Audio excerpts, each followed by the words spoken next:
Ooh, okay. Last time we ended off and it looked like Miles Edgeworth shot someone. That's where we're at. We're starting a new chapter.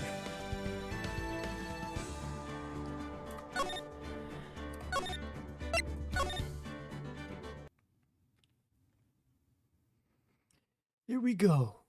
December 25th, the day of Christmas.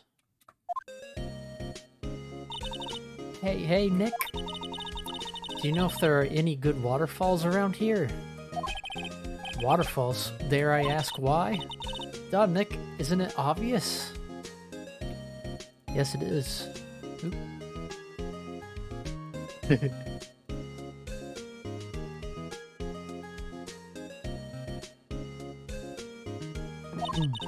I need a waterfall to stand under, preferably a freezing one. Oh, is that part of your spirit medium training? Of course, except I've been slacking off lately.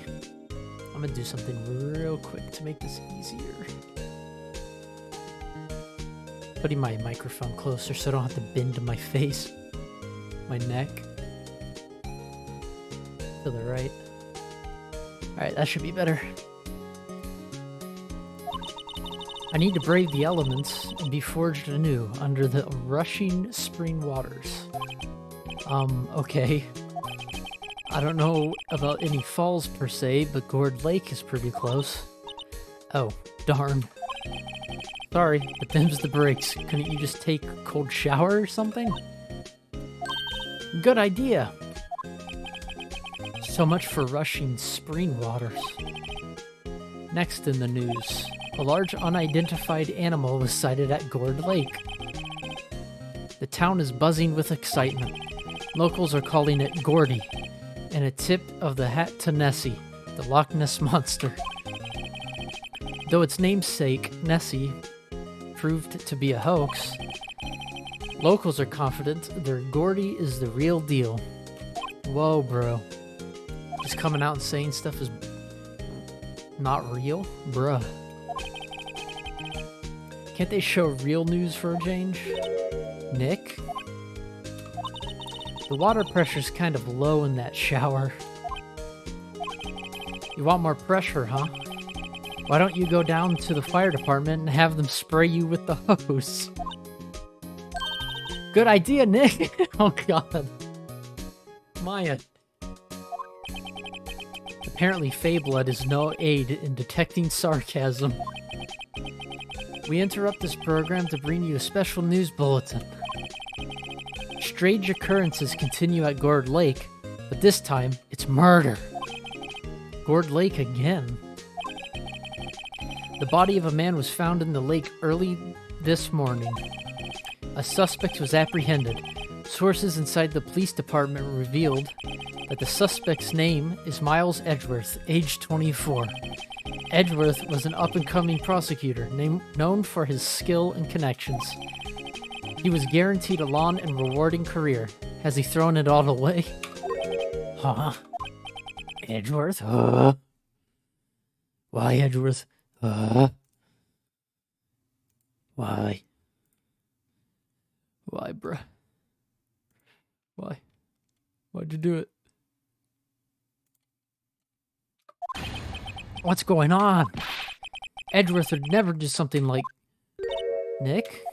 Yipes, Maya. The fireman yelled at me when I called him.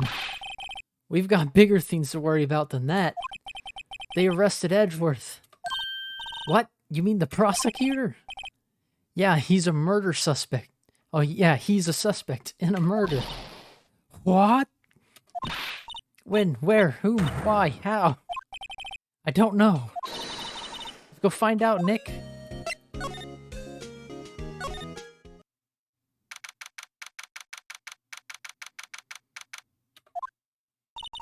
You know, Nick, we've all been in here one time or another, haven't we? I guess it comes with the territory. I'm not sure it's something we should mention to too many people.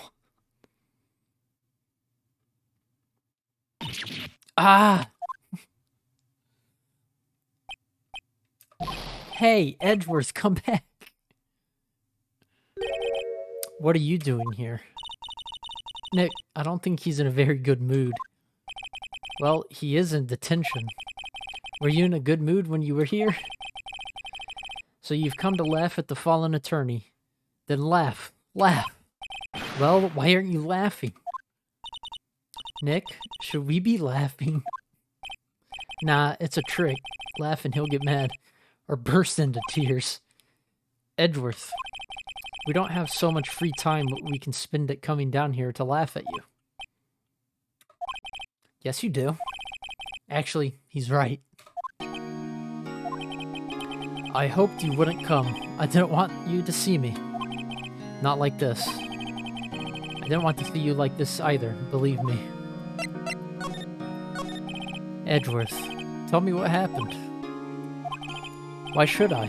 What are you going to do about it? Duh, we're going to help you, that's what. Help me? You? Don't be ridiculous. Sorry? You're a novice. You've only been in 3 trials. Hey, sure you got lucky and won all 3, but your luck's bound to run out someday. You need real skill, right? Experience. Nick, he's insulting you. Nick? Why am I always the one who has to get angry?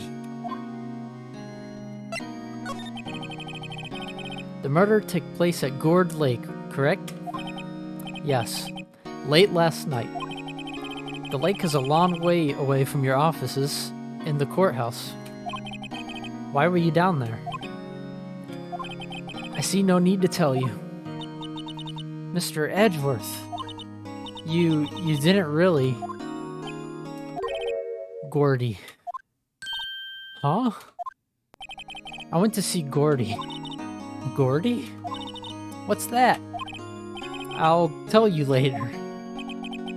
Why won't Edgeworth talk to us? Your attorney's badge. Edgeworth, let me defend you. Ha, ha, ha. Good one, Wright. But I'm not that hard up. Not yet. What do you mean by that? Me? Trust a wet behind-the-ears lawyer with only 3 trials under his belt? Never. What? My case is near hopeless, Wright. Every defense attorney I've talked to has turned me down. What? Simply put, they were afraid they'd lose. It occurred to me that it might be my fault that they lacked confidence. After all, I did get every single one of their clients declared guilty. I don't believe it. Regardless, I don't want you involved in this. You in particular, I cannot ask to do this. Bruh. Edgeworth, this is really hard for me to ask, but you didn't do it, right? Right? Think what you will. I have only one request. Huh? Stay out of this case. Why? But Nick is trying to help you. I know that, but I don't want your help, okay?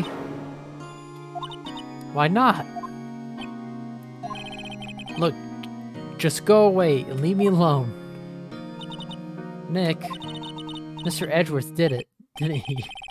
Maya, let's go investigate elsewhere. But Nick...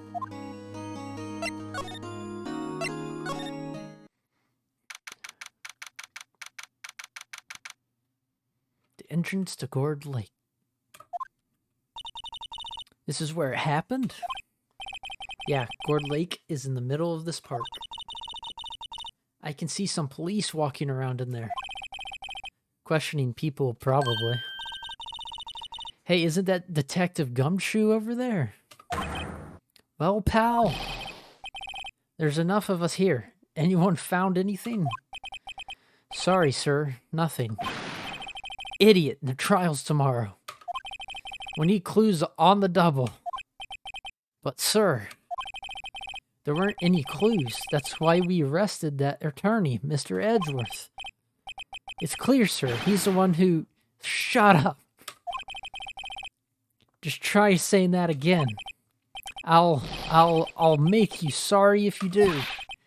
So just get out of my face, pal. Yes, sir. Detective Gumshoe's kind of scary today. Recruits. Peh. Ah. Eek. Hey, you're that hairy guy. Hairy Butts. Right. Phoenix Wright. Will he ever learn my name? And just what are you doing here, pal? Investigating? It's Hairy Butts. Huh? Well, yes, I suppose. Well, I'm here to help. Ask me anything you want. Bring it. He seems different than usual. I wonder what's up. Hairy Butts Kappa. Mr. Edgeworth hasn't actually asked us to defend him yet. Huh? Oh, you don't say.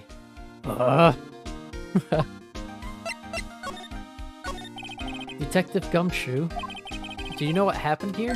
Huh? You don't know, pal? No. Wow. Okay, Mr. Head in the fluffy pink clouds lawyer. Head in the... Huh? Never mind, I'll tell you. It happened last night, about 15 minutes after midnight. There was a boat out on Gourd Lake. In that boat were two men. One of these men shot the other with a pistol. And the shooter was Mr. Edgeworth? The cop who arrived on the scene arrested him. How did they get there so fast? Well, there was a witness. When the report came in, we raced to the lake. A witness? Go in order. Who was this witness? You're sorry, pal. That's confidential. Anyway, the witness saw everything, apparently. I'm sure they'll turn up at the trial tomorrow. Was there only that one witness? Yep. It was pretty cold out on the lake last night. And it was Christmas Eve, after all. Still, we're being thorough. You never know when you're going to turn up another witness. That's why we're here today, checking things out.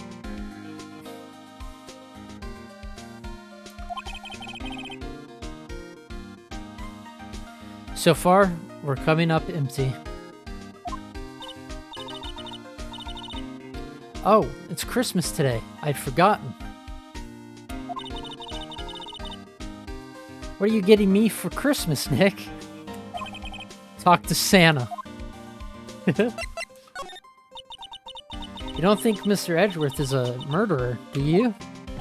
Absolutely not. It's impossible. I don't care if there's a witness either. I don't believe a lick of it. Right, who cares what the witness says? I care.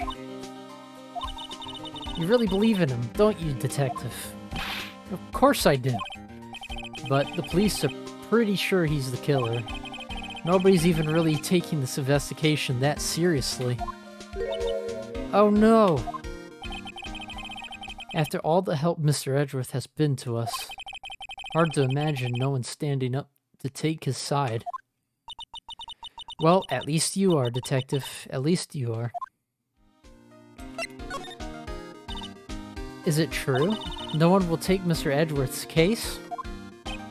Yeah. He's a bit of a celebrity. If you defended him and lost, your reputation to be sure to suffer. What's more, the case against him is, well, it's pretty solid. I suppose it would be if they have a witness. Hey, pal. Don't tell me you're going to turn your back on him, too. Remember the Steel Samurai case? Mr. Edgeworth helped you get your client declared innocent. I know. We went to Edgeworth. I tried. He really doesn't want us to represent him. Especially not us, he said. What? Well, that doesn't make any sense, pal. You should have heard him talking about you after that trial. He kept saying, right, right, right, over and over. Nick? I'm not sure that's a good sign. Neither am I. Why wouldn't he want your help? I don't get it. Detective Gumshoe, sir. What? Find something?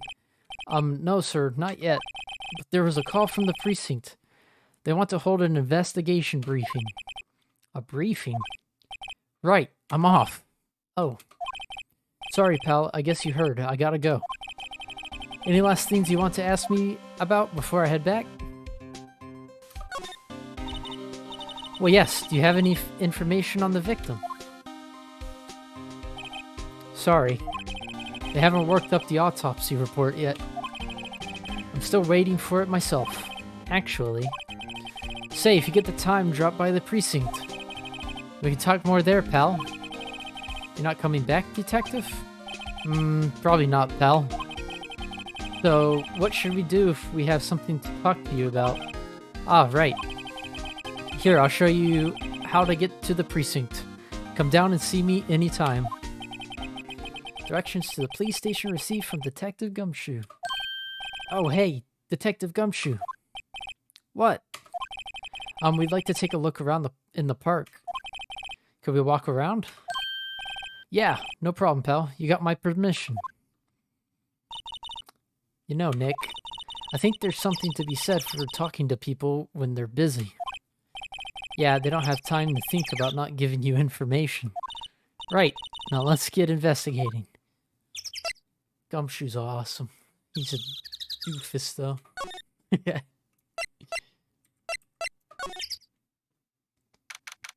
Samurai dogs. Wowzers, this is Gourd Lake? Yup. I'm not sure it warrants a wowzers, though. Probably not. But hey, look at that snack stand. Samurai dogs. I want a samurai dog, please. I bet they're great. With a name like Samurai Dog, how could they not be? They're a little behind the times, though.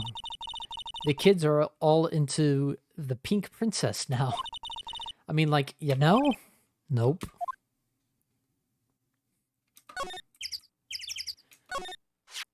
Huh, someone left some poppers here, you know. You pull the string. And it goes pop. Yeah, I know the ones. You see them a lot around New Year's. Hey, Nick, they might be a clue. Let's take them. Come on, admit it. You just want to pop them, right? Was it that obvious? Poppers. I suppose it couldn't hurt. Huh? Where'd they go? Into my pocket.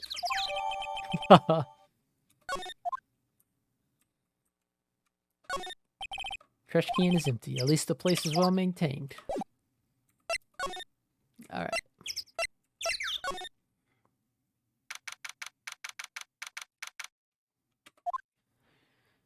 The woods. I like it here, Nick. Look, someone's camping. They've got guts camping at the scene of a murder. Hey, Nick. If they were camping here last night, they might know something about the murder. That's true. Good call, Maya. Let's go talk to them.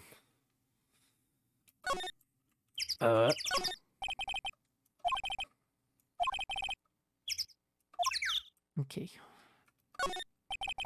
Sign says no camping. Funny place to pick. Place to pitch your tent. Wait, what if the sign said no setting tents on fire? I don't think they have signs like that. Oh. Oh, Maya. This camera has a mic and some sort of attachment. It must take pictures when triggered by a noise. Wow, cool. Let's try it out. Cough. Hi, I'm Nick. Maybe I'm not saying it loud enough. Hey, I'm Nick. Huh? Nick! Will you stop that? Maybe it's broken. Don't kick it. Maybe it isn't set to respond to voices. Well, what then? These things? The party poppers? Bang! Click, click, click, click, click, click. Well, it responded. Yeah! Hey, you, get your hands off of that. Oh, God. I remember. Eek. What in the Sam Hill? Look what you done now. There goes a whole roll of film. Ah, what? Huh? Sorry. Sorry's nice, but it don't pay my bills. Y'all know how much a roll of that film costs? I'll pay you back. What were y'all thinking, setting off a party popper in a place like this? Well... What? Don't try to play stupid with me just because you think I'm some country bumpkin. Yeah, I know how y'all Yanks think. Okay. Well, let me tell you, just because I might be dumb, don't mean we all are. Nick, help! And who are you now?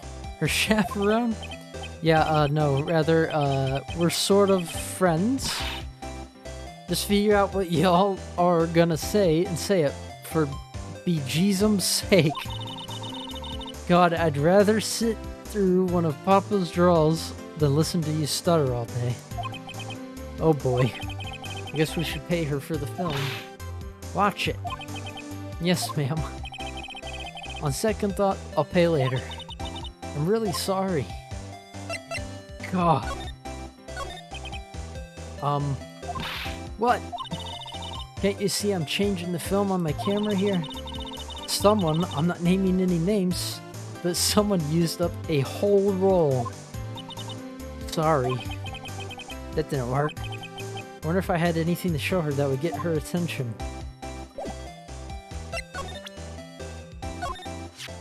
This is my badge. Huh? Aren't badges supposed to be all shiny and impressive? You a cop or something? I'm a lawyer. What? You ain't gonna try and pull one of them lawsuits on me over that film now. Because I have... You know, I'm a fighter, and I wrestled meaner looking things than you. No, that's not it at all. We're here investigating a murder that took place here on the lake. A murder? Sounds cool. Why didn't y'all say that in the first place? Go ahead, ask me anything you like. Finally, some cooperation. You too. Y'all can come out of hiding now. I won't bite hard. Sorry. I was feeling a little overwhelmed. The culture gap and all. Never you mind, honey. I can talk yank for you if it pleases you. Thanks. I think I'll be okay. Great then. I'm Lotta Hart. But y'all can call me Lotta. I'm here photographing meteor showers for a research project. Mighty pleased to meet ya. Oh yeah, when was that murder anyway? I haven't seen much television lately. It happened late in the night on Christmas Eve. That's so, Christmas Eve. A man on a boat was shot. Did you see anything? Well, let me see. A boat, you say? I reckon I might have seen one. Not sure, though. You gotta remember, I've been watching this here lake for a good 3 days now. I seen enough boats to choke a mule. Kinda hard to remember which I seen when. So what is it you do, Lotta? Huh? Me? Haha, y'all really don't want to know that, do ya? Actually, I'm a research student at Country U, right in the heart of the Heartland. Wow, neat. Nick, she's a research student at a university, Country U. So I hear. So, when did you come up here? Let me see. I guess it was about 3 days ago. What are you photographing? Didn't I tell you that already? Meteors. Yep, meteor showers. Falling stars? That's quite a camera you have there. Y'all better know it. It's German made. A genuine Solingen. Isn't that where they make knives? So what's that device you have stuck to the camera? Huh? Device? The camera went off all by itself when I fired my party popper. Oh, that? That mic triggers the shutter whenever it detects certain sounds. It's programmed to pick up loud noises right now. A programmable camera? Neat.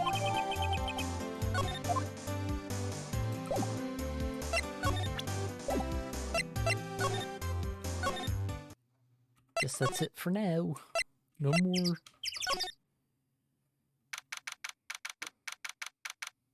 Boat rental shop. Nick, what is this place? A boat rental shop. Closed for Christmas, it seems. I guess a murder taking place on one of the boats won't be good for business either. Boats? I've never ridden on a boat. Really? Well, how about we go out on one when the trial is finished? Hey, good idea. You bet. Yeah, day.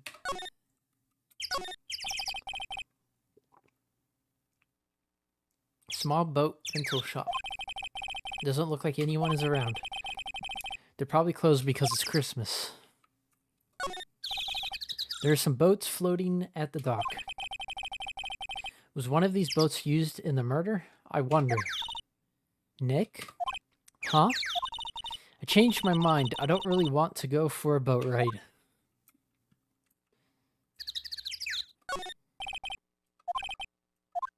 Okay. I guess we go see Gumshoe.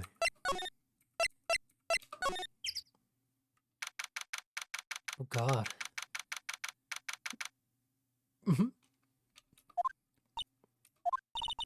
Looks like Detective Gumshoe isn't here. Something wrong, miss? Turning yourself in? Okay, what did you do? Shoplifting, larceny, public indecency. What? No, none of those things. We're looking for Detective Gumshoe. Is he around? Gumshoe? Oh yeah, he's in a meeting right now. I don't think he'll be out anytime soon. Okay, we'll come back. You do that. And go straight home and stay out of trouble. No more shoplifting. You got that? Do I look like a criminal or something?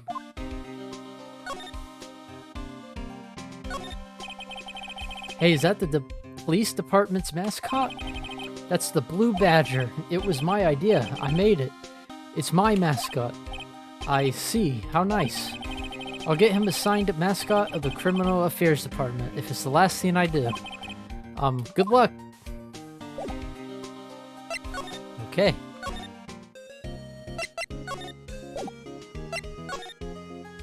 Whew, it's hot.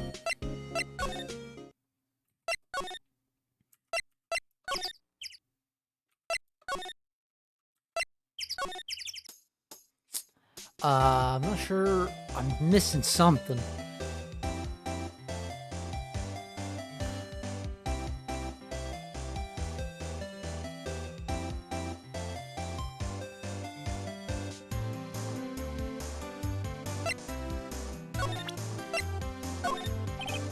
Lala? Yeah? So your camera, it triggers on loud explosion noises. Yup. Actually, the victim in the case we're researching, he was shot with a pistol. A pistol? Right. Now, wouldn't a gunshot make a similar noise to our party popper? I guess it would. Your camera didn't get a picture of the murder, did it? Hey! Y'all are pretty bright. Huh? I see what you're saying. Tell you what, I'll have a look at my film. It would have been a photo taken late last night. I checked them once. Don't remember if there was anything on them though. But what if I got something? I could be witness to a genuine murder. Yeehaw! I'll go check that film. Y'all come back now, you hear? She went inside her SUV. I guess we should come back later.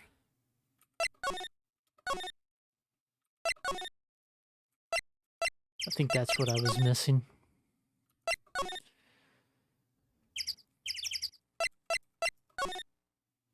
Yeah. guess Detective Gumshoe is still in that meeting. Hey! Thanks for coming down, pal. Detective Gumshoe. We just finished the meeting. For better or for worse. I get the feeling we're in for some bad news. Do you know anything about the victim yet? No. Still can't ID him. Has Mr. Edgeworth said anything? Not a word. So how did the meeting go? I can't tell you, pal. You're a lawyer. True. You know, I don't know what to believe anymore. Sure, Mr. Edgeworth's human like you or me. Still, I get the feeling that if he'd done something wrong, he wouldn't go hiding it. That's just the kind of guy he is. Why can't anyone else see that? People would think that Mr. Edgeworth did it. Well, the trial's starting tomorrow as scheduled. I see. Hey, in the end, you did tell us about the meeting. Don't go telling anyone else, pal. Yes, sir. And do me a favor. Stand by Mr. Edgeworth. He needs help, and you're the ones to help him. I'm sure he's got some reason why he won't talk to us. Thanks, Detective Gumshoe.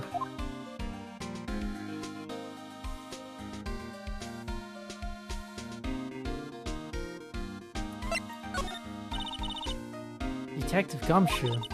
How come you trust Mr. Edgeworth so much? Well, I'd think that was obvious. We got a strong working relationship, us two. We trust each other, and that's how it works. A working relationship? See, Mr. Edgeworth always gets his defendants declared guilty, every time. Yeah, his methods might be a little extreme at times.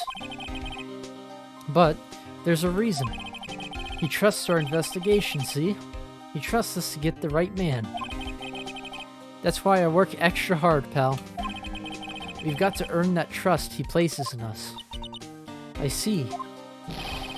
Mr. Edgeworth is a man you can trust. And you have my word on that.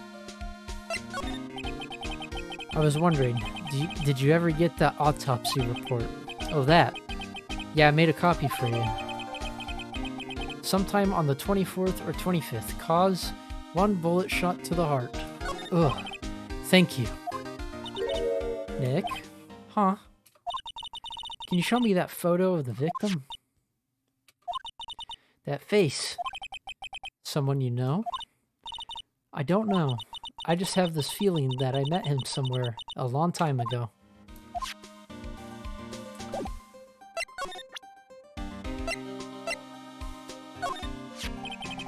Well, I hope it helps you, pal. Thanks, Detective. Okay.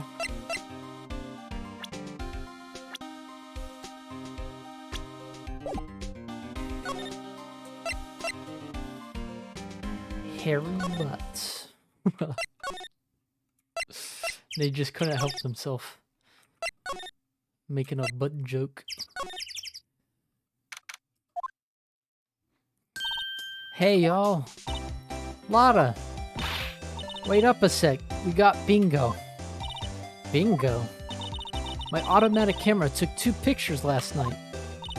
Hey. This is them. Take a look. Wait. See? See? He's shooting him with that pistol. Looks like that, yes. You can't really tell who that is shooting.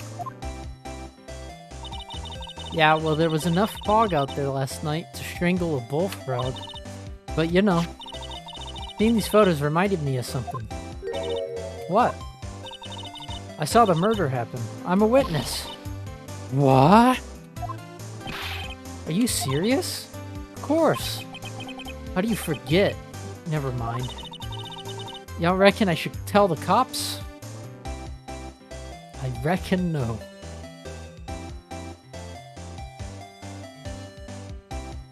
Yeah, sure. I reckon so. What's that? Well, don't y'all go trying to mock my accent. I'm a sensitive lady. Hey, so I'm off to talk to the cops. Y'all can have this photo. Later. Wait, Lotta. What? Can't y'all see I'm kind of busy? Tell us what you saw too, please. Nice try, honey, but I wasn't born yesterday. I'm a witness, and that means I'm on the side of justice, and that means the cops.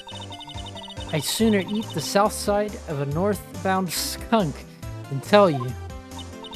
Lotta, don't let it get your skivvies in a bunch, friends today, enemies tomorrow. Or was that the other way around? No matter, I'm gone. Hey, maybe they'll let me do some testifying. Hot darn. She left. Well, that's one more witness. What do we do now, Nick? Well, if she saw something, there's not much we can do about it. The question is, what exactly did she see? I guess we'll find out in the trial tomorrow. Once you force Edgeworth to let you do it. Looks like the police have given up their interviewing. Hey! Ah! Nick, I think Santa's mad at you. Long time no see, Nick. Nick? You know Santa? Wow, Nick and Saint Nick. Hey, I see the connection. Don't be ridiculous. Dude, it's me. Larry? It's Harry Butts. What are you doing here? Isn't it obvious? I'm working my day job. I sell samurai dogs. Want one? Gotta get money for dates, you know. My girl, Kiance, deserves the best. Kiance? Not another model, I hope. Oh, Kiance's a fine, fine woman, Nick. It was her idea that I wear this costume. She was all, you go, girlfriend, you know? She bought this costume for me. That's great, Larry. Wow, a Santa costume. She must be really nice. Whoa, cute. Nick, who's she? She's not your... Not my... What?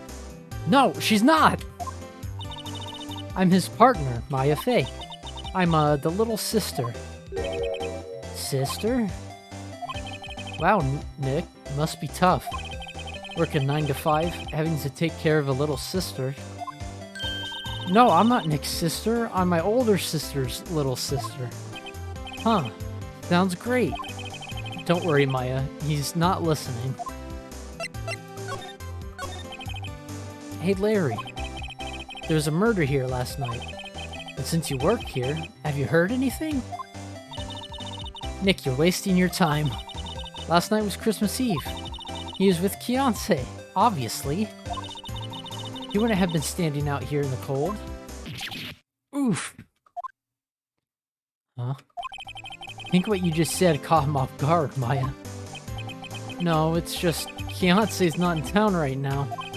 She's in Hawaii on a photo shoot. Again, dude? A model. I knew it. Well, anyway, there was a murder here on the lake. The trial's tomorrow. Huh, neat. The defendant is Edgeworth. Miles Edgeworth. Nick? Why would Larry know Edgeworth? Whoa, Nick. You don't mean that Miles Edgeworth. Old Edgy? Yeah, he's a murder suspect. Whoa, murder? Huh? You know Mr. Edgeworth, Larry? Yeah, of course. Edgy was in the same class as us in grade school. What?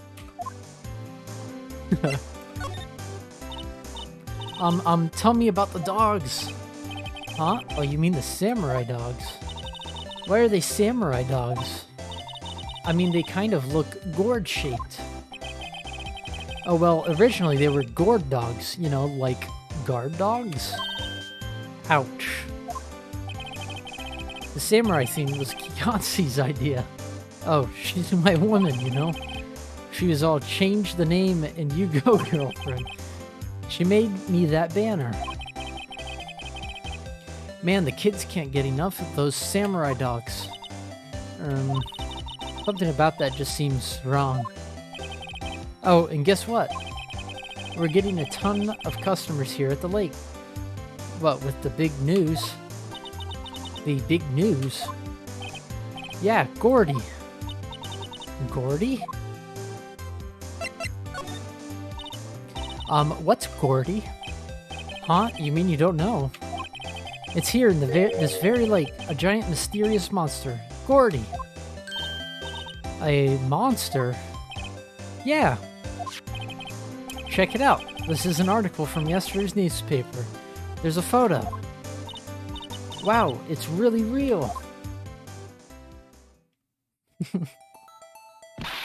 Nick, a monster. A real monster. Yeah. It's probably just a log or something, right? Hey, there's a quote here from the person who took the photo. What's this?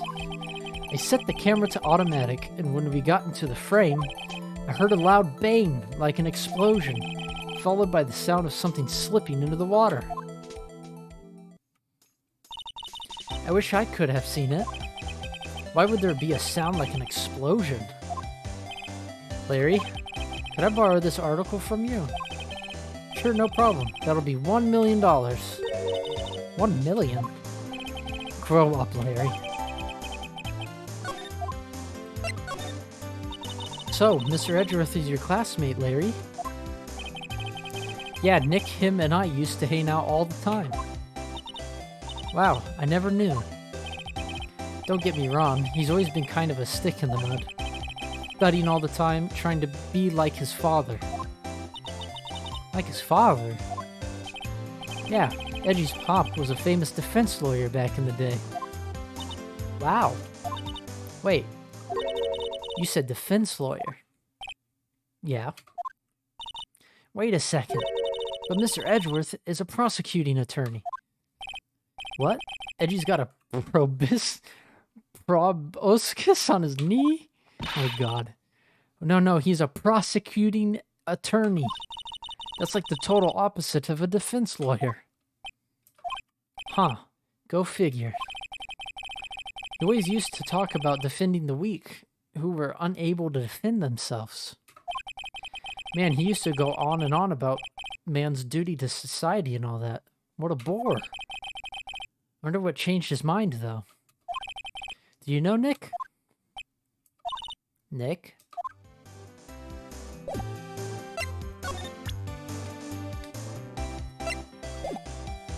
Why is he making that face?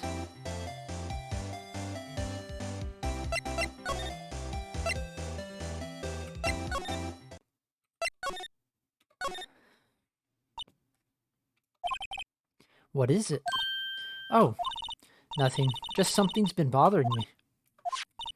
Could you show me that autopsy report once more? Hey, I remember now. This guy. He's a lawyer that was at that office Mia worked at. I met him once when I went there to hang out with Sis. That office? Wait, you mean Grossberg's office? Right, that guy. That was the last name I expected to come up. Maybe I should go talk to him, for old time's sake.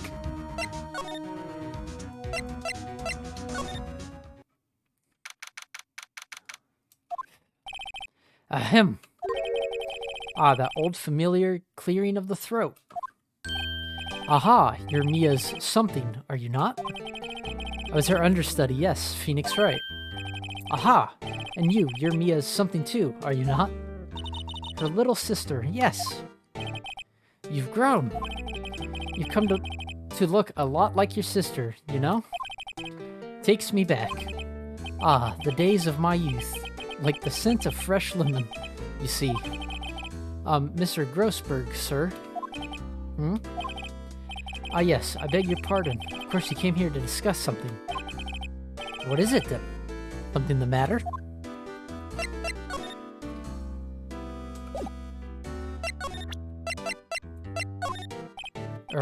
My apologies. Okay. That's not what this is what I meant. Strange. I feel as though I've seen this man somewhere before. Ah! Did you remember? He was a lawyer here in my office. That's Hammond, Robert Hammond. Mr. Hammond? And you say this is the man Miles Edgeworth shot? I didn't say that yet. There's a murder last night. A murder? You haven't heard? I just got up, you see. Well, Miles Edgeworth shot someone with a pistol.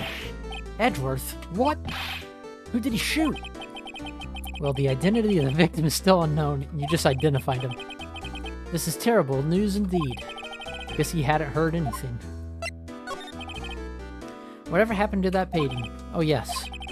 I do not think it shall ever be coming back home to this office. I can't exactly claim it as stolen. I suppose it's my just desserts, old bitter desserts. Who's this Hammond guy, anyway? Mr. Hammond? He was the defense attorney in that case. That case? Yes, the DL6 incident. DL6? Why does that sound so familiar? Perhaps you remember. I'm sure someone mentioned it during the trial for Mia's murder. That was the incident where the police were so at a loss they used the spirit medium. Wait, you don't mean... Was that medium my mother? Yes, my dear. The spirit medium, Misty Fey, your mother, contacted the spirit of the victim. But the case was a loss. No conviction was made. The DL6 incident, yes. Happened 15 years ago. A very strange case indeed. They never caught the criminal, right? Correct. Misty Fey used her powers to talk to the spirit of the late victim. Her testimony led to the charges being laid against one man. But Mr. Hammond won the case, and the suspect was declared innocent. And the police blamed my mother, calling her a fraud. You were the one who helped her out then, right, Mr. Grossberg?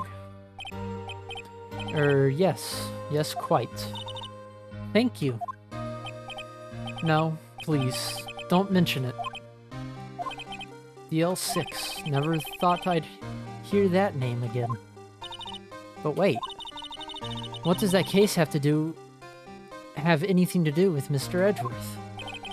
It has everything to do with Mr. Edgeworth, my dear. The victim in the DL6 incident was none other than his father, Gregory Edgeworth. What? His father? If you want to know more, you should ask him yourself. Show him this. I'm sure he'll talk to you. Wait. This is a photograph of my mother.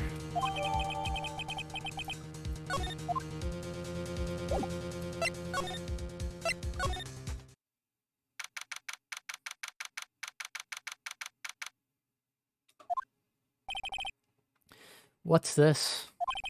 I was hoping you'd gotten my message the first time. Edgeworth, what about your defense? It's no concern of yours. Guess he hasn't found anyone yet.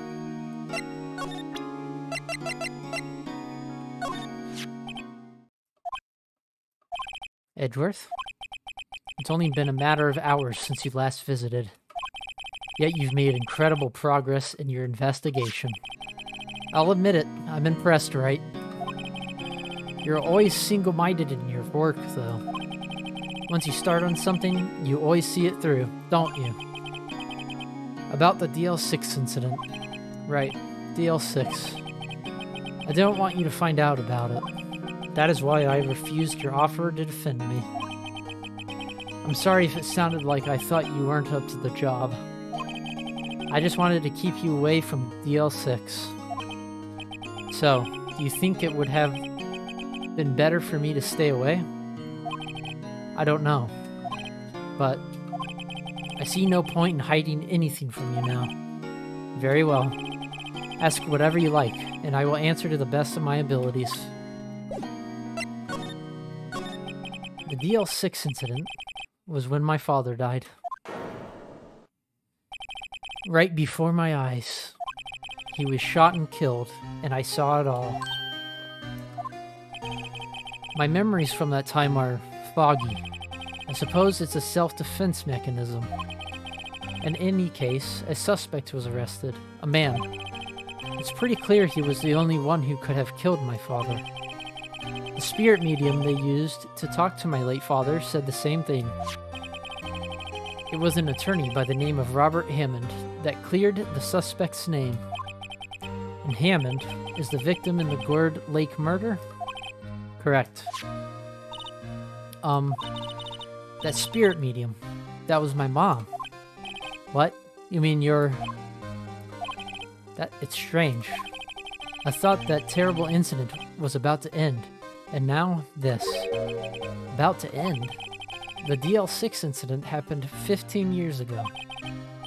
15 years ago, on December 28th. December 28th? The statute of limitations on the case runs out in 3 days. What? Nick, what does that mean? When a case's statute of limitations runs out, legally, the case never happened. 3 days from now, DL6 will be closed. Forever. What happened to the suspect? The one who got off innocent? I don't know. He disappeared from public view. Nobody knows where to. If he's still alive, he'd be around 50 years old now. I guess I can understand why he'd go into hiding. It'd be hard to live a normal life after being a murder suspect in such a big case. So was your father a lawyer? He was. Gregory Edgeworth. He was quite famous at the time, apparently. So you were sort of trying to follow in his footsteps. I'd rather not talk about it.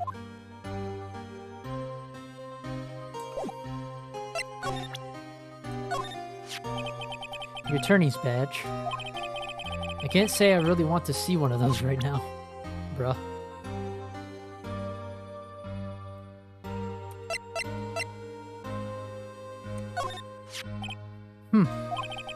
Who would have thought there'd be a photo? Edgeworth, did you shoot him? What do you think, Wright? I don't think you're the kind to point a gun at anyone. No. So you didn't shoot him? No, I didn't. It wasn't me. Right. It pains me to ask you this now. I know, you want us to defend you.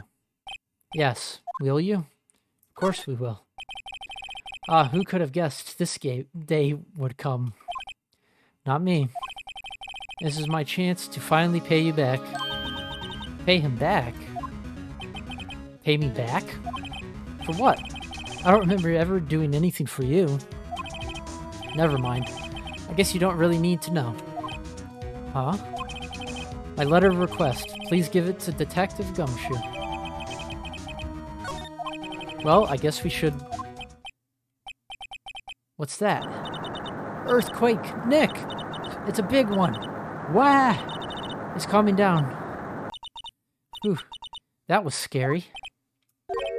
Huh? Where's Edgeworth? There. He's on the floor in a ball, shivering. I guess he doesn't do so well with earthquakes.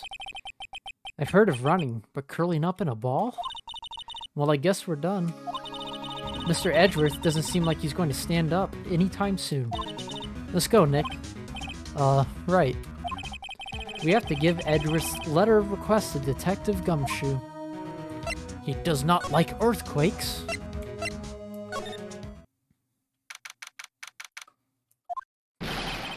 What's going on here? Eek! What's wrong, Detective? This wild lady comes in here just a while ago. Says she came to talk to y'all after hearing what Mr. Wright had to say. What's this all about, pal? Lot of heart. Why are you going around finding more witnesses? You want to give Mr. Edgeworth the death sentence, pal? No, not at all. Just, I mean, she did see something. There's nothing I can do about that. Can't go around covering up evidence. You trying to say something about the way I do my job? No, sir.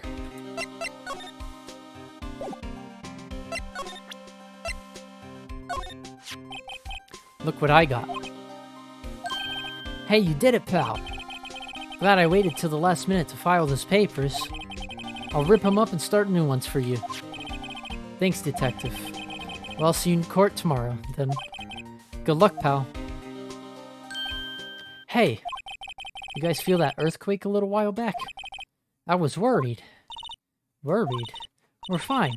I lived out here my whole life. I'm pretty used to them by now.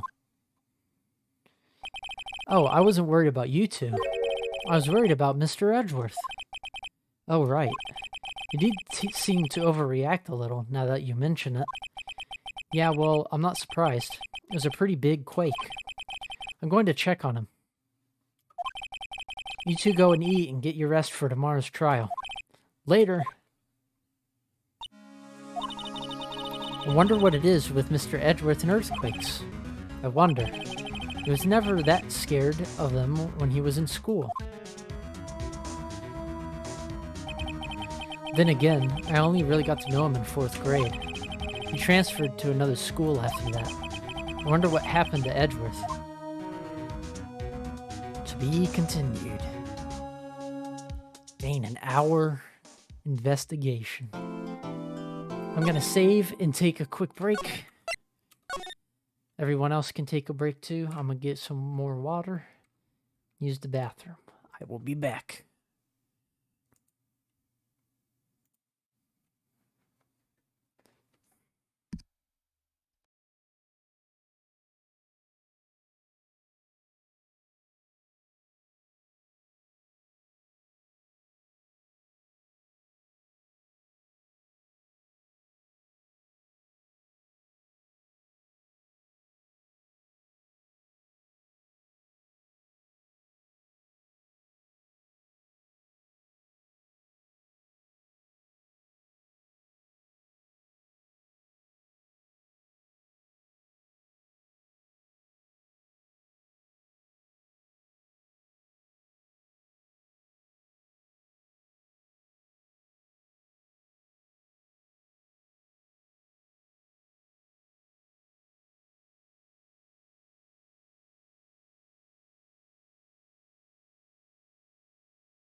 Your guts hurt. No, Dylan. Does strep throat do that to you? Or is it something else you think?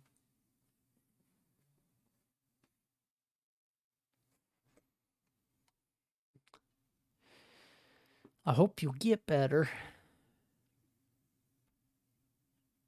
Weird. And you tested negative for everything, huh? I don't know what it would be then. That's weird.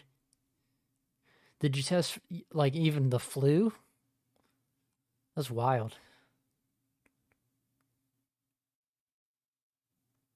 Jeez. That's not fair.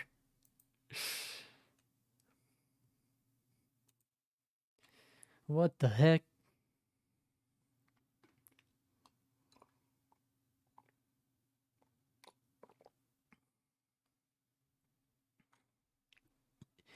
The day of rest has really helped me today with this. Moving my mic closer too. Me too. I might try to with the next game. And then if I need to take the day off, like finish a case on one stream and then do, if my throat hurts, wait a day and then do it again. I've been kind of inconsistent with times on streaming, so I gotta try a little better so I can do that.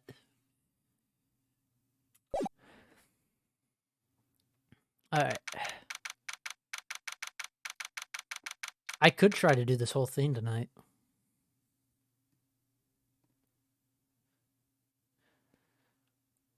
True. Well, yeah, if you're gonna tough it out at work tomorrow, probably this is gonna go a while. So just whenever you get sleepy, let me know and we can end. I'll just keep going till you're ready. Sounds good to me. Karma. That's right, Manfred von Karma. Yeah. He's the best prosecutor there is. The medicine will be kicking in soon anyway. True. He hasn't lost a case in his 40-year career. He is a god of prosecution, right? A god. Not a single case. He'll do anything to get a guilty verdict. Anything. Sounds like someone else I know, Edgeworth. You don't understand. I mean, he'll really do anything. Manfred von Karma is a man to be feared. That's quite a claim coming from someone who forges evidence. He taught me what it really means to prosecute. What? Just picture a prosecutor as vicious as me, multiplied by a factor of 10. Ugh. So he was your teacher then, Mr. Edgeworth? Something like that. Now he's trying to get you found guilty? What a creep! Oh wait, maybe he's planning on losing on purpose to help you out. Not a chance. He hasn't lost once in 40 years. 40 years! He's as ruthless as me. Times 20. That's pretty ruthless. Like I said, he's a god among prosecutors. I guess that's something like Mia was to me. Speaking of Mia... Maya? Uh-huh? We could really be using Mia's help right now, don't you think? Oh. Don't make her sad! I can't. Sorry, I tried.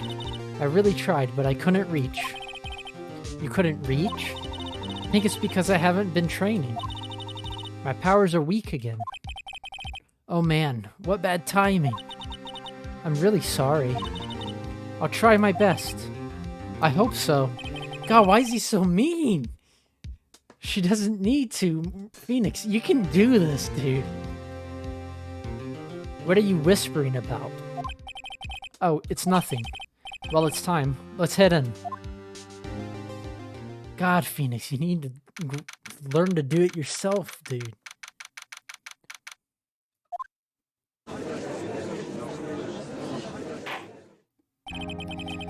Court is now in session for the trial of Mr. Miles Edgeworth. The defense is ready, Your Honor. Or Mr. Von Karma? Is the prosecution ready? Fool. You seriously think that I would stand here were I not completely prepared? Right, my apologies. He's even got the judge scared. Very well, your opening statement, please. Decisive evidence. A decisive witness. What else could possibly be required? Nothing, of course. That should be fine. The prosecution may call its first witness. What's with this guy? Is he royalty or something? How am I supposed to fight against this? I call the detective in charge of this case, Detective Gumshoe. Okay, Gumshoe's first. Let's see how this goes.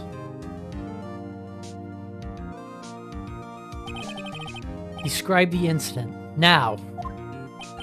Yes, sir. Detective Gumshoe looks nervous. Please take a look at the map. Ugh. The murder happened late Christmas Eve, around midnight. There was one boat in the very middle of the lake. There were 2 men on the boat. Now there happened to be a woman camping here on the edge of the lake. Woman. At 12:10 a.m., she heard 2 pistol shots. Then the boat started to move. It went towards the boat rental shop.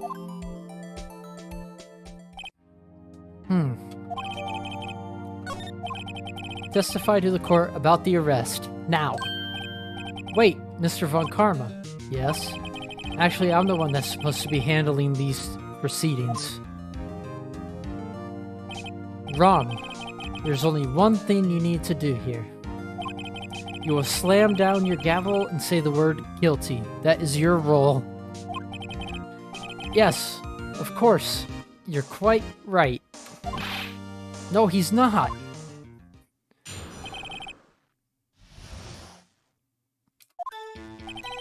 A man called into the station around 30 minutes after midnight. We headed to the scene of the crime as fast as we could. That's where we found Mr. Edgeworth. Now, I didn't suspect him of anything at all, but the next morning, a body was found in the lake. We had to arrest Mr. Edgeworth. I see. Very well. Begin your cross-examination, attorney. Now!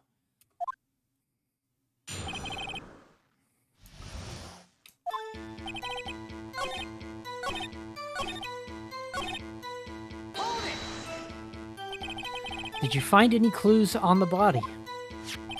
A single bullet was recovered from the body. He was shot through the heart, fatally. Judge, here's the bullet. It didn't strike bone, so its shape is well preserved.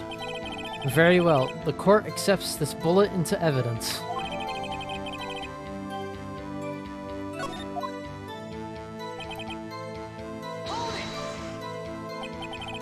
Why is that? Well, we found the murder weapon in the boat. The murder weapon? A pistol. Detective Gumshoe. That is a vital piece of information. Please revise your testimony. Right. Sorry, Your Honor.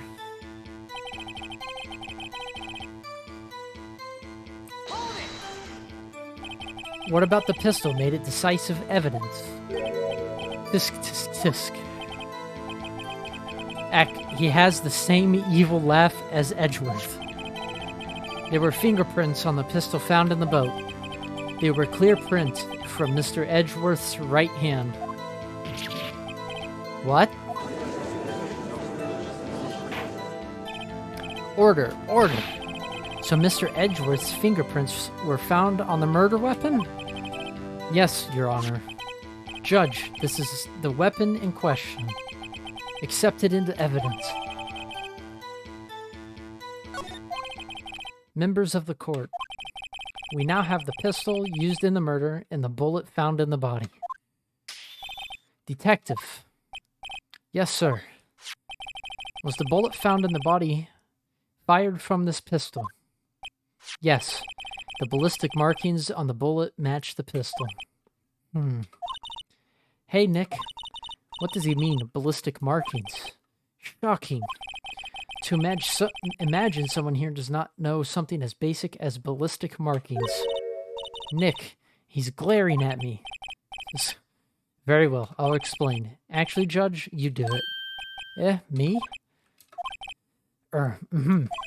Ballistic markings are like the fingerprints of a gun. A barrel leaves distinctive marks on each bullet it fires. We can examine these ballistic fingerprints to see which gun fired the shot. It's quite accurate. Indeed. This leads to one inevitable conclusion. The bullet found in the victim's heart was without a doubt fired from this pistol. This pistol, which, as you may recall, was covered with the defendant's own fingerprints. Order! Order! This is bad. This makes it look like Edgeworth did it. Well, Judge? I say it's almost decisive, yes. Honestly, I could declare a verdict at this point. However, you wish to hear the witness speak, no doubt. Very well. I'm somewhat fatigued, and so I will take a brief break. I will call my witness after the recess, which will last 10 minutes. Judge! Yes? What are you doing? A 10-minute recess. Now! But wait, just Bang your flimsy gavel and get on with it, man. Yes. Ahem, this court will take a 10-minute recess. Who's running this court anyway? Uh-oh, this guy's influential. That was an hour and 9 minutes. That felt like it went so fast, like in the court. Edgeworth, what's going on here? Your fingerprints were on the murder weapon. And that foggy photo makes one thing clear. The only one that could have shot that man was the person in the photo. True. Was that you in the boat? Yes, it was me. What? But you must believe me. I didn't shoot him. Then who did? I don't know. You don't know? Weren't you right there? I heard a gunshot from very close by. Then the other man fell from the boat. I can't say why, but I thought at the time that he had shot himself. You mean it was suicide? That's the only explanation I can come up with. Huh. How am I going to convince anyone of that? Say, Maya. Huh? What? Any progress with Mia? Oh. Sorry, it's no good. Phoenix, I'm gonna punch you for making her sad. Stop it. Peepo's sad. I'm gonna punch Phoenix. He's hurting Maya's feelings.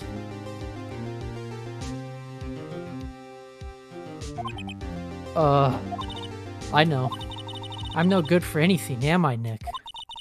If I can't call my sister, I might as well not be here, right? Jesus! No, of course not. I need you here. I can see you're always trying to help out. Look at the whole reason these games are amazing is precisely because Phoenix isn't perfect. His mistakes feel like your own. True. It does. I guess it is. He's scared of being alone too, in the courtroom still. He's not confident. Even if you don't actually help, it's the thought that counts, right? Third game hits different. Yep. The third game is so good. I can't wait for it. They're actually all so good, but the third one is really good. It's deep. It's okay, Nick. You don't have to make me feel better. I don't know anything about trials or defense. What's more, I'm a spirit medium who can't even contact spirits. True. Yep. Aw, everyone has their off days. I agree with your statement, Sniffa. Yep. I need to have that emote. It's called Sniffa. It's the dog. It's so good. I mean, I've just been getting lucky lately. But you never know when my luck is going to run out. Really? Whoa, right. Don't jinx this case any more than it already is. It's bad for my heart. Oh, sorry. Whoops. Yeah. Idiot. Court is back in session.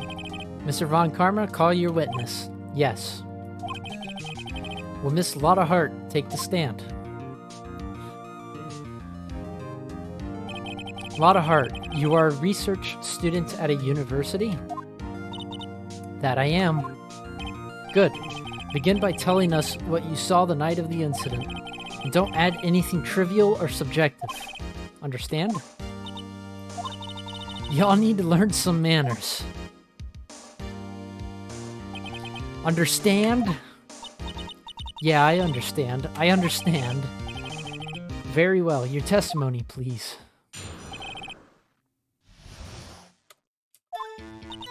It was Christmas Eve, just after midnight, I reckon. I was in my car. I heard this bang come up from the lake. When I looked out the window, I saw two gents in a boat. Then there was another bang. There wasn't nary a thing on the lake but that boat. Wait, but this thing says it was fired 3 times. Huh? Judge. She happened to take a photo of the incident.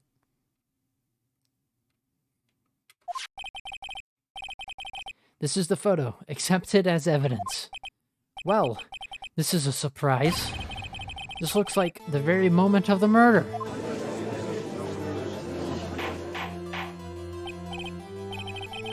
Order. I will remove people from this courtroom if I do not have order immediately. As the witness testified, she looked at the lake when she heard the shot. There were no other boats on that lake, so the man in the boat with the victim must have been the one who shot him. Yes, it was the defendant, Miles Edgeworth. Order, order, order. I will have order. Well, Judge, the evidence is decisive. I have very little doubt about this case. Very well, this court finds the defendant... Wait, Your Honor. I haven't cross-examined the witness yet. Cross-examination? We have photographic proof. What question can there possibly be? This photo is worth 1,000 words, and they all read guilty. You lose. Or do you claim to have found a contradiction in her testimony? Very well. If you have to, you may cross-examine the witness. You will only flounder and ask meaningless questions. You will fail to find anything. And then I will have you held in contempt of court. Nick? Contempt? Contempt of court, you know? I guess I understand. Well, what are you going to do? Do you really think there was a contradiction with the facts in her testimony? I think I noticed one little thing. Wow, I'm impressed, Nick. I didn't notice anything. Right, let's take him on. Yeah, I got a bad feeling about this. I understand. I will cross-examine the witness. Very well. I pray for your sake, this isn't a waste of time.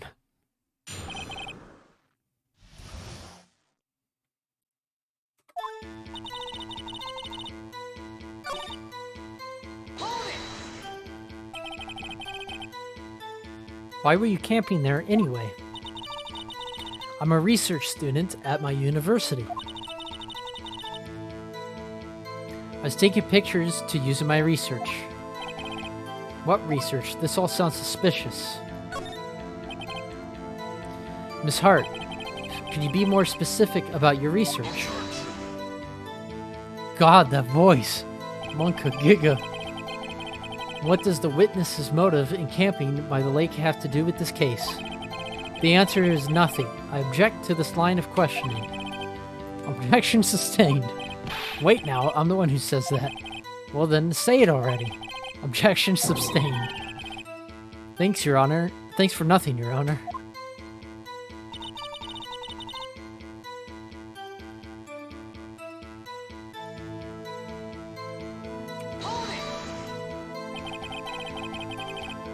So, you weren't looking at the lake at the time? Nope. I looked after I heard that noise. She said that already. I asked you to find contradictions, not leisurely chat with the witness. Irk?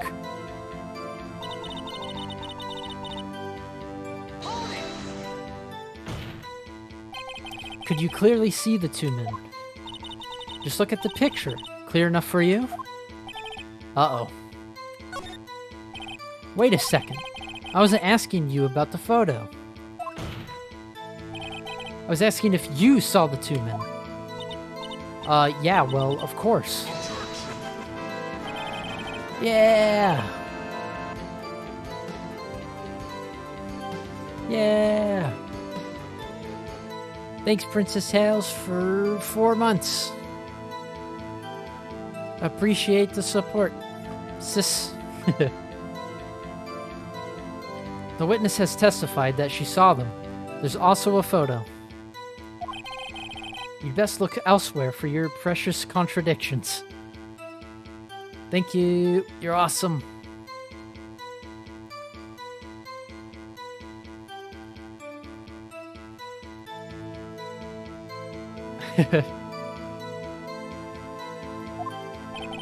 He jumped in quick. He's hiding something.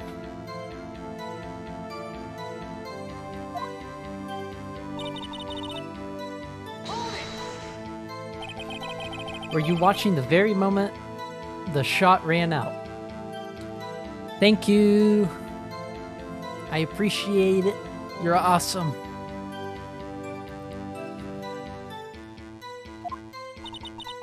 Well, yeah, sure. You're asking meaningless questions. Meaningless. Contradictions, Mr. Wright. Not meaningless babble. Von Karma, I think I hate you. He's trying to keep me from talking to the witness. To what end?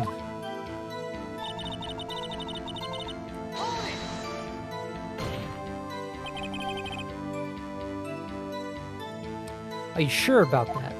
Are you sure about that? Yeah, sure as country gal can be. That sounds pretty sure. How come you're so sure? Well, heck, I scanned the whole lake. Scanned the whole lake? It almost sounds like she was more interested in the lake than the boat. Miss Hart, you... Mr. Wright, the witness has answered the question in full. No need for further questions. Objection sustained. That's what I'm... Sustained! Yes, of course. Oh, great. Enough.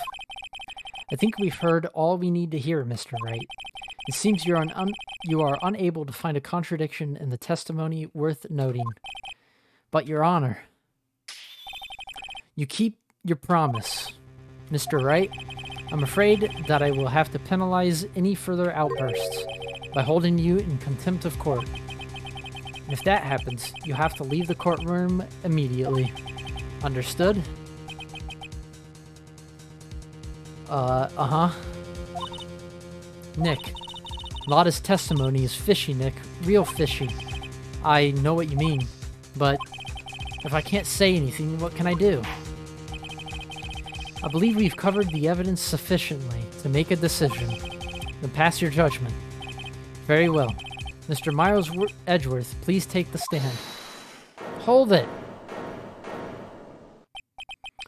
Who was that? It was me!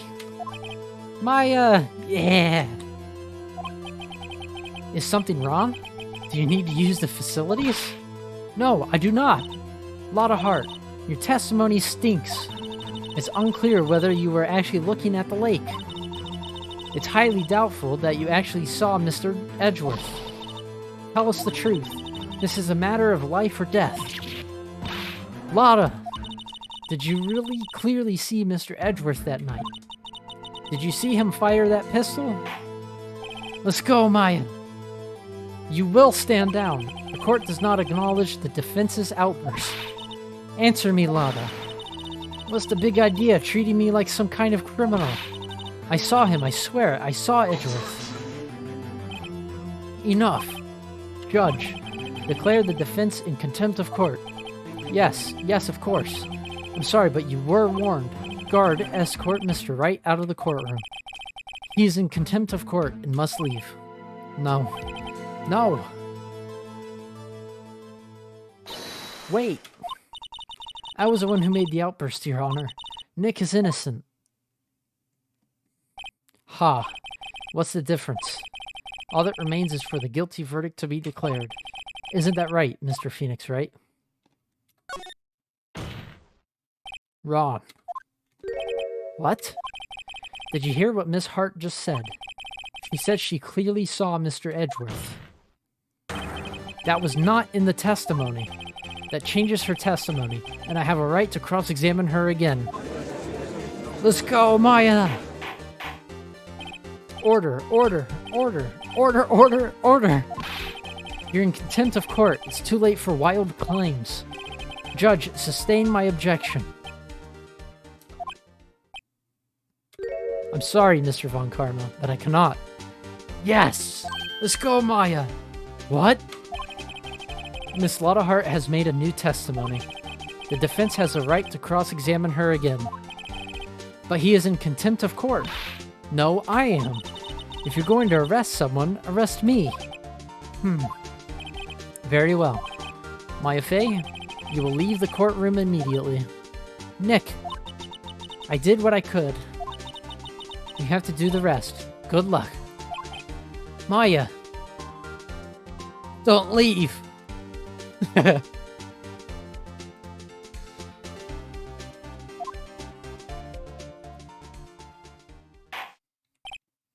Peh, I care not for this melodrama. Listen well, Mr. Wright. I do not tolerate badgering of my witnesses. I'm running out of time. I'd better find a contradiction in here, or else. Mr. Wright, begin your cross-examination. That last statement. I saw it clear as day. The man on the boat was Mr. Edgeworth. It's not clear, though. Got you. Got you, Miss Hart. Finally. What? You got what? Look at this photograph. The photo I took. The very same. There's something I want you to see in this photo. It's quite clearly visible. The fog, Miss Hart. So? This picture was taken with professional, high-quality film, correct? Yet even it could not capture the faces of the men on the boat. Yet you claim you saw Mr. Edgeworth. How? What? What? Mr. Wright has a point. That's why I told her not to say that in her testimony. Please. Yet, now she has said it, Mr. Von Karma. How could you possibly see Mr. Edgeworth? Explain yourself. Miss Hart. What? Could you see the defendant that night? Of course. I said I could, and I meant I could. Then please testify as to the circumstances of your sighting. I did it. I finally found a hole in Von Karma's carefully vague testimony.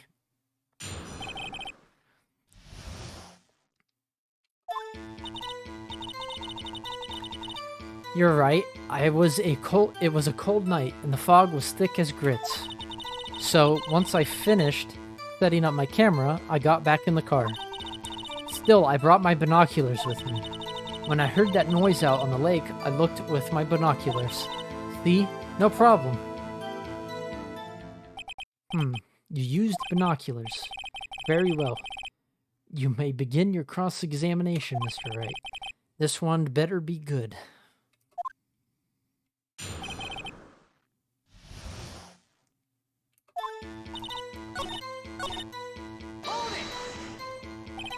Binoculars.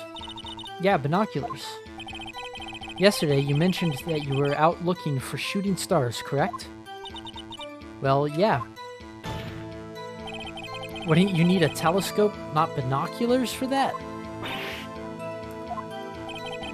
I've got doubts about your camera, too. Was that really to take pictures of meteor showers? The camera is irrelevant to this case. You can't say that for certain. Mr. Wright, is the camera really relevant to this case?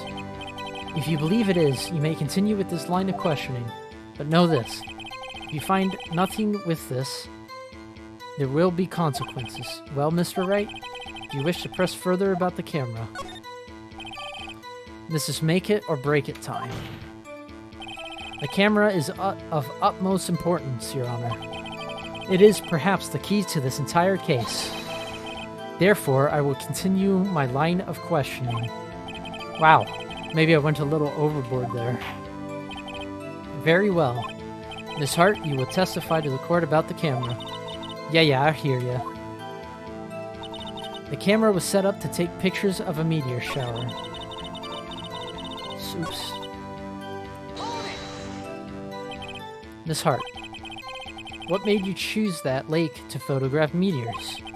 You know the fog gets thick on that lake. It's not very suited to stargazing. Yeah, well, you see, I guess I wasn't thinking too straight, Har.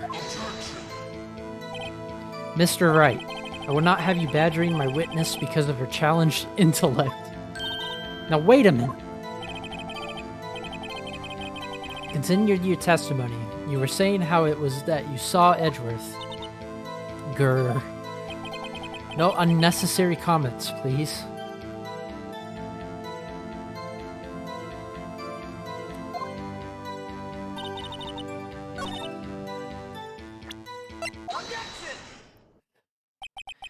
You were photographing shooting stars? That's a lie. That's who?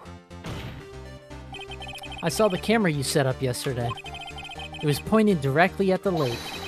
You had to point the camera upwards to take photos of the stars, Miss Hart. Oof.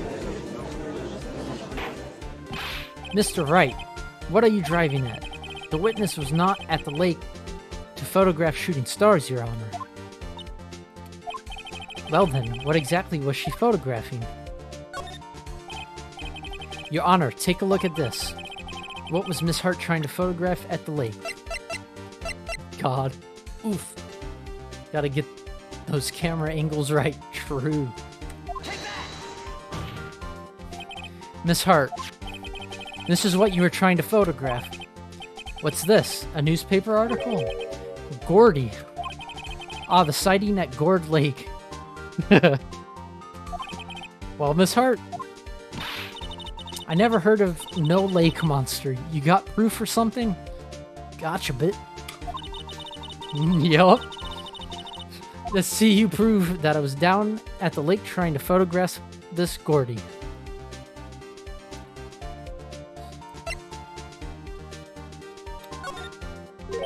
I have it. Proof. Intriguing. Very well, let's see it. And no joking around this time, please. What is proof that the witness was trying to photograph Gordy, the lake monster? The proof is this article about Gordy the lake monster. According to this article, when Gordy breaks through the water, it makes a loud noise, which is why you set up your camera with that microphone. You had it set to respond to loud noises. And that's how you got this picture when the pistol fired. Order. I see. I too thought it was a little strange. Yeah, sure. Well, Miss Hart, you were camping there to try and take a photo of Gordy, weren't you? Well, that's clever. Yeah. Not bad. Are all you lawyers that smart? So smart, boy. I was down there trying to photograph Gordy. You got me. So what? Huh? That don't change what I saw, does it? Exactly. Yep, it is, actually.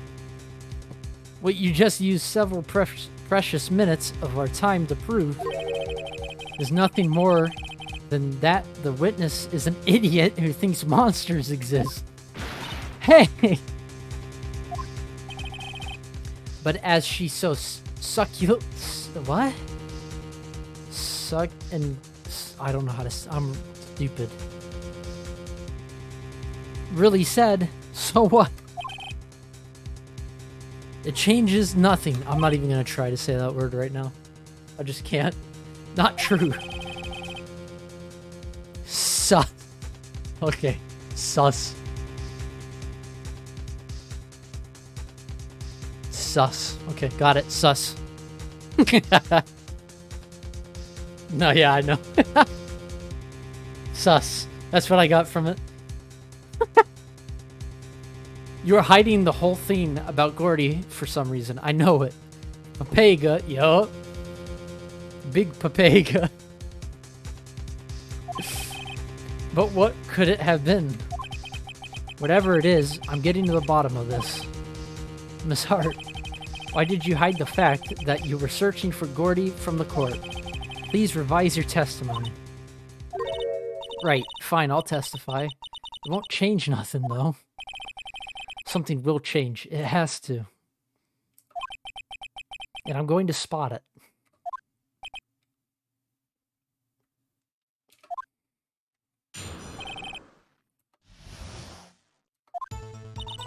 Actually, I'm not a research student at a university. I'm an investigative photographer. Imagine what a scoop it'd be if I got a picture of that monster. That's why I was camping out by the lake. But that's all I was hiding. When I heard the bane, I looked right straight out at that lake. There wasn't much else to look at, so I just watched that boat the whole time. Then I saw a flash near one of the men's hands, and I heard another gunshot. I was looking right at that boat the whole time, crossed my heart and hoped to fry. Well, Mr. Wright, you may cross-examine the witness. The witness's testimony is unchanged from before. Whether she is a research student or a photographer has no bearing on this case. There is no need to waste more of our time with another pointless cross-examination. I claim the defense's right to cross-examine the witness, Your Honor. Von Karma's up to something. I know it. He doesn't want me to cross-examine her because why? Is there a contradiction? Oh, dang! Thank you for the gift! It went to Josh! Woo! Thank you for the tier 1 sub. Yes, there was. Thank you so much for a gift. I really appreciate it. Now you're on the gift. You're number 1. Thank you so much. I am Santa Claus. Yup. Very well, you may begin the cross-examination. You seem sure of yourself. You must have something in mind. Ha, that would be a first. Haha, very funny. You understand that this is your last chance at a cross-examination, Mr. Wright. If there is no problem with the testimony this time, we will let the witness leave. I will announce my verdict at that time, Mr. Wright. Understood? Yes, Your Honor. Thank you so much for your resub and gifted sub. You're awesome. Wicked. Hypers. Thank you so much. Actually, I'm not a research student. Oh, yeah, okay. This is apparently for an achievement. An investigative photographer. Yep. You get your photo and sell it to the press. It's that kind of business. I'm coming as Rick! Yeah! You got gifted a sub! Woo! Hey, I was taking pictures at my sister's graduation last year. And guess what? What? Woo!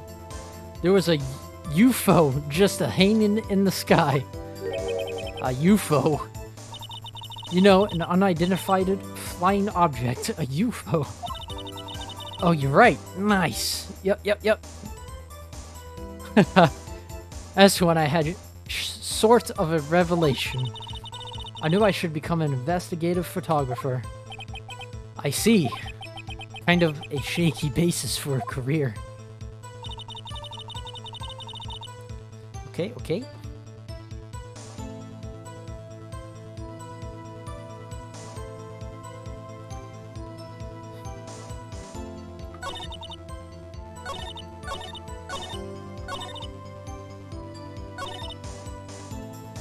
Or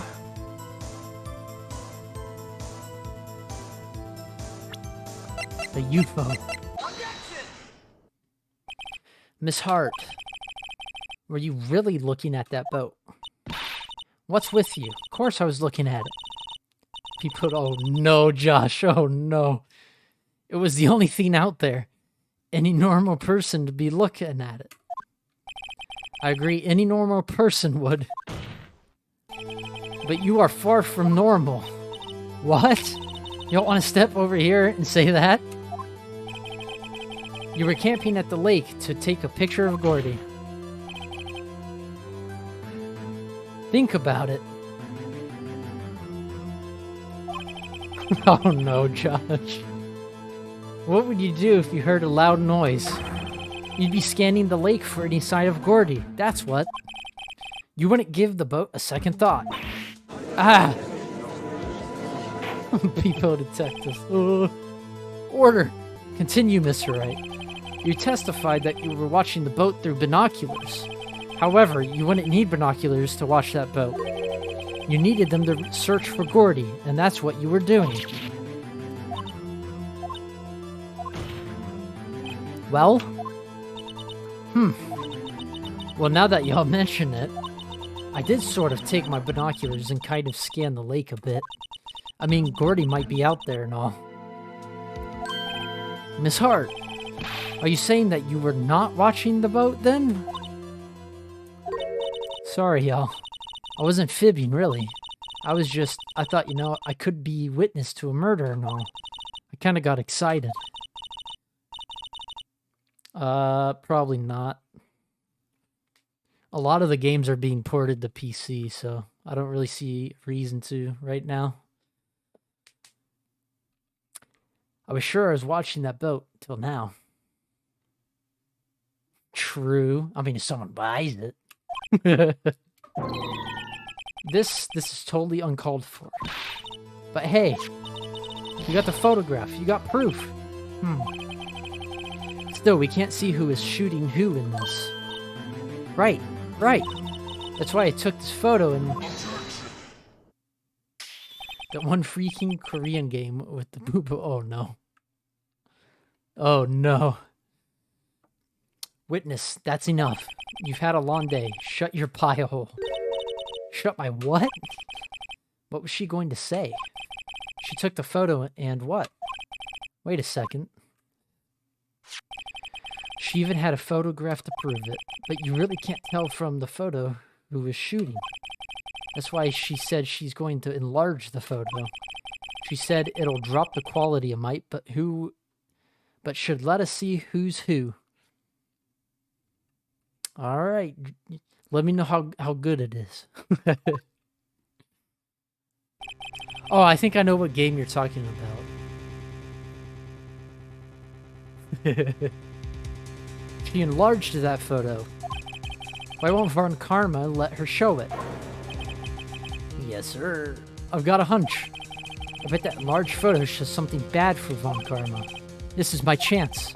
If I'm wrong, though, it'll mean prison for Edgeworth, or worse. What should I do? Oh, what should we do? I want to see it. Miss Hart, look at this photograph. You enlarged this photograph, did you not? Yeah, I did. High risk for my boy Edgeworth, yep. But we like living on the edge of worth. That was bad. Don't clip it. Why has that enlargement not been presented to the court? Because it does not exist. What are you talking about? You were the one who told me not to show it in court in the first place. You old fool. Wow. What's the meaning of this, Mr. Von Karma? Yeah, she is dumb.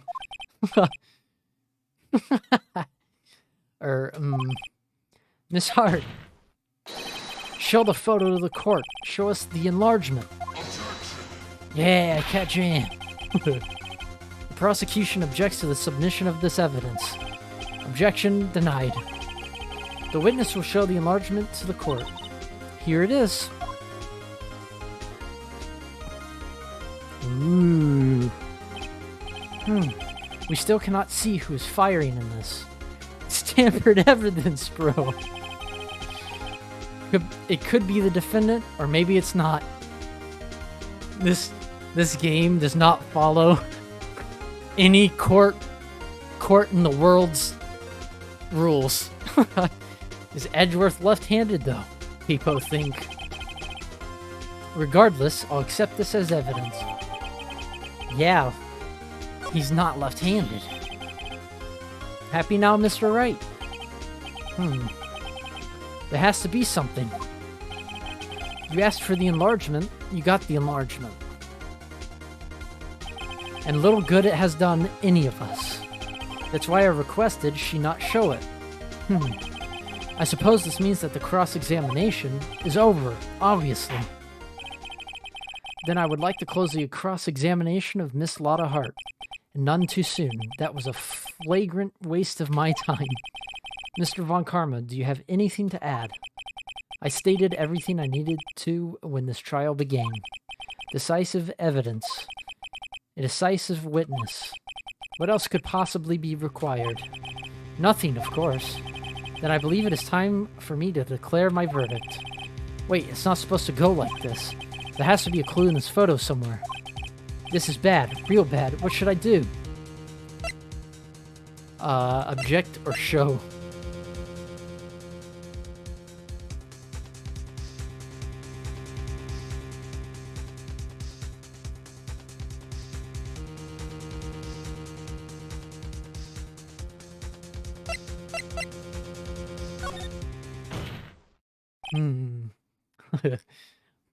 People think. Your Honor, there's something decidedly strange with this enlargement. Yo, catch him again, don't you? What might that be? Mr. Wright, you will show the court what you mean.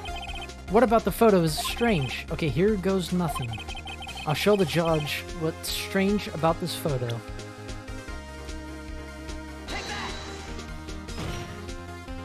Here, Your Honor. The shooter? I'm not sure I understand. What about the shooter is strange? Look at the hand holding the pistol, Your Honor. The hand? That hand directly contradicts another piece of evidence. This man's left hand does what? Let me show you. I'll show you the evidence that left hand contradicts. The evidence is clear. The man in this photograph is holding that pistol in his left hand. However, the prints on the murder weapon were from Edgeworth's right hand. Ergo, the man shooting the pistol in this photograph is not Mr. Edgeworth.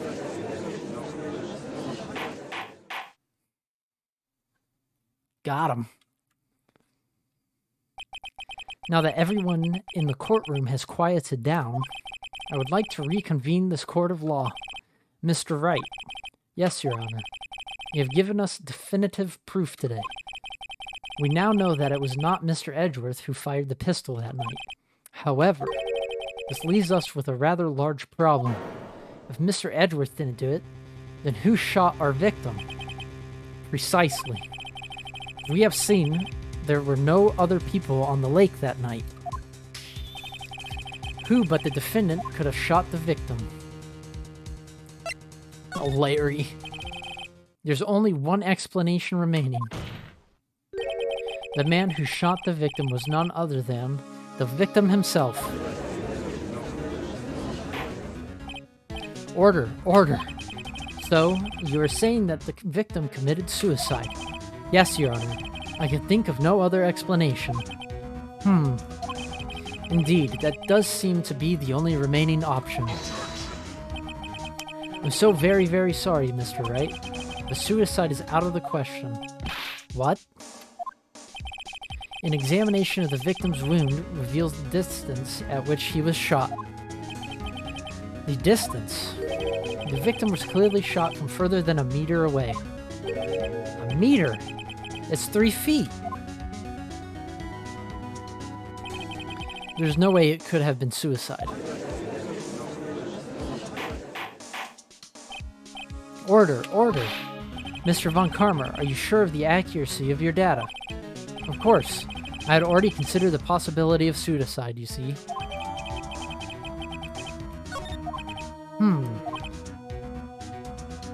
I see. Very well. Allow me to state my opinion. Considering the situation, the shooter had to be the defendant, Mr. Edgeworth. However, the prints on the gun reveal that the shooter was not Mr. Edgeworth. This is a conundrum. Therefore, I would like to suspend proceedings for this trial for the day. The court orders the defense and the prosecution to further investigate this matter. Understood? Yes, Your Honor. That is all. This court is adjourned. Got him. Got it extended, boys. What a doozy. Yeah, I got him. Ooh, that was a close one. Hey, don't you have anything to say? No, I have yet to be declared innocent, right? I am invested. Yup. Well, yeah, but what happened out there on that lake anyway? If he didn't commit suicide, then who? The shooter was about a meter away too. What? Don't give me that look. I did not kill him. I was just kidding around. Look, I'm going to go check on Maya. Oh. Right? What? Tell her something for me. What? Tell her to watch what she says in court. That's all. Would it kill you to just state how you really feel with a thanks, Edgeworth? I requisitioned a transcript of Lada's entire testimony. I thought it might give me some ammunition for the trial tomorrow. Of course, she didn't see the shooter. So the only part of her testimony that stood, was the bang she heard.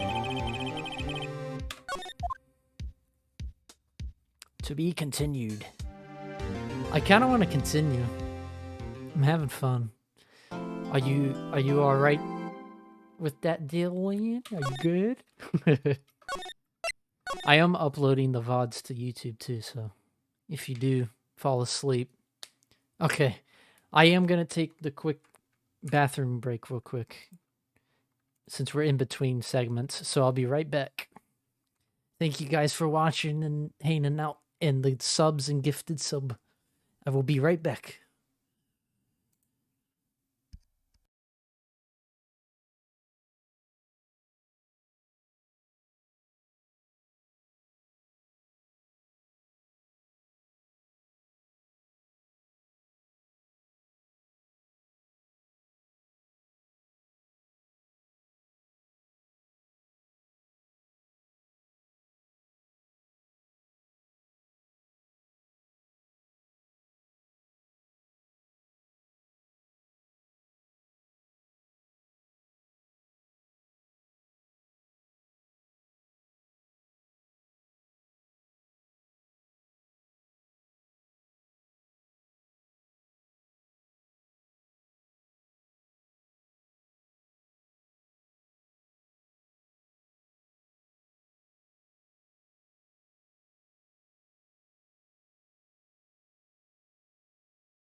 All right, I am back.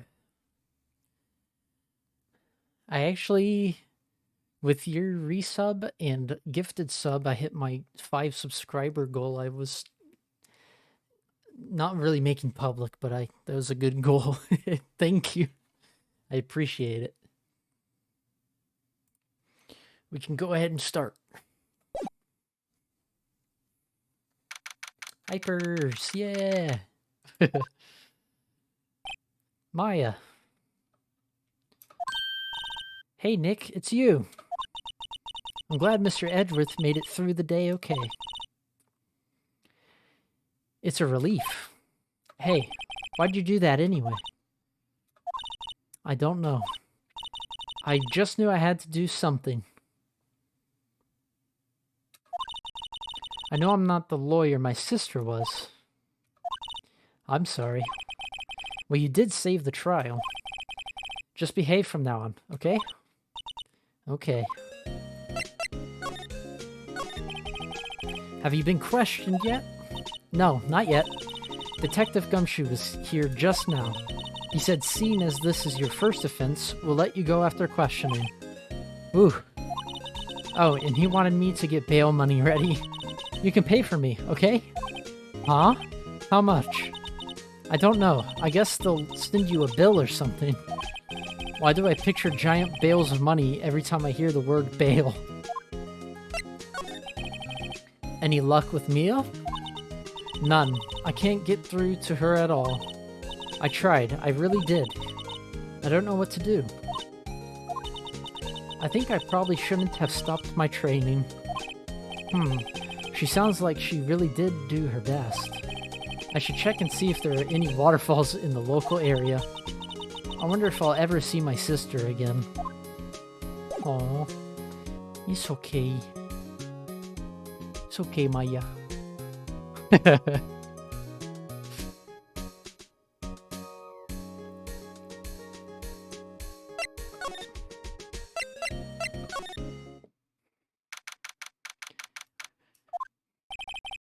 There are fewer than there were yesterday, but the cops are still around in the park. I wonder if Detective Gumshoe's here today.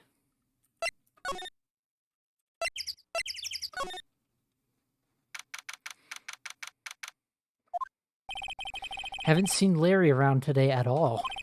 Probably off paying through the nose on a date with the lovely Kiance.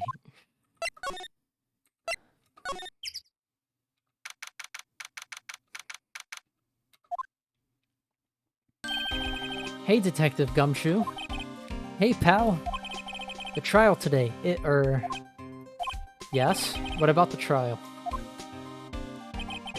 Well, I was going to say good show, but it wasn't really all that.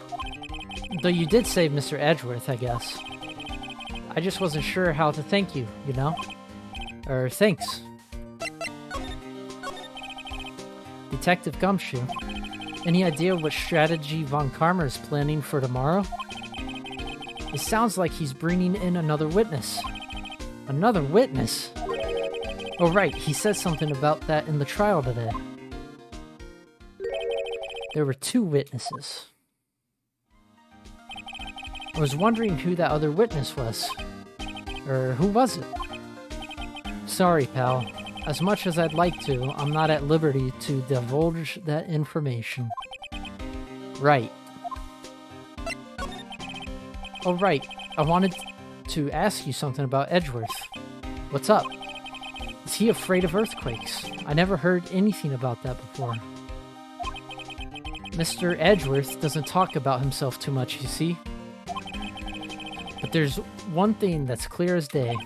Him hating crime the way he does, and him becoming a prosecutor, and him being scared of earthquakes. It all started with that incident. The DL6 incident? Yep, that's the one. 15 years ago, when he saw his father shot before his very eyes, he still feels the pain now. You can see it in his eyes. I wanted to talk to you about Maya Fey. Huh? She's not out on bail yet?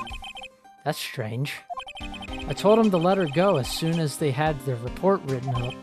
Man, I don't know what would have happened in that courtroom today if it weren't for her. Seeing her get dragged out by the bailiff, I'll be honest with you, pal, I shed a tear or two. Mr. Edgeworth, he was so moved I saw his lip trembling. Really? Cold as ice Edgeworth? He was really grateful for what she did, you know. I'm going to head back to the station. I'll get the report on Maya and get her out of there as soon as I can. Thank you. Oh, wait. I was wondering, how much is bail going to be? Don't worry about that. Sus. Yup. Mr. Edgeworth is posting the whole amount. What? Edgeworth? Didn't I tell you? He's grateful to hear for what she did. Alright, pal. Well, don't forget to go pick her up, okay? That's more sus. Maybe I can get Edgeworth to pay this month's rent, too.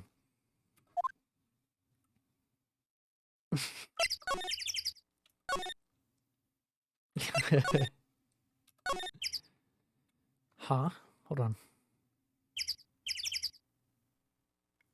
Oh, yeah, okay. Edgeworth did it! Let's hope not. He's my client. Hey, Nick, you finally came.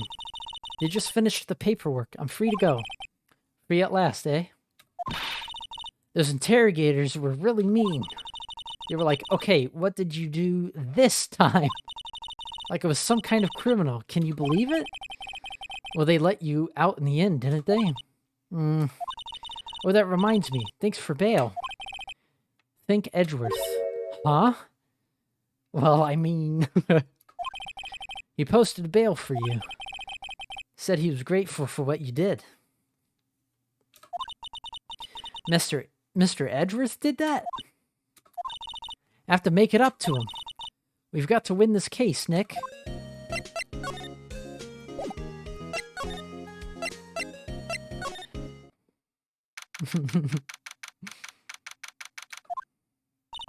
There aren't many cops around today, are there?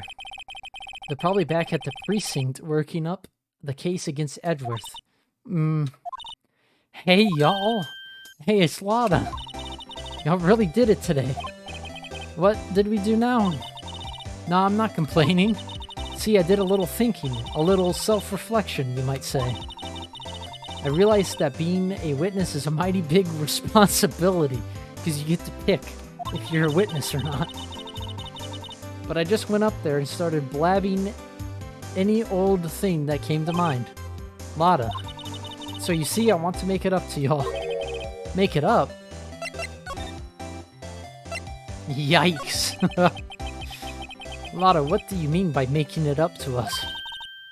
Well, you see, actually I got a bit of information for you. What? That Von Karma didn't want me to say nothing about it. What information? Now we're getting to the heart of it. See, I reckon we might be able to do ourselves a little exchange. Exchange? I thought this was to make it up to us. Right. I propose a little exchange to make it up to you. What? Information don't come cheap, my friend. Hey.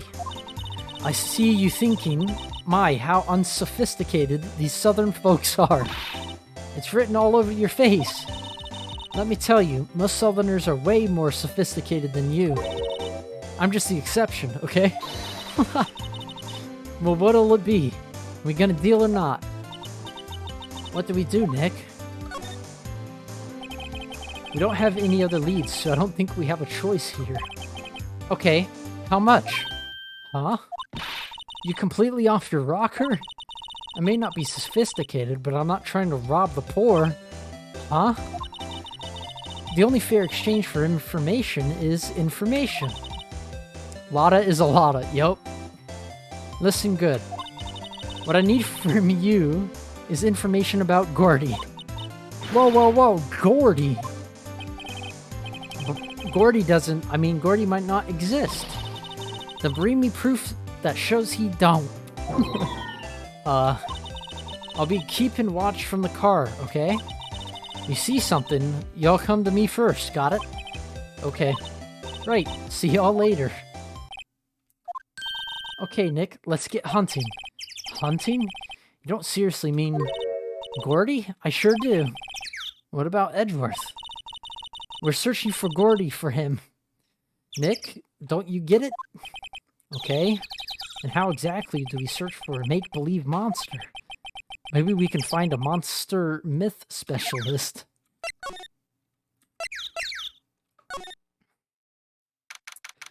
Yo, he's flexing.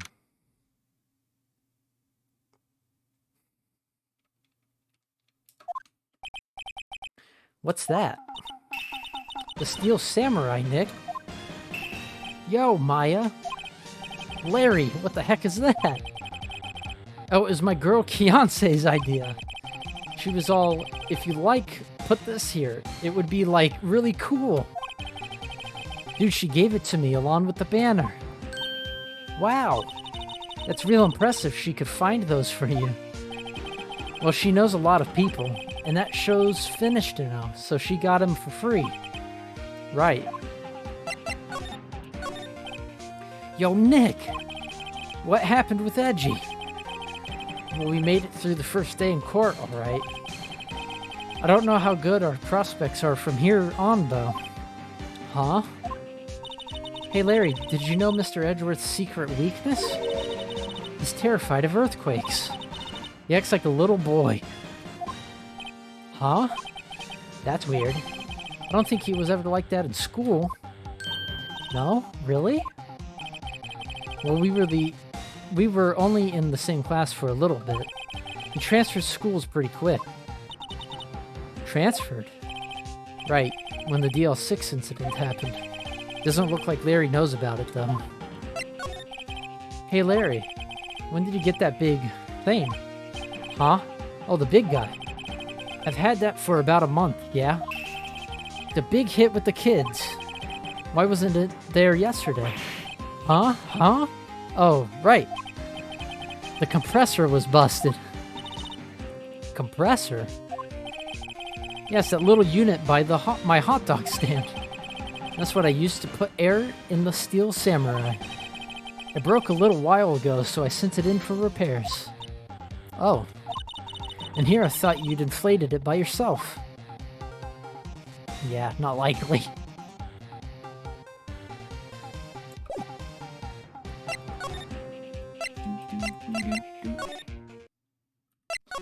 Got good music. This game's got some good music.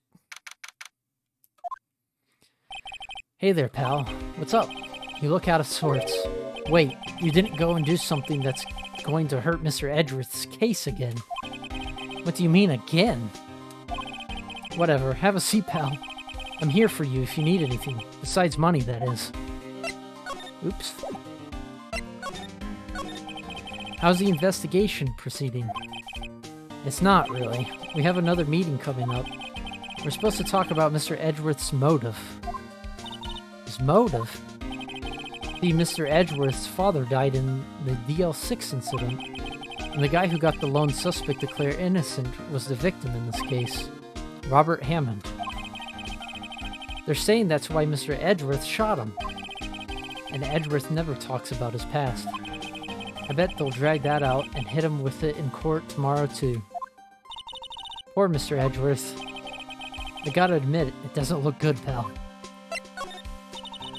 Say, Detective Gumshoe, do you know Gordy? The monster down in Gourd Lake? Not personally, no. Well, we're looking for it. Huh? Are you out of your minds? Eek! You got time to go wild monster hunting? How about doing a little questioning for me then?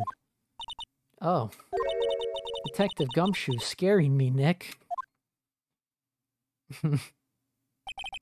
I told Detective Gumshoe about the deal with Lotta. Nick, try telling him sooner next time. Sorry.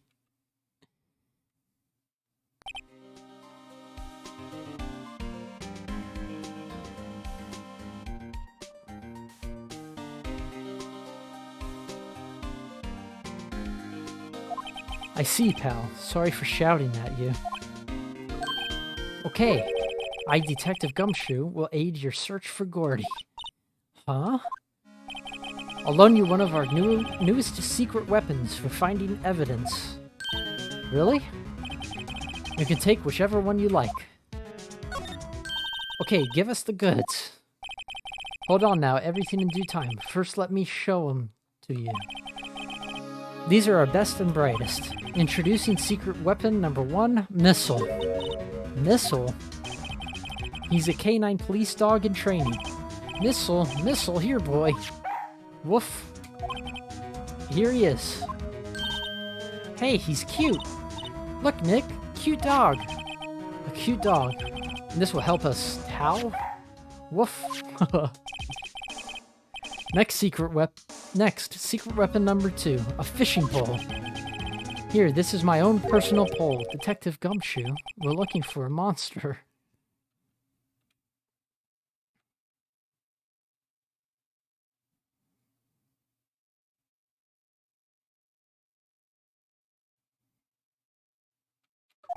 Yeah.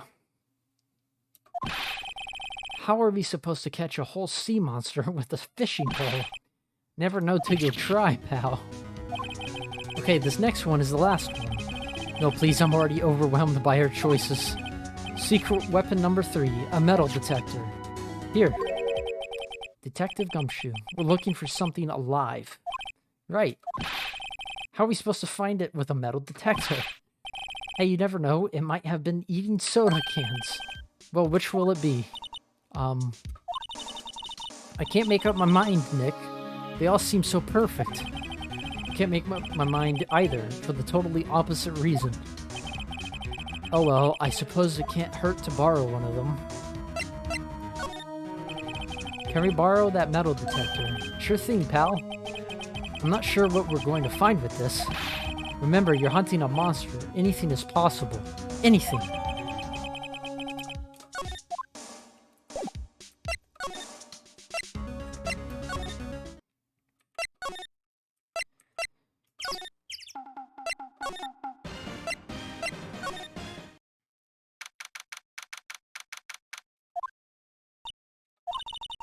It's always so quiet here. I wonder if the boat shop is closed for good.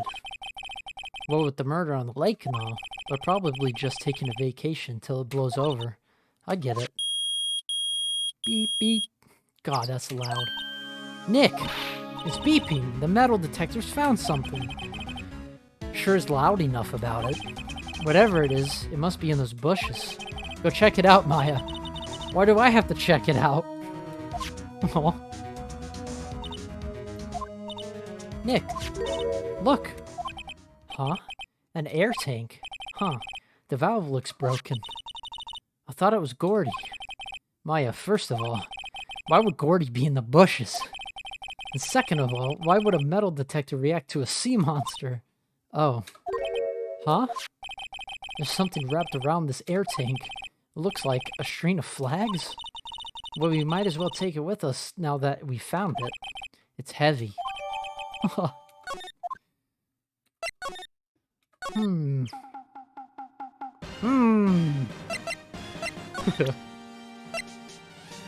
Larry butts up to something again? What? An air tank? What about it? Larry, I wanted to ask you about this tank. Say, is this air tank yours? Why would I have a thing like that? Look, see how there's a string of flags around the tank valve? It's just like the string of flags around your steel samurai there. Must be a coincidence. There are strings of flags everywhere these days. Like elementary schools. And used car dealerships. Look, why would I need a tank anyway? His face is twitching. You used this to inflate that, didn't you? Inflate what? What else? The big puffy steel samurai. Now why would you go asking me a question like that? Looks like I hit the nail on the head. Right. Actually, see, the compressor I always use was on the fritz. So I tried using the tank to inflate it just once. And it didn't go so well, as I suspected. It didn't go so well, yeah. You think you could be a little more specific? Come on. Look, it's embarrassing, so I really don't want to talk about it. Tell us! Fine. Whatever. It's like what I said, the compressor was busted. So I took the tank and tried to fill the samurai up with that. And then, blam. The valve busted open and made this incredible noise. And that tank there took off like a rocket. And it took my poor deflated steel samurai with it. What? Off into Gourd Lake? It sure scared me out of my gourd, that's for sure.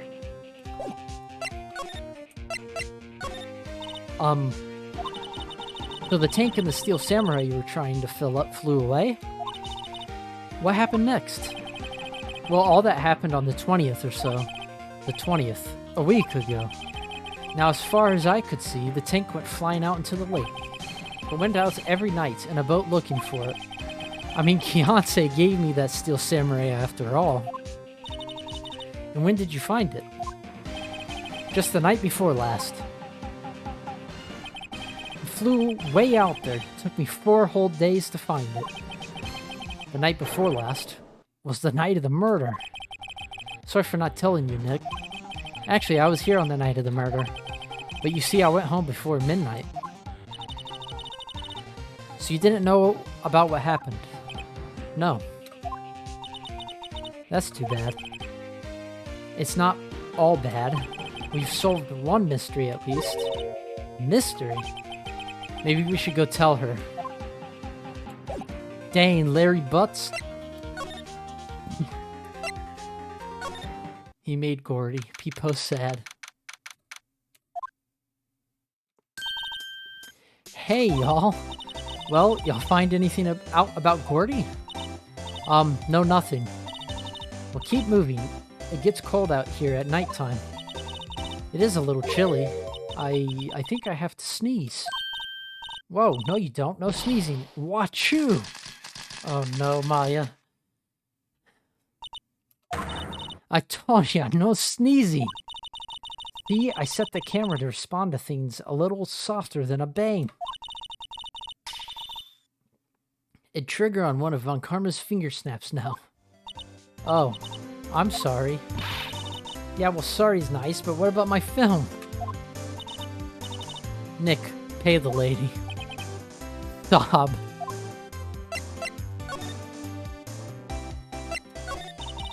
Well, Mr. Lawyer, I've got the info y'all need.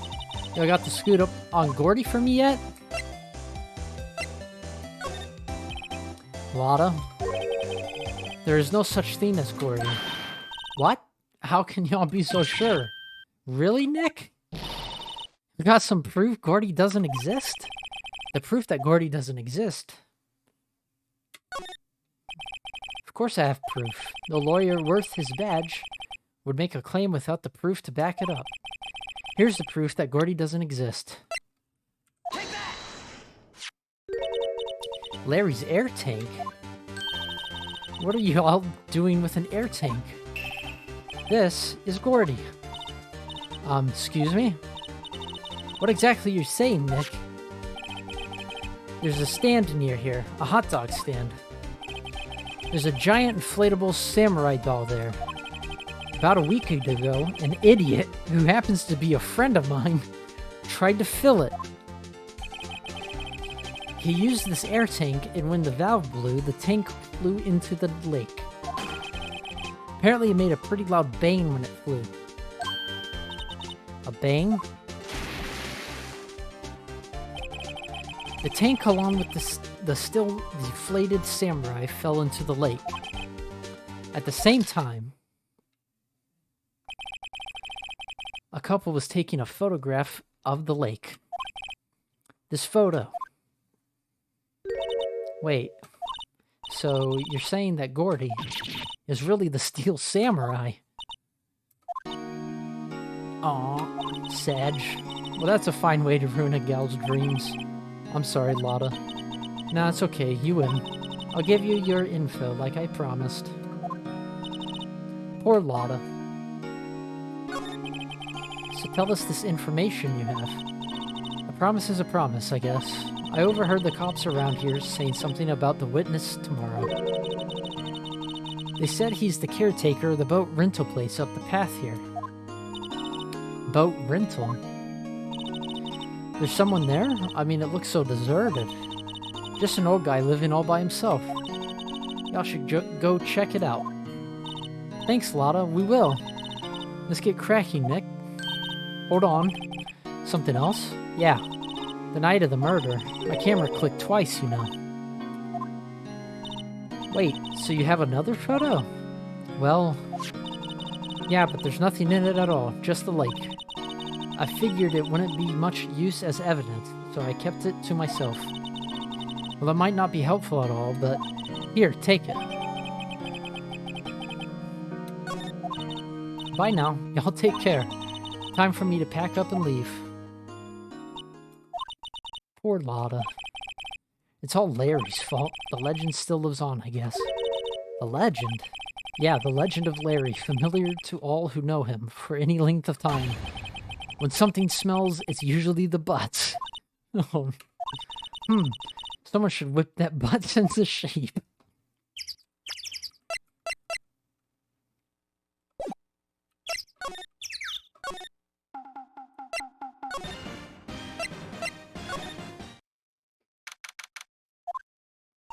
Hey, Nick. This is the boat shop that Lotta was talking about. You're right. Doesn't seem to be anyone around at all. Well, let's go check it out anyway. A small boat rental shop. Doesn't look like anyone is around. They're probably closed. Yup. We're going in, though. Ooh, a bird. Meg, that you? Eek. Hey, is that Keith with you? Where have you two been? I've been worried sick. Nick, you handled this. I think I'll leave this one up to you, Maya. Meg. Yes? Finally made up your mind, have you? My mind?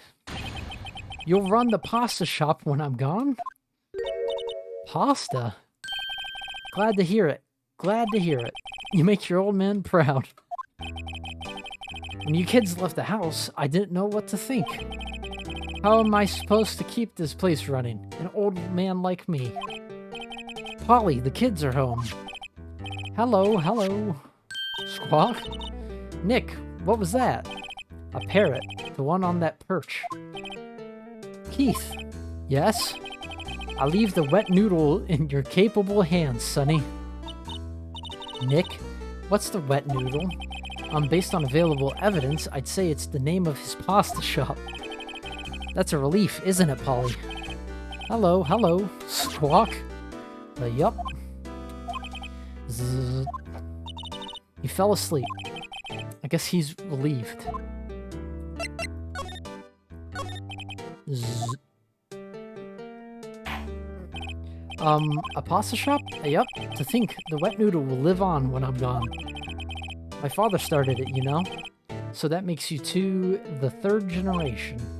Meg? Yes. Tomorrow we'll start with the secrets of dough tossing. Dough tossing? You too, Keith. Yes? You'll be the best pasta wrangler the West has ever seen. Pasta wrangler? The West? Isn't pasta from Italy? Meg! Yes? You know the best pasta's always been made west of the Rockies, don't you? Right, of course. Everybody knows that. Nick? Huh? How long do we have to keep up this all-in-the-family charade? This old man must know something about the murder. We're not leaving until we find out what it is.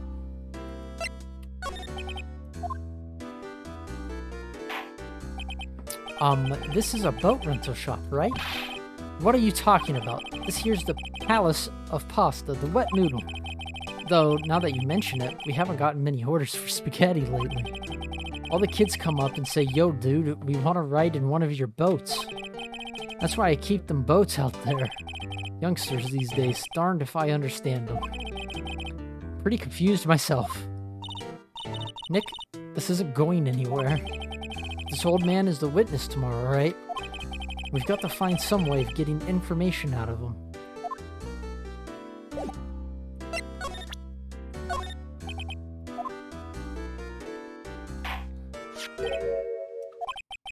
That a lawyer's badge?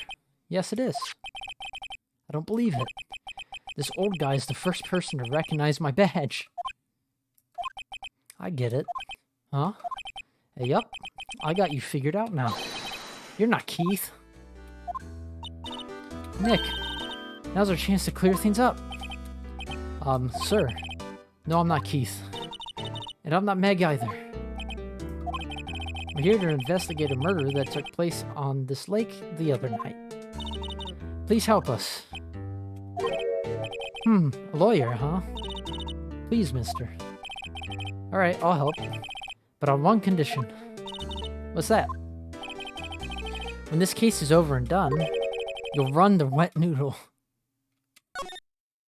Okay, we promise. Nick, are you sure about this? Hey, anything to get this case solved. Also, who wouldn't want to eat Phoenix noodles? I guess so. That's my boy. Good for you, Keith. Wait, didn't I just say, you too, Meg? Yes? You bring a tear to your old man's eye, you know. Now, what was that you wanted to know? Speak up, Polly. I was talking to the bird again. How do we get him to talk to us?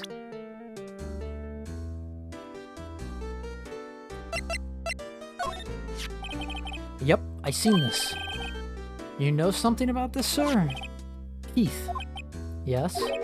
It's okay. You can call me Dad. Oh, God. Dad, you know something about this? Yup. The other night, out on the lake. Yes? Yes? I know all about that. I seen it.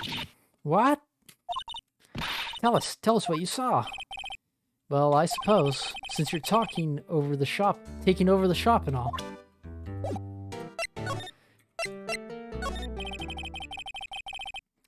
I forget the time, but it was pretty dark outside. Probably night. Yup. It was after midnight, but okay. Then I heard this bang, so I looked outside. Then I heard another one. Bang!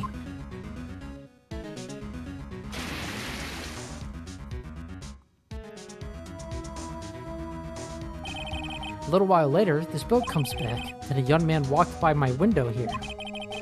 He was muttering something to himself. Yup. What did he say? Yup. I forgot. I'll remember tomorrow by court time. Promise. We need to know earlier than that. Bruh.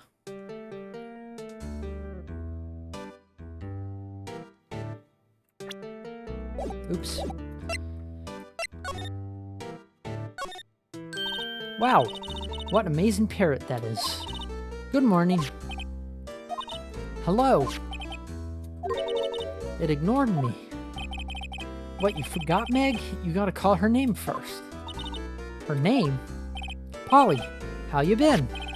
Hello, squawk. See? Neat, so the parrot's name is Polly. Too bad all she can say is hello. Har har har. Oh, Polly can say lots of things. You just need to know the secret words. The secret words?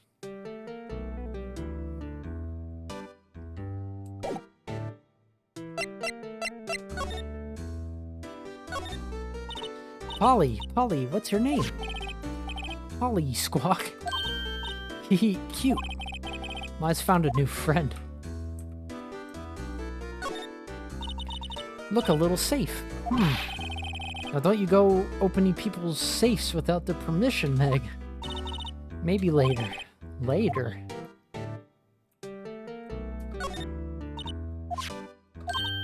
Okay.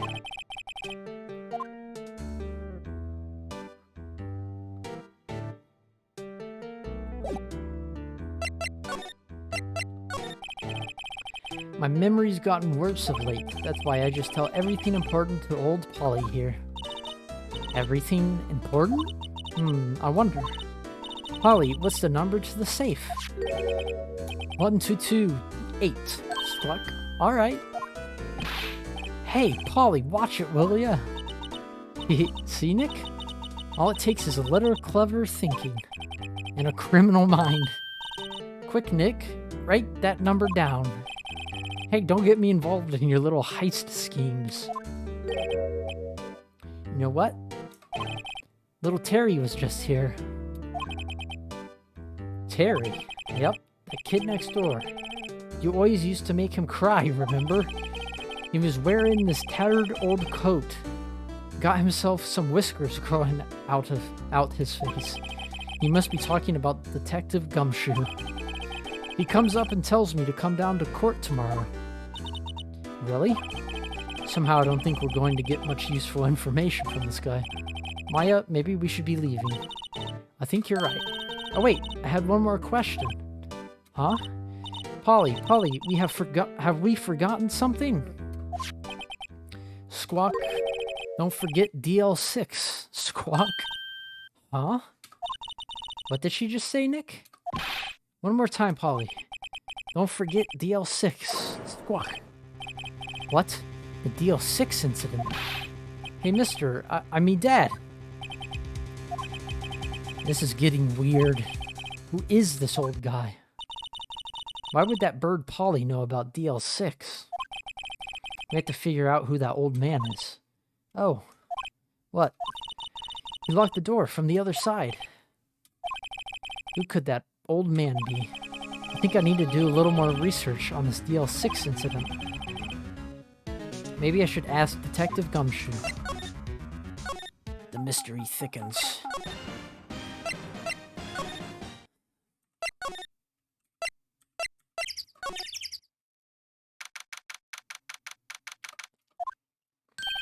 Hey pal, long time no see. You don't look so happy. What's wrong this time? Actually, we wanted to ask you something. Yeah? You know the boat rental shop down at Gourd Lake? Oh yeah? The old man who runs it is appearing as a witness in court tomorrow, right? Huh? How'd you... that was supposed to be top secret. Do you know who that old man is, Detective? Actually, I don't. He's a bit of an odd bird. I haven't been able to get a straight answer out of him. I decided first that he wasn't persuasive enough to stand and testify as a witness. That's why we called Miss Lotta Hart yesterday. As for who he is, we have absolutely no idea. Sounds suspicious.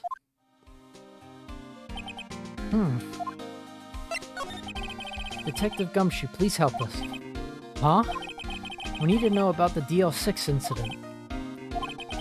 That was when Edgeworth's father died. I can't help but think that it has something to do with this current case.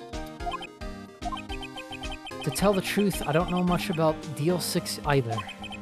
Mr. Edgeworth forbade us from reading the file. So I'm afraid I can't show them to you either, pal. What? However, if you can convince me somehow that the DL6 incident is related to this case, well, I guess I'd consider opening the file up.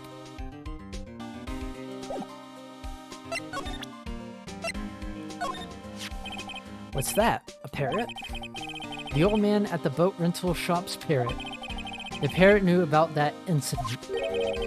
That incident? DL6. What?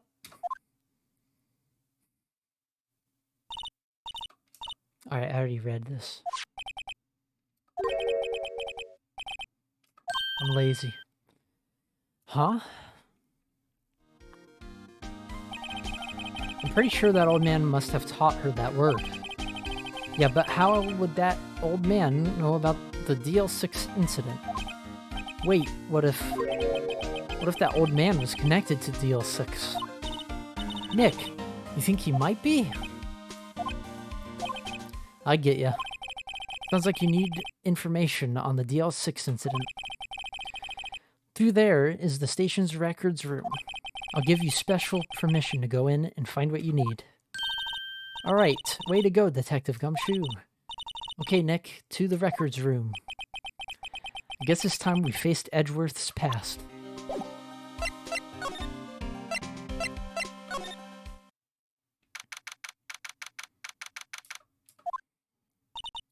Wow, it's amazingly dusty.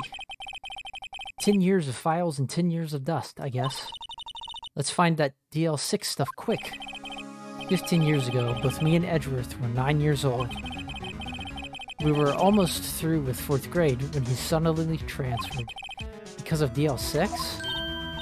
Nick, I found out where the file is. Oh, thanks.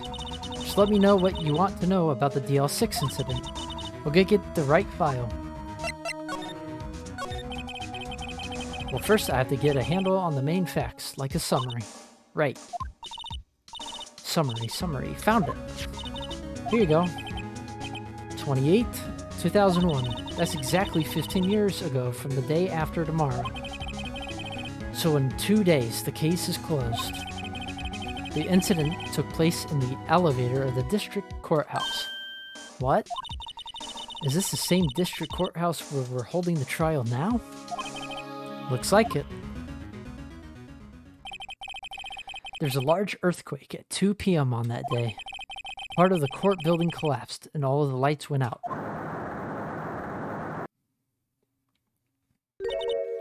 Wow, that was some earthquake. At the time, 3 people were trapped in the elevator. It took 5 hours for them to be rescued. 5 hours. That would be scary, like that, in the dark. There was a lack of oxygen in the elevator, and the survivors were unconscious. The survivors? One of the 3 in the elevator had been shot in the heart. That was Mr. Edgeworth's father, wasn't it? He said that his father was shot before his very eyes, so Miles Edgeworth was one of the other passengers in that elevator. Yeah, hold on. Victim, here. Found it. Gregory Edgeworth, 35, defense attorney. If he were still alive, he'd be 50. He had lost that day's case in court and got in the elevator with his son, Miles. Miles Edgeworth, of course.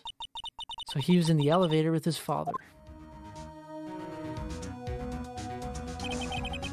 From the angle of the bullet and other evidence, it could not have been a suicide. The murder weapon, a pistol, was found in the elevator. The pistol had been fired 2 times. Where have I heard that before? Huh, it sounds just like the current case. What's going on here? Got any data on the suspect in there? That'd be the guy that my mom got arrested. Hold on. This is it. The man arrested as a suspect in DL6 was Yanni Yogi. He was a clerk in the court, apparently. So he must have been the 3rd person in the elevator. Well, then he had to have done it. But he was found innocent, thanks to his defense lawyer, Robert Hammond. Hammond, the victim in our case. Right. The suspect, Mr. Yogi, was oxygen deprived, so much so he had brain damage. He lost all memory of being in the elevator. After he was declared innocent, he disappeared. Where could Yogi have gone to, I wonder? He may be closer than we think.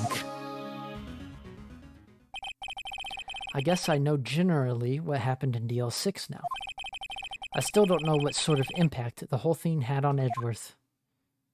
Nick, are we going to take the whole file? There's too much. We'll never get it out. You're right. How about we just take what we think we'll need?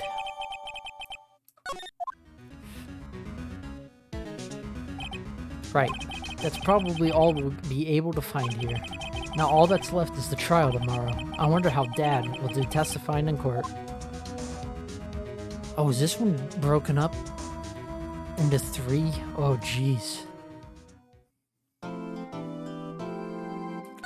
Saving my progress. Should we call it here? What do you guys think? If Dylan's here.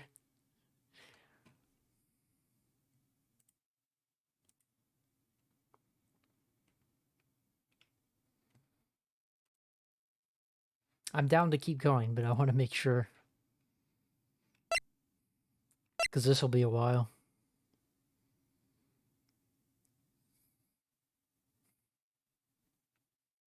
I think I'm going to keep going. But I'm going to take a break. So I'll be right back.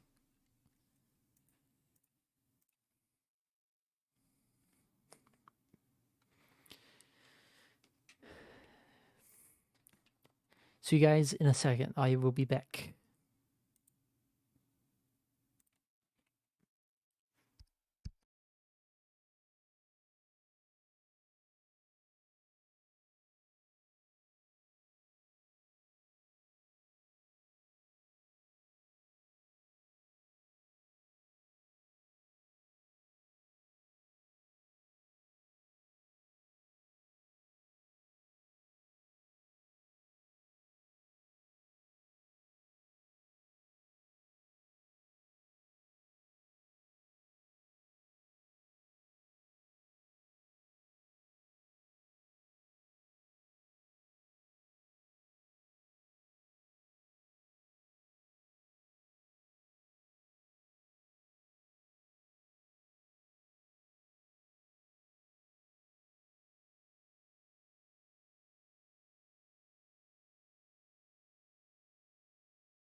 Alright, break is over.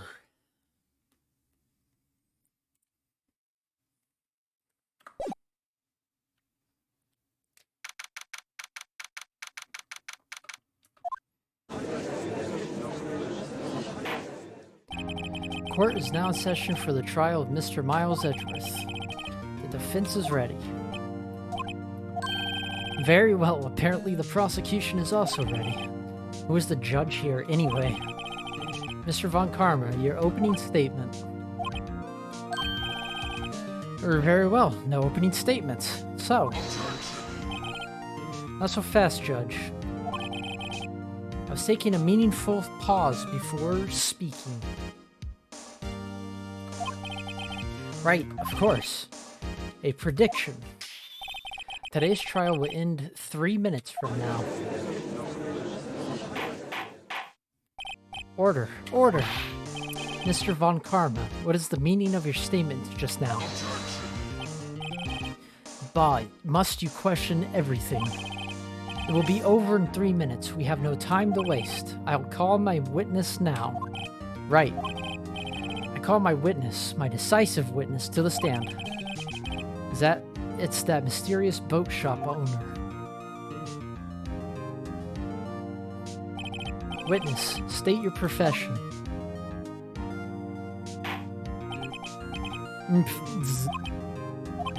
I am the proprietor of the restaurant, the Wet Noodle at Gourd Lake. And I also rent boats.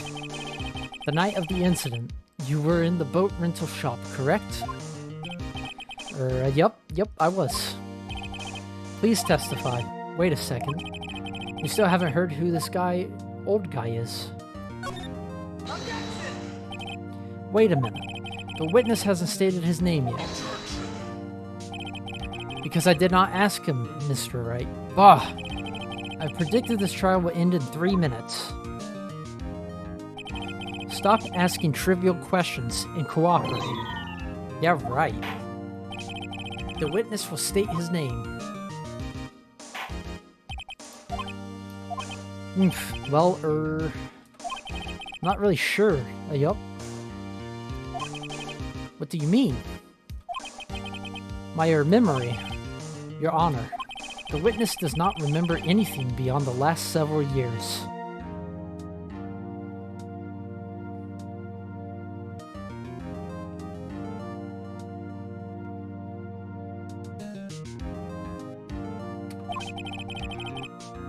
Here we go. He cannot recall his own name.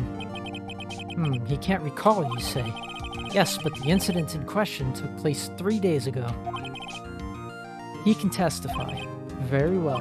Let's hear his testimony then, shall we, witness?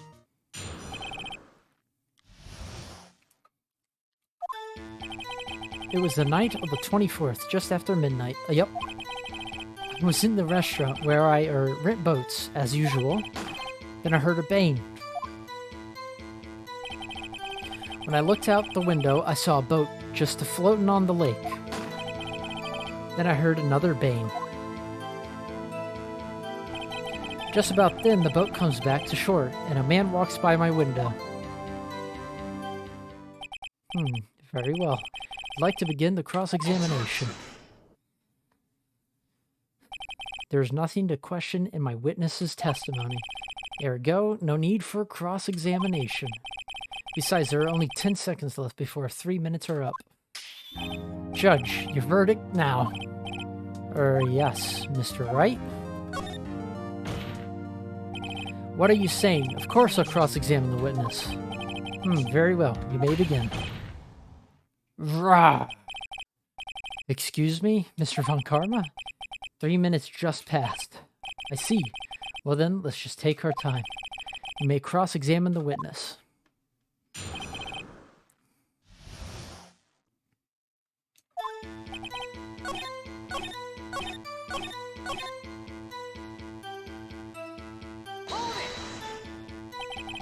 By your window?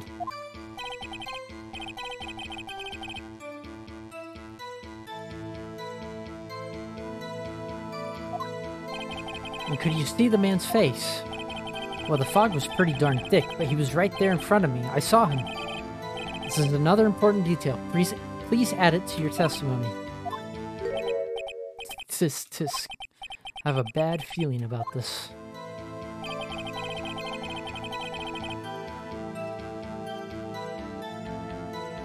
That man was the defendant. He was saying, I can't believe he's dead.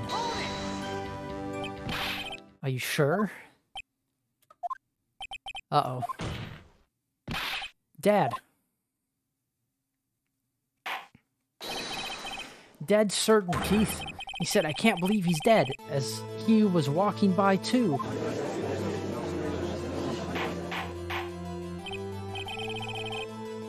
Witness, are you sure that the person you saw was Miles Edgeworth? It was him. That Edgeworth boy.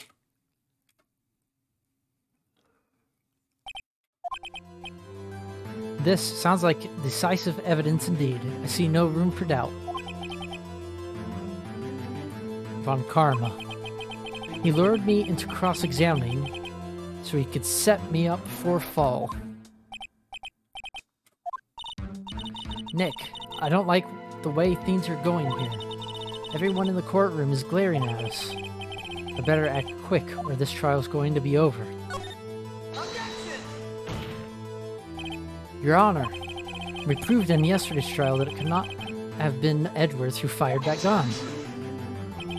Mr. Wright, are you referring to the fingerprints from Edgeworth's right hand found on the gun, and the photograph showing a man firing with his left hand? Exactly. That is easily explainable. He could have wiped his prints off. His prints after he fired. You are ignoring the truth of the matter here. Everything in this witness's testimony is true. The judge is lost in thought. What should I do? Your Honor, this witness claims that Edgeworth said, I can't believe he's dead. But his word is all we have. If he were telling a lie... Mr. Wright, in a court of law, the evidence tells all. Apparently you have yet to realize even this basic fact. If you say his testimony is a lie, show us proof. Nick, do we have evidence?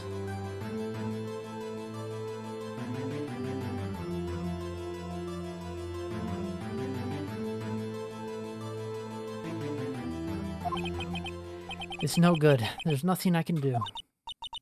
Are you sure? To be honest, I don't know what to do anymore. Please. Can you hear me, sis? Please. We need your help. Nick needs you. 3 minutes was perhaps too high an expectation. However, 15 minutes isn't bad. This must be a new record. Enough. The witness may leave the stand. This court sees no reason to further prolong the trial. Nor is there any need for more time to decide the case against the defendant. The case is extremely clear. I see no room for misinterpretation of the facts. What? No. This court finds the defendant, Mr. Miles Edgeworth, guilty. Oh no. The accused will surrender to the court immediately, to be held pending trial at a higher court within a month from today's date. That is all. This court is adjourned. Uh-oh. No. Wait! Oh, no. Maya. Who was that just now? Me! Huh? What? Oh, no. Larry! What are you doing here? Listen, you gotta listen to me. I was there in the park the night of the murder. I wasn't sure about it until just yesterday. But today I remembered it. Remembered what? The gunshot. I heard it too. Order.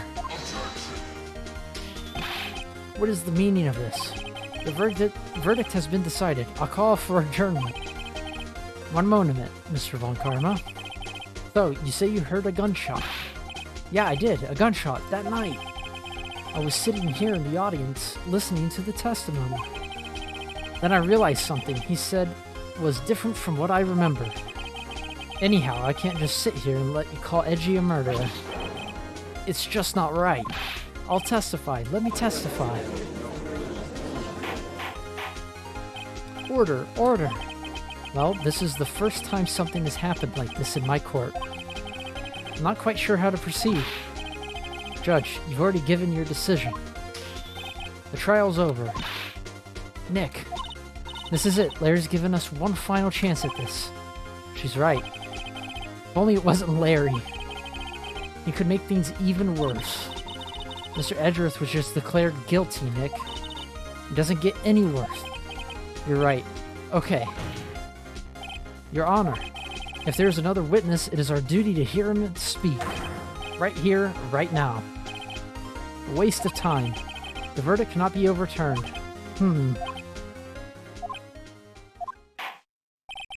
Allow me to speak my opinion. In all court proceedings, it is our duty to prevent an inaccurate verdict.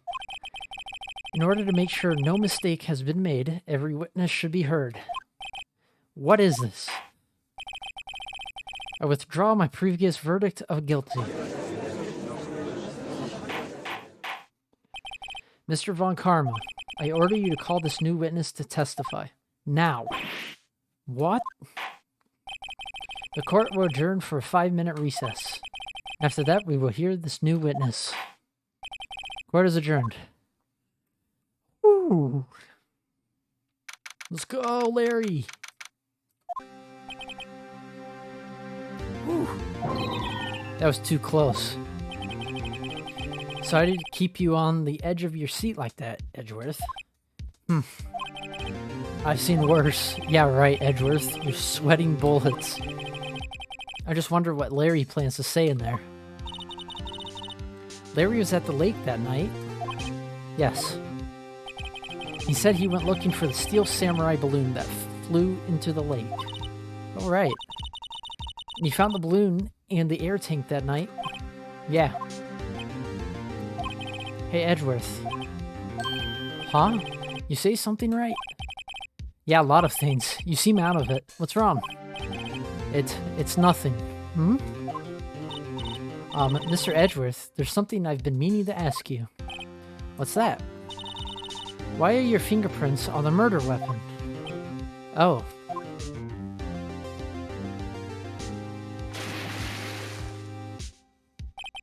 When he fell into the lake, I went into a daze. I couldn't understand what had happened. I couldn't think straight. Yeah, people detective. What's up, Josh? Then I saw the pistol lying on the floor of the boat in front of me. I picked it up without thinking. I didn't have a reason, really. I see. Right. Yeah? This might be our chance. Our chance. Von Karma has only ever run perfect trials. Perfect trials? Perfectly prepared witnesses, perfectly complete evidence. That's the secret to his success. This is the first time he's ever had to deal with something unexpected. He has to let someone he hasn't even talked to testify before the court. And that someone is Larry. What are you getting at? It's likely his testimony will be full of holes, right? That's right, Nick. No 10-minute trial this time. We'll milk this one for all it's worth. Hey, it was 15 minutes. 15! Everything's on Larry now. Monka Giga Larry. Don't do this, hairy butts.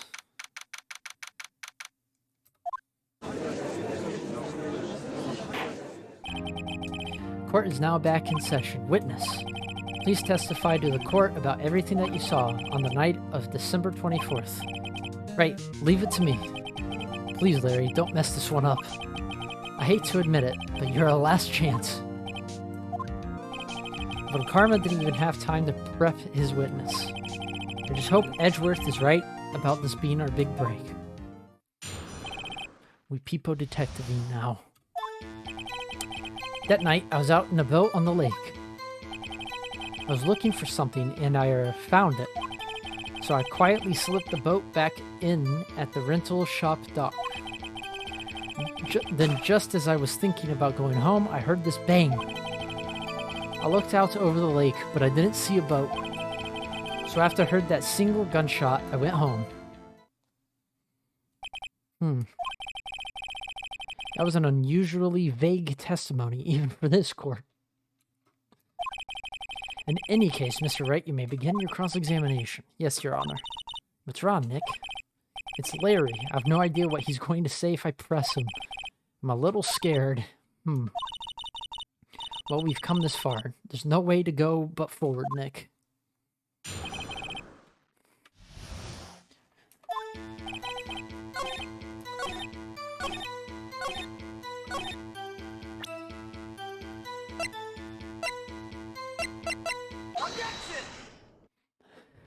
Wait a sec, Larry. What? You only heard one bang. You sure? That's what I said. But Miss Laura Hart testified yesterday that she heard 2 bangs. And the old man just now said the same thing. They both heard 2 gunshots that night. Huh? Were you even in listening? Were you paying attention at all to what they said? Yo, Nick, please. Huh? You know something's been bothering me. I'm a witness, see? I'm like a customer here. So you got to treat me nice and stuff, okay? Mr. Butts. What? You only heard 1 gunshot. Are you sure? Well, to tell you the truth, I'm not sure. Not sure? How could you not be sure?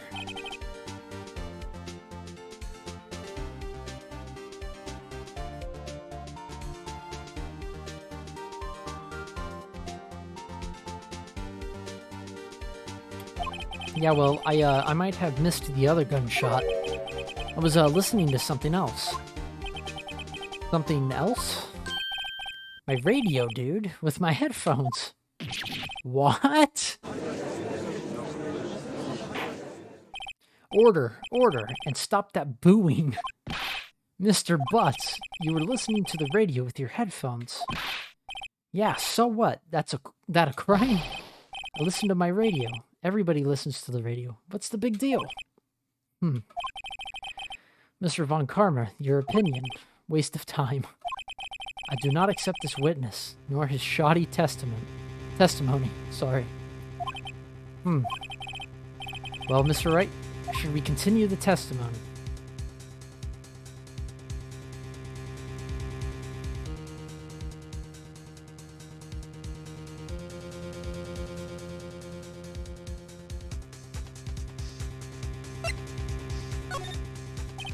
Your Honor, please allow the witness to continue his testimony. Bah! Nothing is more pitiful than a lawyer who doesn't know when he's lost. Very well, Mr. Butts. Please give your testimony and be sure to include details like your radio. Right, leave it to me. I wouldn't if there were any other way out of this, believe me.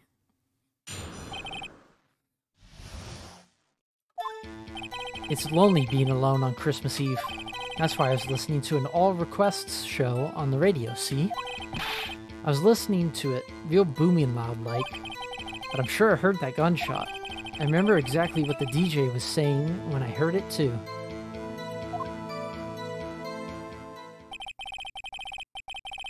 You were listening to your radio at a high volume. Yeah, what's the big problem? Can't a man listen to his radio in peace? Isn't this a free country? I truly believe Larry has no idea what the problem here is. Judge, can you believe a word this witness says? What he heard was probably nothing more than a drum beat from the radio. True enough, it is difficult to believe this testimony. Wait, Your Honor. The witness said he remembers exactly what the DJ said when he heard the gunshot. Excuse me? DJ? An announcer. The guy who says things on the radio. Anyway, what this means is when he heard the sound, no music was playing. The DJ only talks between songs, so he could have heard the gunshot from the lake. I'd like to cross-examine the witness, Your Honor. Very well, Mr. Wright. I can't believe I'm continuing this charade.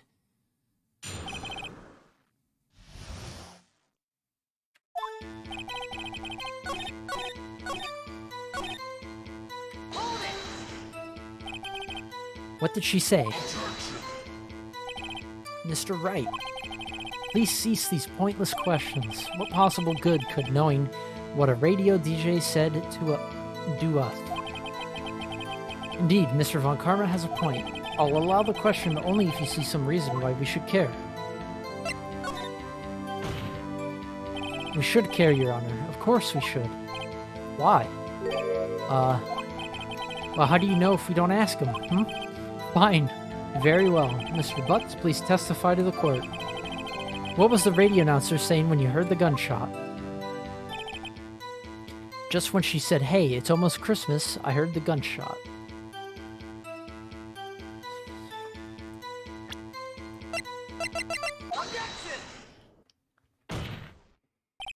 Larry, are you absolutely sure what you're saying is correct? Huh? What's with the face? You look scary, dude. If you're trying to scare me, you better know I don't scare that easy. Is something the matter, Mr. Wright? Your Honor, did you hear what the witness just said? The DJ said, "Hey, it's almost Christmas," when he heard the gunshot. Indeed, and almost Christmas means it wasn't Christmas. Do you realize what this means? When he heard the gunshot, it was still Christmas Eve. That would seem to be the case, yes. But that contradicts the two testimonies we have heard so far, Your Honor. Both Miss Hart and the old man said it was after midnight when they heard the shots. In other words, when they heard the gunshots, it was already Christmas. This is a clear contradiction, Your Honor. Before midnight. Order, order. What does this mean? The two prior witnesses heard gunshots after midnight. However, this witness says he heard a gunshot before midnight. Yeah. Judge, the answer is simple. The current witness is plainly mistaken. Just look at him. Suspicious. What? Huh?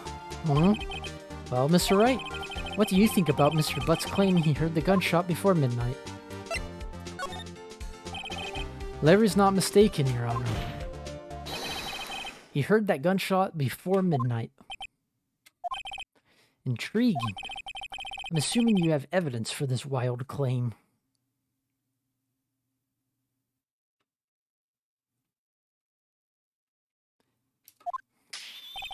Show me evidence there was a gunshot before midnight. You remember the lake photo she gave us? There's nothing?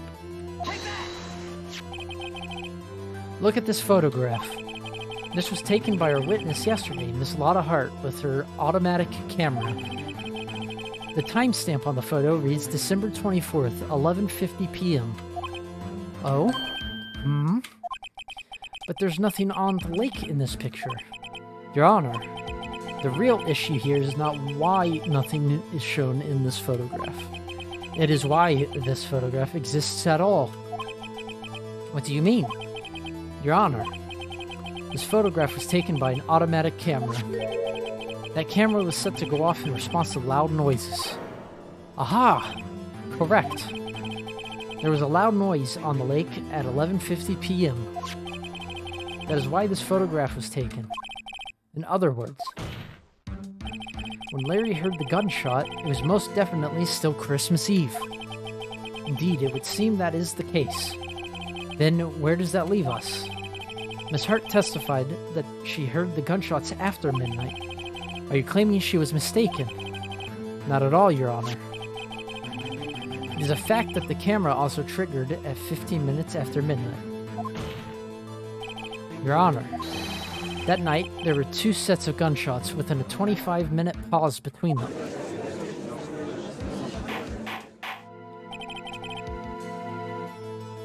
Why would this be? Don't be fooled, Judge. That camera was set to respond to loud noises, yes?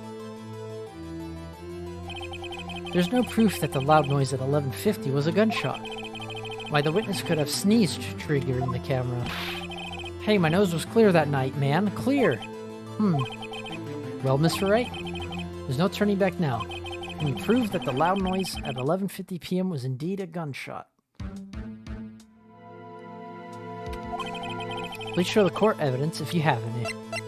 Yeah, the gun was shot 3 times. This is my evidence. The murder weapon? Something about this pistol was bothering me, Your Honor. Both of the witnesses who testified yesterday heard 2 gunshots. However, the murder weapon was fired 3 times. When, then, was the last shot fired? Only now have I realized the truth. That 3rd shot was the shot Larry had heard just before midnight. Order, order. That would make sense of the evidence we've seen so far. However, this leaves me wondering exactly what did happen that night on the lake. Exactly. If this is true, there were 2 sets of gunshots, separated by 25 minutes. One at 11:50, another at 15 minutes after midnight. Why, I ask you? Why? Uh-oh, I'd better think of something quick. Wait a second. Gunshots separated by 25 minutes. Ah! What's wrong, Nick?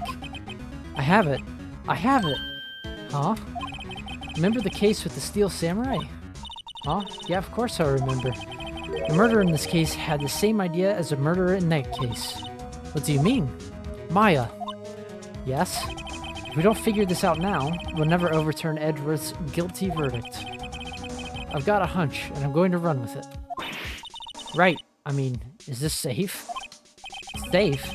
We've already gotten a guilty verdict. We have nothing to lose. You just watch and let me know if I say anything that sounds fishy, okay? Right, Nick. Your Honor. Yes, Mr. Wright. The testimony just now has cleared up this entire case. What do you mean, Mr. Wright? You finally realized the truth. There can be no other murderer here than Miles Edgeworth himself.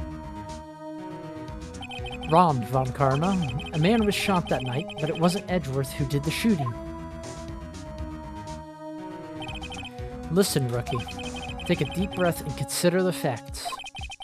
At the time of the murder, 1 boat was on that lake.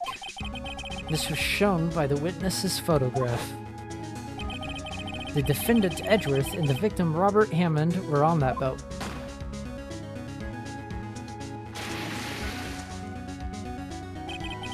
There was a gunshot fired on that boat, and Robert Hammond fell into the lake. The distance of the shooting was 1 meter. It couldn't have been suicide. Well, the guilty party has to be the other man on the boat. I admit, it is hard to imagine any other possibility. Yes, but this assumes that the victim was shot at 15 minutes after midnight. What do you mean by that, Mr. Wright?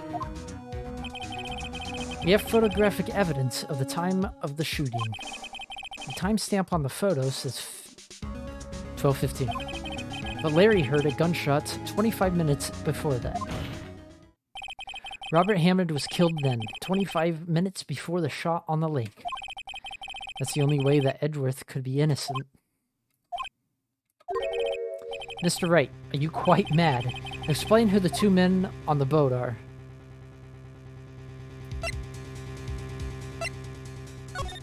Oh, that was wrong. Uh-oh.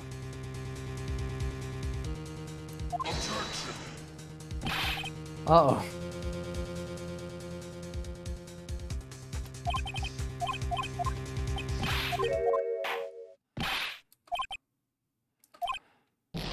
Yes.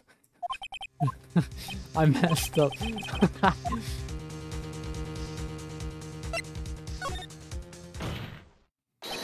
Of course, it was Edgeworth and the murderer. After the murderer killed Robert Hammond at 11:50, he assumed the guise of Mr. Hammond and met Edgeworth. What? Are you serious? Yes, Edgeworth won't tell us why he went to the lake that night. However, I have a hunch. That night, Robert Hammond called Edgeworth to the lake. Now, Edgeworth didn't know Robert Hammond's face that well. That's why he didn't suspect anything when the murderer took Robert Hammond's place. I'm not sure what to make of all this. Ludicrous. Mr. Wright, tell us the name of the murderer then. The murderer's name? Right. It's... I don't know. Actually, I don't know the murderer's name. You don't know? Bah, again you waste my time. I don't know because he never told us. The murderer is the caretaker of the boat shop, that old man. At 11:50, he was the one who killed Robert Hammond. The caretaker of the boat shop. Where did he do this? There weren't any boats on the lake then. Why would he have to go all the way out on the lake just to shoot someone? Might I suggest that the real scene of this crime was not on a boat? What? Well then, where did the murder take place? Show the judge where the murder really took place.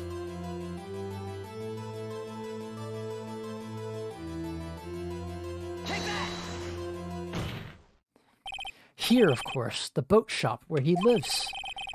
That way he could meet with the victim without anyone seeing. Do you have proof that the boat shop was the scene of the crime? Recall Larry's testimony, if you will.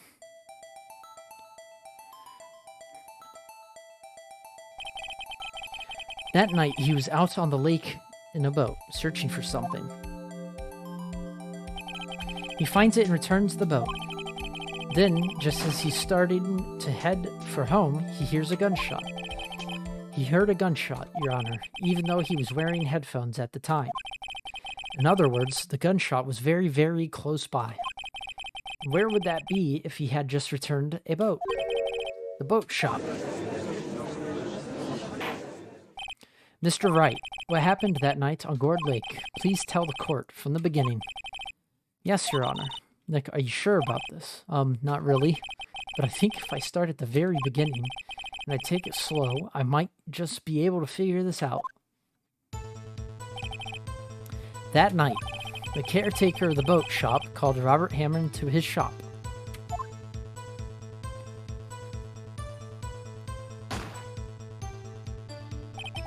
This was around 11:50. That was when the gunshot that Larry heard was fired. After that, the caretaker put on Robert Hammond's coat. He became Robert Hammond. Then he got in the boat with Edgeworth and went out into the middle of the lake. Then who fired the pistol on the boat, Mr. Wright? Of course it was the murderer who shot the pistol. He shot twice. Both missed Edgeworth on purpose. Wait a minute. Yes? Why would he shoot twice if he didn't mean to hit anyone? Details. Know this, Mr. Wright. The moment you run out of explanations is the moment you lose. Tell us why the murderer had to fire twice. I believe he shot twice to create a witness, Your Honor. Create a witness. The murderer lifts his pistol and fires one shot. That ensures that anyone who heard the shot would look at the lake. Indeed, Miss Hart did exactly that after hearing the first gunshot. Next, the murderer waits a bit and he fires again. Then,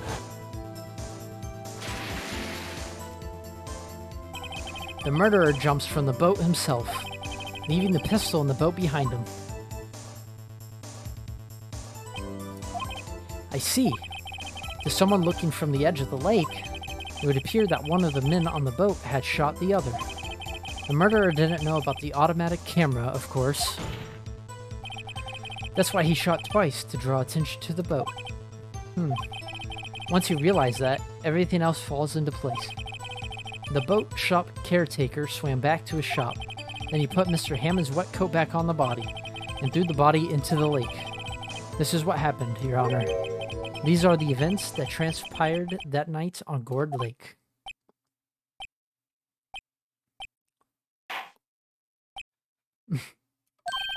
Bailiff. Bring out the witness from before. The boat shop caretaker. Quickly.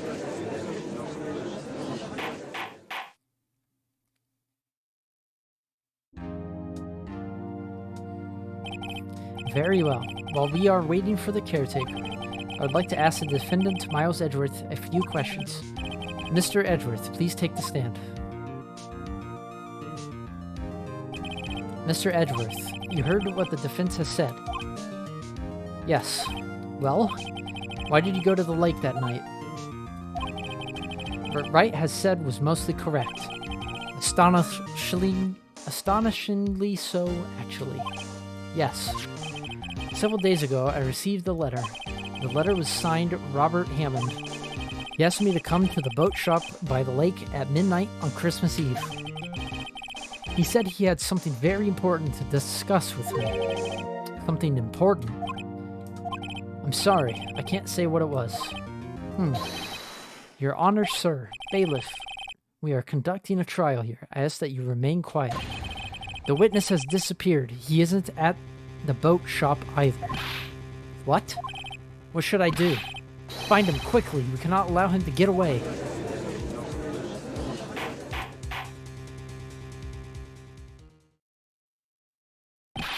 Mr. Von Karmer, your witness has disappeared.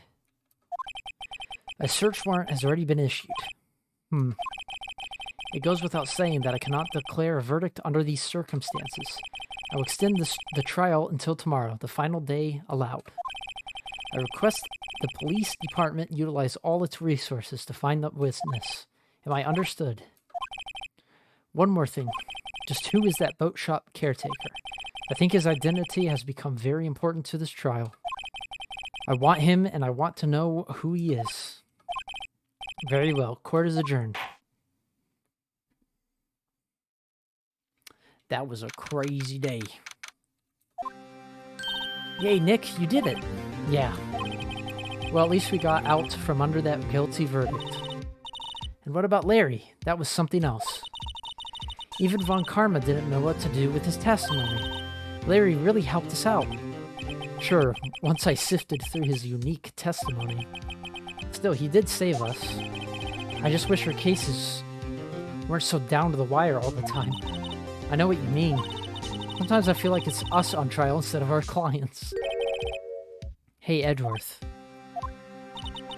Mr. Edgeworth? Did you say something? Don't look so pained. I mean, it looks like you're probably going to get off the hook. You could try to smile just a little. Relax. I'm sorry, but I fear it's not over for me yet. What do you mean? Right. There's something that's been troubling for me for a long time now. And I don't know whether or not to tell you. Edgeworth? No, there's so little time left. I want to tell you, to get it off my chest, but... I can't make up my mind. What is this about, Edgeworth? It's a nightmare I've had. A memory of a crime that I committed. A crime you committed. A memory of a murder. Yo. Yeah.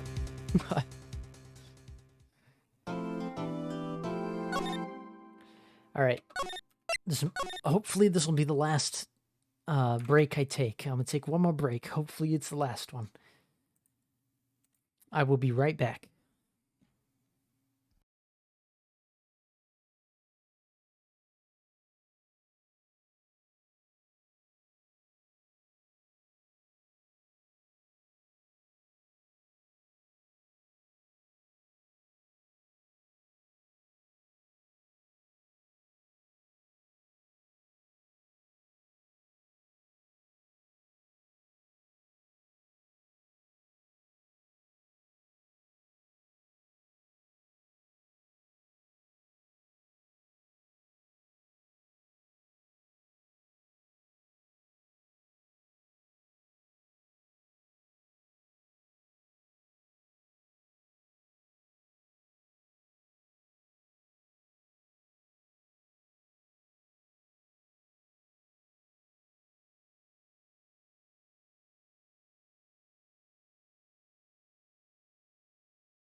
Vohayo Josh.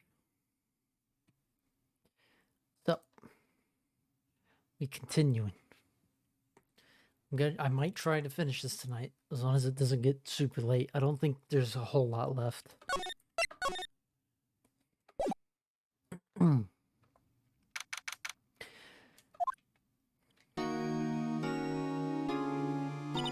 What was Mr. Edgeworth talking about?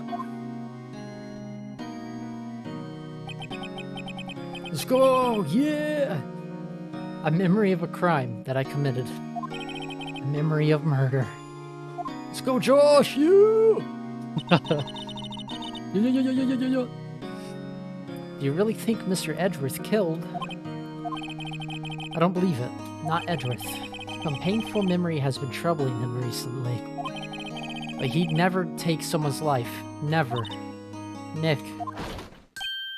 Yo, how's everyone doing? What do you think of my performance today? I had him swooning in the aisles, huh, Maya?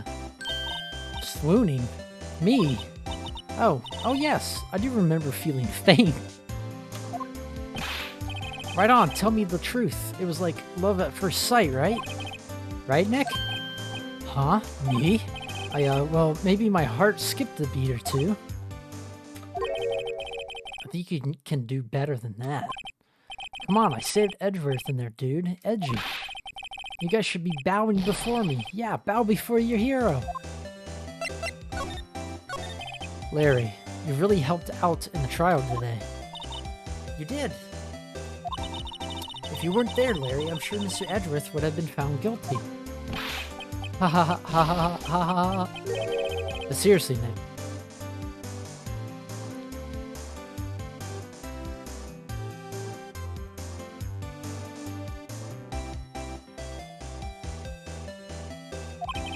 The boat shop caretaker guy's pretty suspicious. Sussy.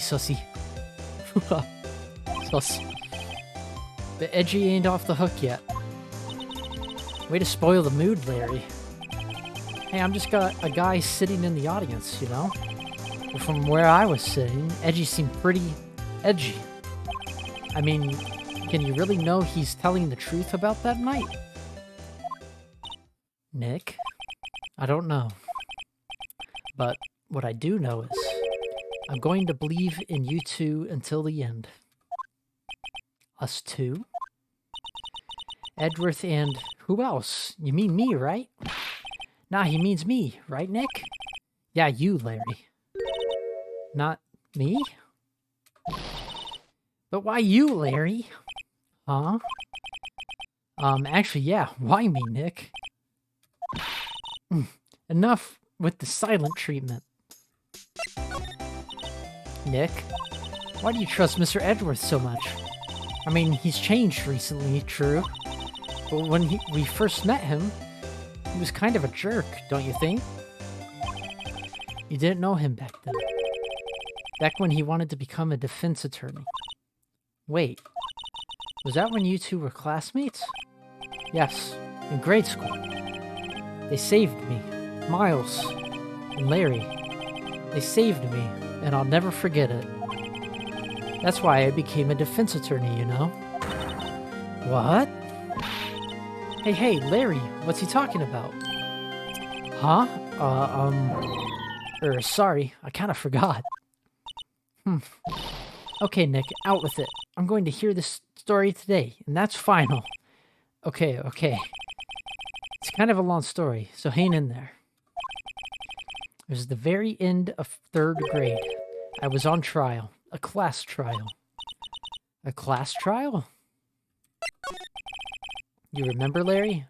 Spring, end of 3rd grade. A kid in our class got his lunch money stolen. Lunch money? Our school was really small. Every month, kids would bring in an envelope with money for lunch from home. Huh, I see. Anyway, this kid's envelope disappeared with $38 still inside. Oh yeah, now that you mention it, I do remember that. I can see why you'd forget, though. You were out of school that day. Anyway, the envelope had been stolen during PE class. I was coming down with a cold, so I'd skipped PE that day.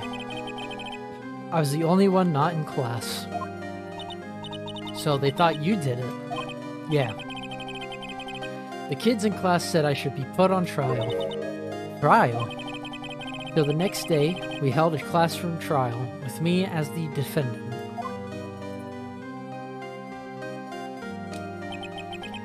I didn't do it. Guilty, he did it. Guilty, it was you. Thief! Give the money back. You're such a meanie. No one will play with him. Just admit it, you did it. You can't hide the truth. Tell us the truth. You're not gonna play with you anymore. Jeez! Give me back my 50 cents I loaned you. Now, Phoenix, you know you shouldn't steal people's money. It's not right. In the end, even the teacher thought I'd done it. Go over and apologize, Phoenix. I didn't know what was happening. I was so sad, I couldn't stop crying. Everyone was staring at me like I'd done it. I tried to apologize. I went to where the boy whose money had been stolen was sitting. That's when it happened. He shouldn't have to apologize. The only thing that belongs in a trial is evidence. Anything else has no place. You should all be ashamed, amateurs. Miles? It wasn't you who stole my money, was it? No. Then you shouldn't apologize. Everyone's been shouting you did it, but no one has any proof. That is why, Your Honor, this boy is innocent. But Miles, it was your money that was stolen. Yeah, he did it. He's the one. We don't need proof. Make him say he's sorry. Why don't you all just shut up? This is always how it is. Everybody gaining up and picking on one person. Just think how he feels. He said he didn't do it, so he didn't do it.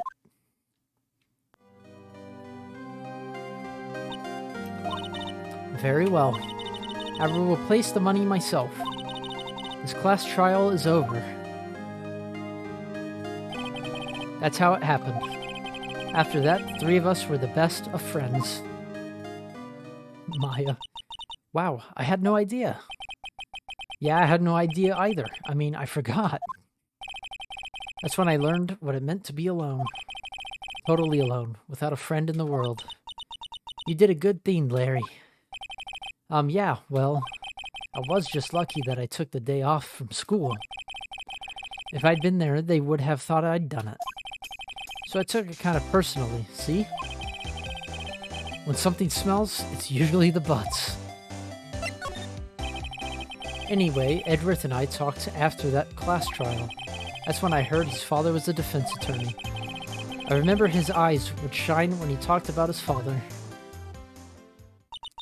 I'm going to become a defense attorney just like my father. A famous defense attorney.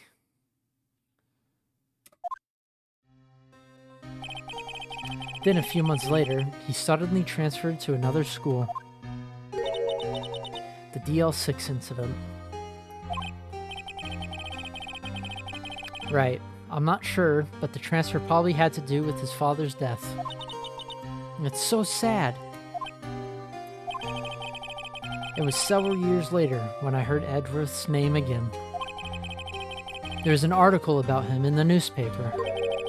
The headline was something like, "Dark Suspicions of a Demon Attorney. Fabricating evidence, manipulating testimonies, covering up facts." The article said he'd do anything to get a guilty verdict. Anything. But why?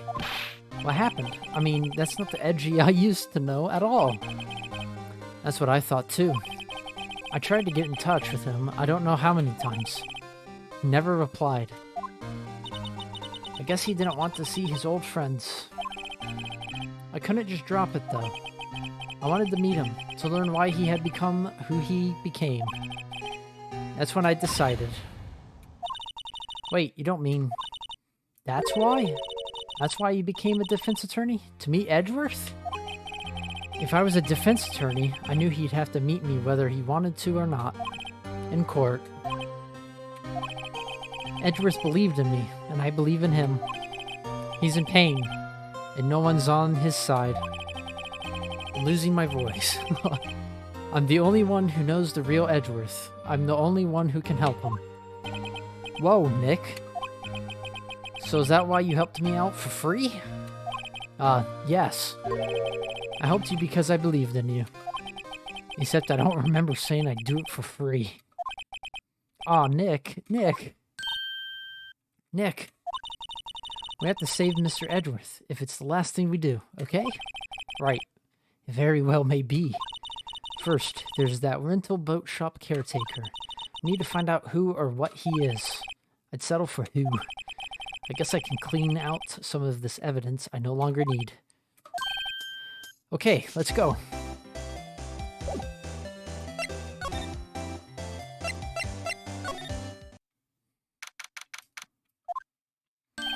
Hey pal, long time no see. Oh, Detective Gumshoe. Close one today, eh? I got so worked up, I snapped my tie in half. Sorry about that. No problem, pal. Thanks to you, we now know who really did it. You mean the boat shop caretaker? Look, I'll make you a promise. I'll have that scoundrel in my custody by trial time tomorrow. Come what may. It's my duty to you as a police officer. Now I'm off to catch me a criminal. Detective Gumshoe sure is active today. Oh, one other thing. Eek! No one can go into the woods today. The woods? Where Lotta was camping? The woods are off limits to camping, and apparently the park ranger found out. He got pretty mad. No one could go in for a while. I guess Lotta's in a lot of trouble. Anyway, I'll be seeing you tomorrow. Gumshoe's awesome. He's dumb though.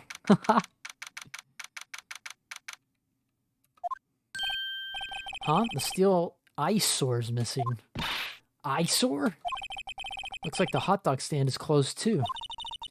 I guess Larry's too busy worrying about Mr. Edgeworth to show up for work.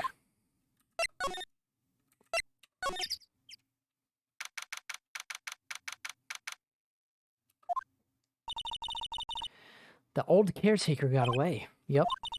I never imagined he might be the real murderer. A him! Oh.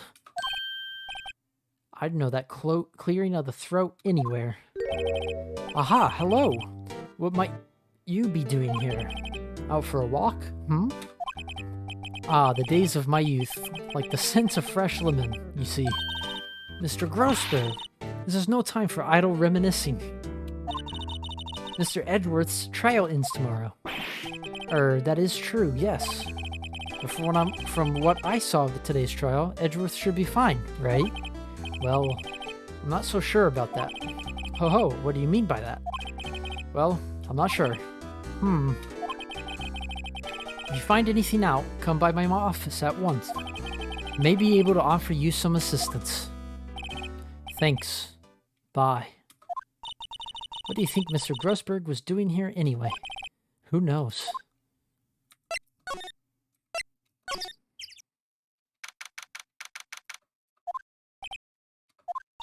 Nobody's home. Hello, Squawk. Hey, it's Polly. I wonder where your owner's gone, Polly. Hello. I can't believe he'd run off and leave his poor parrot to fend for herself. Hello.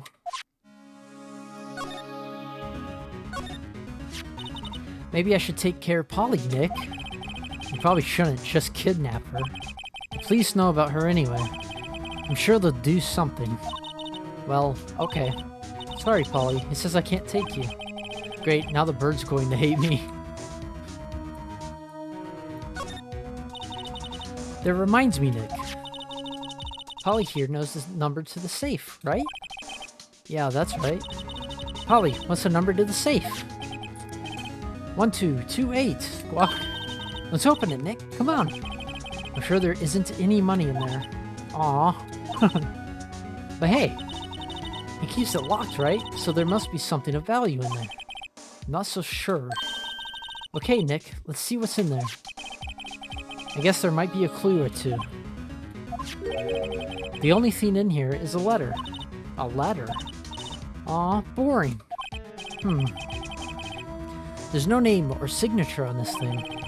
Handwritten in very precise, clear letters. Get your revenge on Miles Edgeworth. Edgeworth? Nick, why would Mr. Edgeworth's name be on here? How should I know? I'm going to read the whole thing. Get your revenge on Miles Edgeworth. It also says, this is your last chance. Now is the time to get revenge on the two men who ruined your life.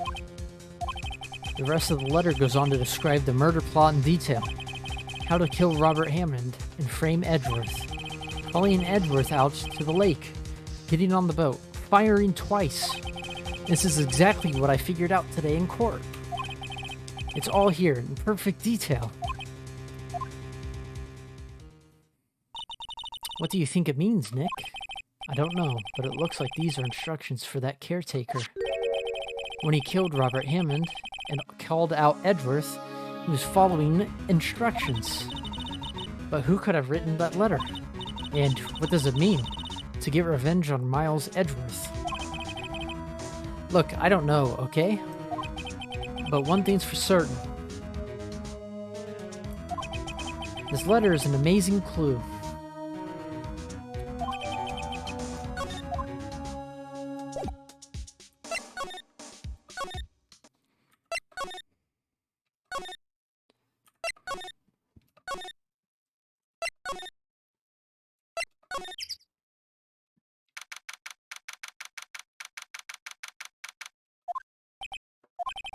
You look as grim as always.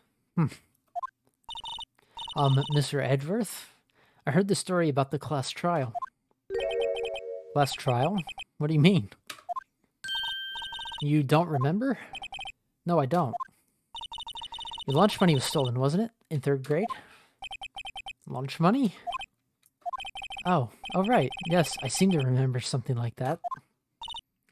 Nick, I think you're the only one who really remembers.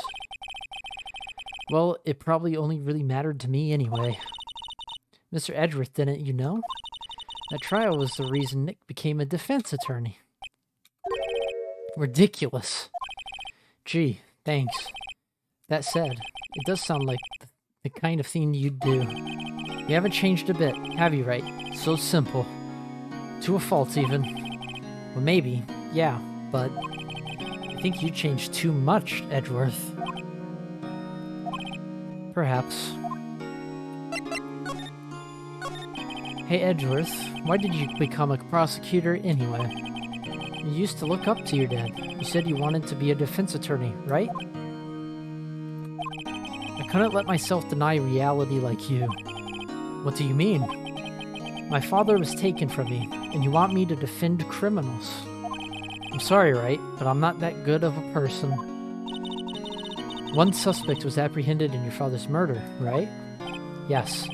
The man trapped in the elevator with my father. His name was Yanni Yogi. He had to be the shooter, any way you look at it. Yet, he was found innocent. The defense attorney got him off the hook. That would be Robert Hammond. On that day, 15 years ago, the 3 of us were trapped in that elevator for 5 hours. When we were rescued, we all suffered oxygen deprivation. I had lost all memory of the murder. Lost your memory? Even now, I can't recall what happened in that elevator. That was the crux of Yogi's attorney's argument in court. He claimed Yanni Yogi had been not of sound mind due to the oxygen deprivation. Yogi was released due to a lack of evidence. Innocent. That's when I changed my mind. I started to hate defense attorneys. What's your relationship with Von Karma? He's my teacher, and a man who deserves respect. I learned everything I know of courtroom techniques from him. So he's like my sister was to you, Nick. He's a perfectionist in all things, in court and his personal life. He's obsessed with doing everything perfectly. Perfectly, huh? In all the cases he has taken on, none were left unsolved. And not one suspect was declared innocent, ever. But that's... I know. It's possible some of the suspects were indeed innocent. However, it is impossible for us to accurately determine that in every case. All Von Karma does is his job, to find the suspect guilty, perfectly. In any case, it's nigh well impossible to find a weakness in him. Should a weakness appear, he would do everything in his power to make it go away. Edgeworth? If what you're saying is true, you're headed for a guilty sentence tomorrow. He's right. Now's no time to praise the enemy, Mr. Edgeworth. It's a strange situation in which I find myself, I'll admit. No kidding.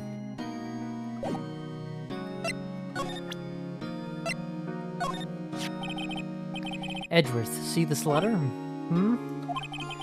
This came out of the safe in the shack where the boat rental caretaker lives. I see. Revenge? On me? Who is that old guy anyway? I don't know. Could he be an innocent defendant who got declared guilty or something? Nice, Wright, but I don't remember that old man. Not at all. So he was following this letter then. Which means there was someone else behind it. Now's the time to get revenge on the two men who ruined your life. Two men, meaning myself and Robert Hammond? It also says this is your last chance. Last chance? Wait, maybe he's talking about the statute of limitations on DL6 incident. Wait, that old man. What is it? Do you know who he is? Yogi. Could he be Yogi? Yogi? The suspect in the DL6 incident. The one who was found innocent. Yanni Yogi was a court bailiff at the time. We just happened to be in that elevator together 15 years ago.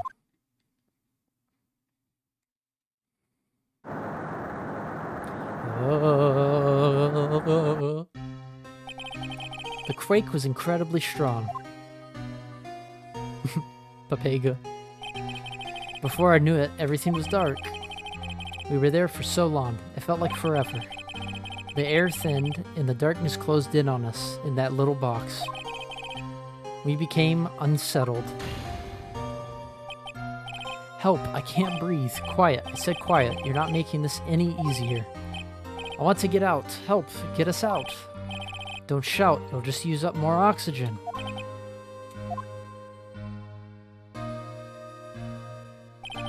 That's all I remember. When I came to, I was in a hospital bed, staring up at the ceiling. In court, Yanni Yogi's mental condition was called into question. They claimed the oxygen deprivation and stress had caused temporary insanity. In the end, the claim passed the court, and Yogi was found innocent. Huh. But isn't that strange? This letter tells him to get revenge on Edgeworth. Why would he want to take revenge on you? Right. Yeah? There's something that's been troubling me these last few days. I didn't know whether or not I should tell you. You mean the nightmare?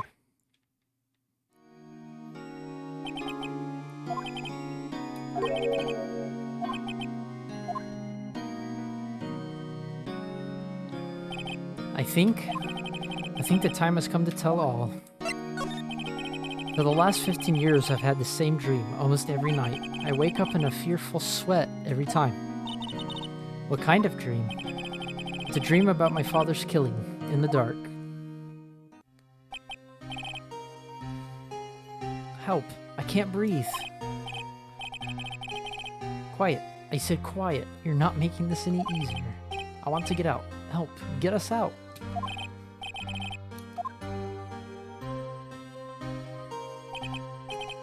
I can't breathe. You're using up my air. What? Stop breathing my air. I'll stop you. Ah, what? What are you? Stop breathing my hair. No, Father. He's attacking Father. And I see the pistol lying by my feet. I don't know if it was evidence from that day in court or the bailiffs. In a daze, I pick up the pistol. Get away. Get away from my father. Bang. Wow.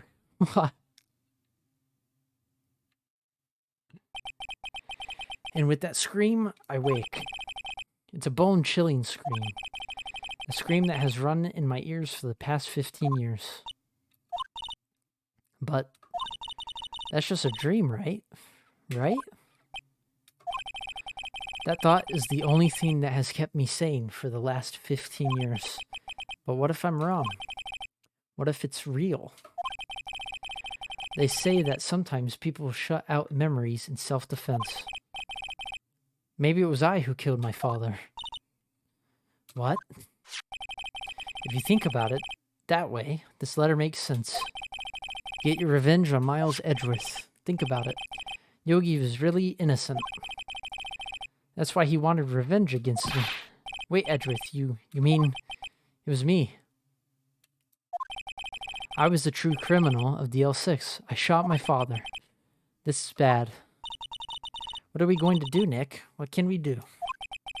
I don't know. I don't think there's anything we can do, like it or not. If there's someone else who knows a lot about the DL6 incident, maybe. There is, Nick. There's someone else who knows about DL6. Yep.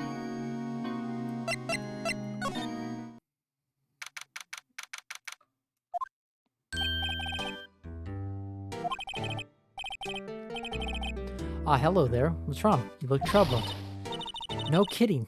I can't believe you're not. My. Just calm down and tell me what's happened, hmm?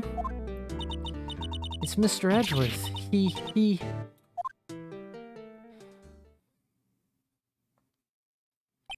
I see.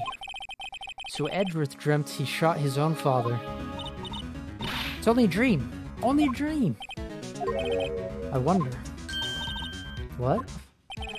If that's the case, then why do you two look so troubled, hmm? Well... Also, consider this.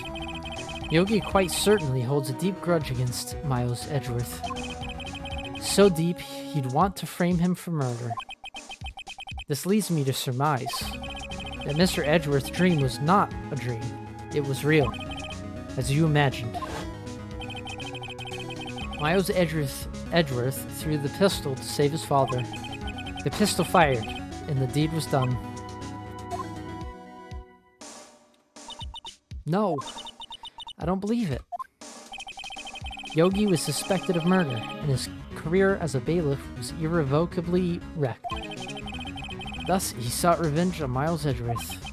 This was his last chance, of course, with the statute of limitations so close. What do you know about Edgeworth's father? He was a defense attorney without peer. It sounds trite, but it's true. Well, he may have had one peer now that I think about it. Your mentor, Mia Fey. My sister? Gregory Edgeworth was very disapproving of Mr. Von Karma's techniques. That's no surprise. Von Karma is an extreme man. Forged testimonies and evidence are nothing to him. The result, he has a perfect win record in court. To beat him, Gregory Edgeworth tried to call attention to his methods. And he lost. And died in despair, as it were. I see. When Gregory Edgeworth was killed, the police called on a spirit medium. That was your mother, Misty Fey. I am Gregory Edgeworth. I have been killed. The one who shot me was the bailiff, Yanni Yogi. Yet Yogi was found innocent. That's when my mother left us. Everyone called her a fraud. That's right. Everyone thought she was, you see. Yet, now that I think about it, it seems the one who lied was Gregory Edgeworth's ghost. Gregory Edgeworth must have known who shot him. I don't believe it. So you're saying he falsified his testimony? That Edgeworth's dad lied to protect his son? It's only a possibility, mind you, but a possibility nonetheless.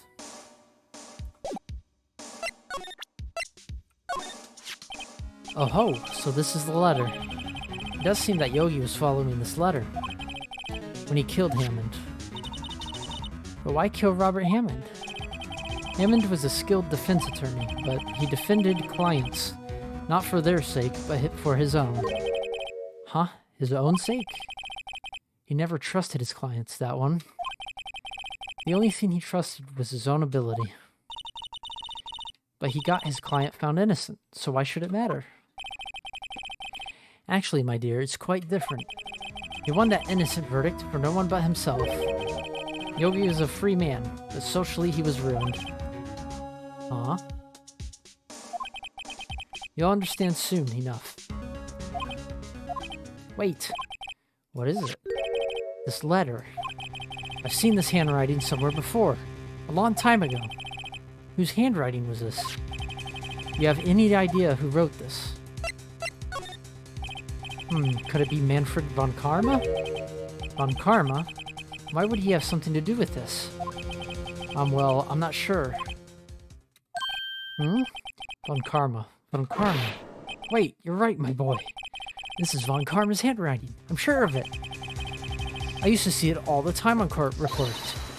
What? But that means... The one who told Mr. Yogi to kill was... Correct, Manfred von Karma himself.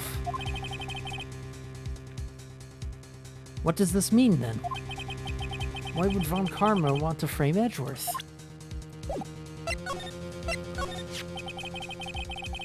If it truly was von Karma who wrote this letter, then he would know the truth. He would know that Miles Edgeworth had accidentally killed his own father. He'll say as much tomorrow in court, I should think. He'll press the point until the court finds Miles Edgeworth guilty. Oh no! But how could von Karma know about Mr. Edgeworth's past like that? Even Mr. Edgeworth thought it was just a nightmare. That I do not know. Yeah, I do know that von Karma is both persistent and a perfectionist. He may be seeking to satisfy a grudge against Gregory Edgeworth by hurting his son. What do you mean? It was 15 years ago. Von Karma met Gregory Edgeworth in court, and von Karma did win, but he didn't make it through the trial unscarred. What happened in the trial between Edgeworth's dad and von Karma? Von Karma got the guilty verdict he wanted. He won the trial. But Gregory Edgeworth accused von Karma of faulty evidence. And though he lost the trial, Mr. Edgeworth's accusation stood. Faulty evidence is the only penalty von Karma has ever received in his career as a prosecutor. Gregory Edgeworth dealt a blow to his perfect trial record. Wow. It must have been quite a shock for von Karma. He took a vacation for several months after that, you see? A vacation? Yes, an unusual event for the man. That was the first and the last vacation he's taken in his many years of prosecuting. Really? He doesn't take vacations? Like go to the sea? Or the mountains? Don't tell me he's never been to Europe. You have strange ideas about vacations, Maya. In any case, that was the only time he took a vacation from work. I believe the penalty upset him quite a lot. Odd. If he wanted to keep a perfect record so badly, why would he take such a long vacation? What do we do, Nick? Von Karma is going to bring up DL6. You can bet on it. What if Mr. Edgeworth pleads guilty to DL6? I won't let him. Yes, Mr. Wright. I hate to say this. But even an accidental murder is murder, you know. I know that. I just believe in Edgeworth's innocence. I can't believe he'd kill someone. But Nick, Mr. Edgeworth admits it himself. His father must have lied to protect him from beyond the grave. I don't care. No, he's not guilty. Mr. Wright, if you say so, I suppose I could go check again. The police files might hold something of interest. Mr. Grossberg, thank you. I can't promise anything. In fact, I think the chances of finding something are slim. I understand. The police materials.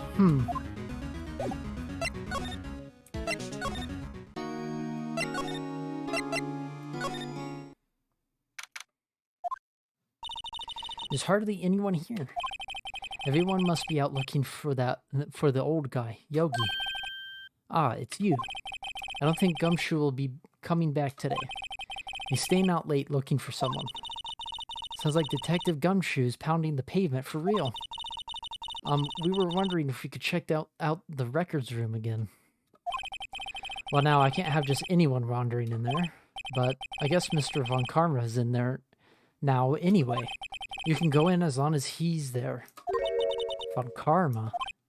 Yes, he just arrived, actually. Von Karma's in the records room. Nick, let's hurry.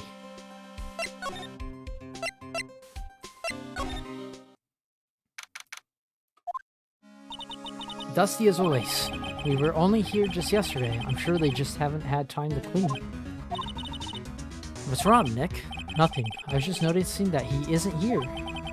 Von Karma?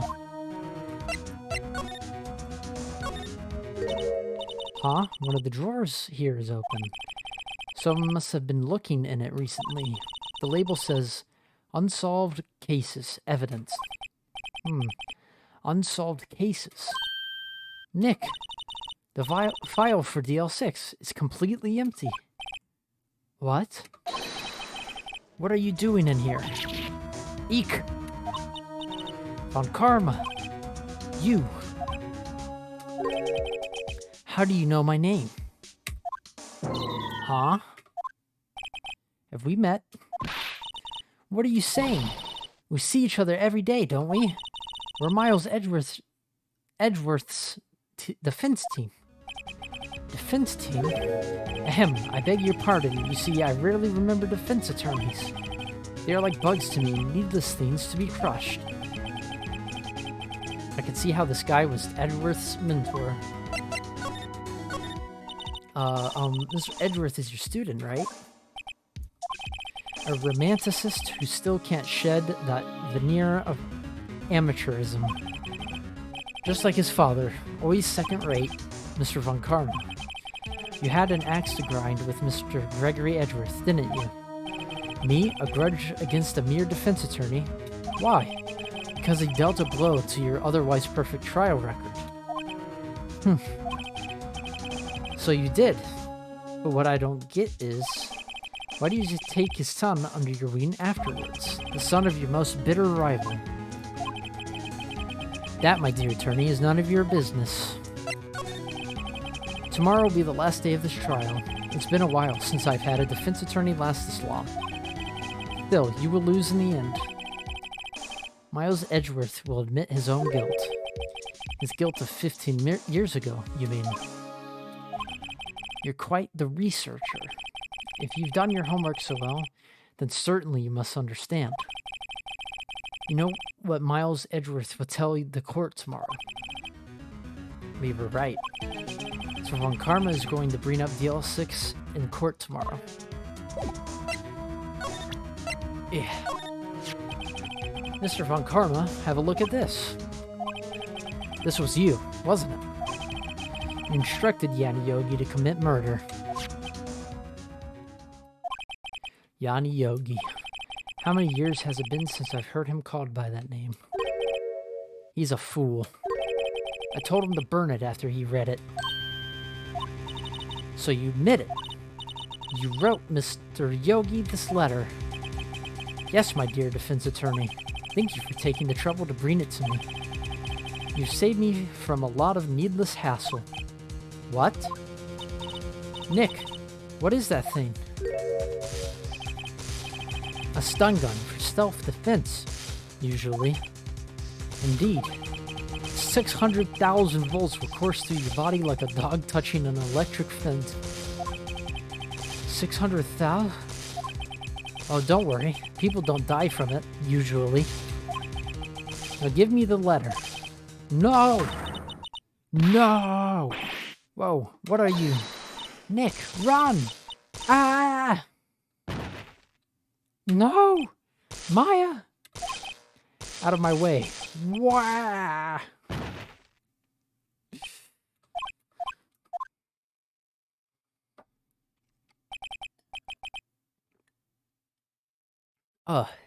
You got it. The letter's gone, of course.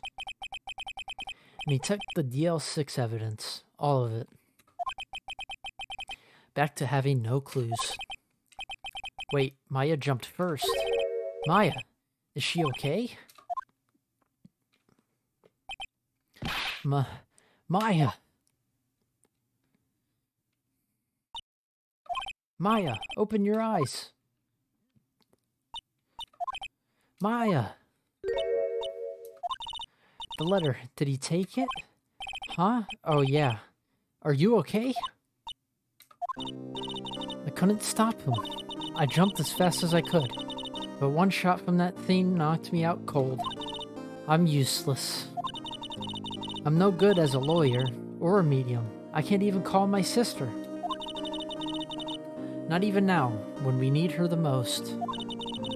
I wish I hadn't woken up at all. Maya, no! Maya! There has to be some way I can help her. I'd better do something about her self-confidence first. Maya? She's holding something. What is that? A bullet? The L6 incident, evidence number 7, taken from the heart of Gregory Edgeworth. I remember. Von Karma was holding this when Maya jumped him. I'll prove it to you, Maya. You're most definitely not useless. I'll prove it to you in court tomorrow. Alright. The last part of the chapter. Boy. I'm running on empty. 4 hours.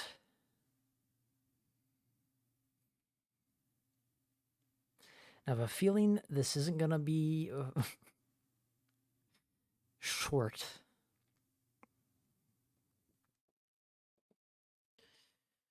Whew.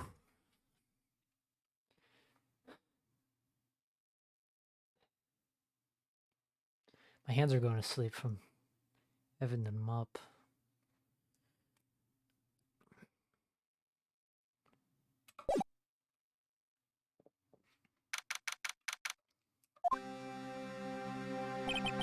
This is it. Judgment Day. Today things are going to get settled at last. A lot of things. Warg! What's the big idea? Sorry, Nick. I only touched your shoulder. I guess the shock hasn't worn off from my run-in with the stun gun yesterday. Anyhow, today's the last day of the trial. Good luck, Nick. Yeah, thanks, Maya. Edgeworth is looking glum as always. I hope Von Karma doesn't push him too hard. Whoa! What are you doing? Sorry, I'm sorry. I just thought I'd cheer you up with a pat on the back. Maya, maybe you should go outside and discharge. Right, good idea. Try not to electrocute anyone on your way out. Ooh, yeah, Paul. Hell. What's gotten into that girl? Detective Gumshoe. Morning, Mr. Edgeworth. Good morning. How did it go, Detective? Have no fear, as promised. I've captured our runaway caretaker. I just brought him in. Took all night, pal. Thanks, Detective Gumshoe. You must be tired. Actually, after that shock I got on my way in, I feel pretty good. Yogi says he's forgotten his name, but that has to be a lie. Why would he want revenge on Edgeworth if he couldn't remember his past? He does remember, and I'm going to prove it.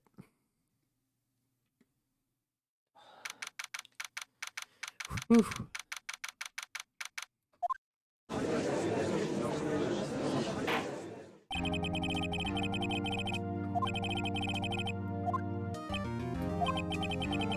The prosecution is ready. Right. Very well. We have reached the final day of our proceedings in this trial.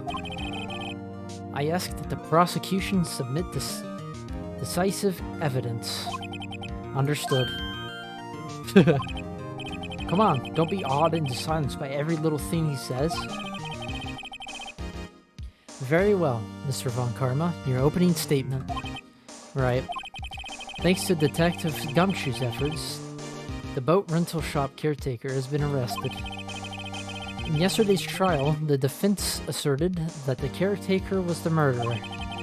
However, the caretaker has yet to confirm this. I'd like to ask the defense to cross-examine him as much as necessary. Very well. Please bring the witness into the courtroom. Ladies and gentlemen of the court, I believe you all remember our witness. He lives in the boat rental shop on the lake from where he witnessed the incident. In addition, he has currently lost memory of his name and identity. Witness, why did you run away yesterday? The witness was not running away, as he will now testify. I see. Very well, please begin your testimony.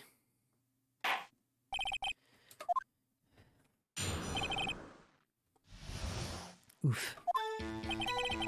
I'm really sorry about just leaving yesterday like I did. But I wasn't running away or nothing. I went to buy some food for Polly, see? I figured it got nothing to do with this incident anyhow. I'd need one of those motive things, right? And I don't got one. So my testimony yesterday stands as is. Very well. Let's begin the cross-examination. He has to know his name. Yanni Yogi, you're Yanni Yogi, and I'm going to prove it.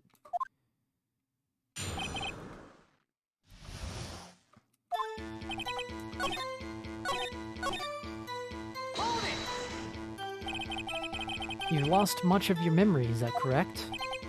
Yep, seems like it. Then how could you know that you didn't have anything to do with this incident?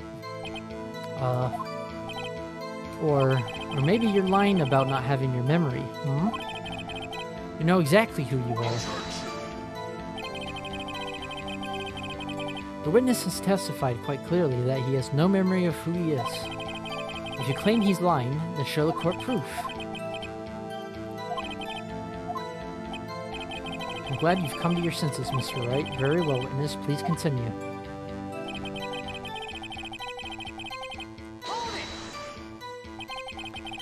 How can you say you had no motive? I say you do. You had a grudge against Edgeworth and the victim, Robert Hammond. That's why you took revenge on them, right? Please don't make me repeat myself, Mr. Wright. This witness has no memory of anything beyond several years ago. He can't hold a grudge. It's impossible. I have to prove he's lying about his memory. Otherwise, it's going to be the same thing over and over until the trial ends. Might I say something, Mr. Wright? Yes. Yes, Your Honor. You've been saying the same thing now over and over. You've been calling the witness's memory of the past, or lack thereof, into question. Does this really have anything to do with the current case? Of course, Your Honor.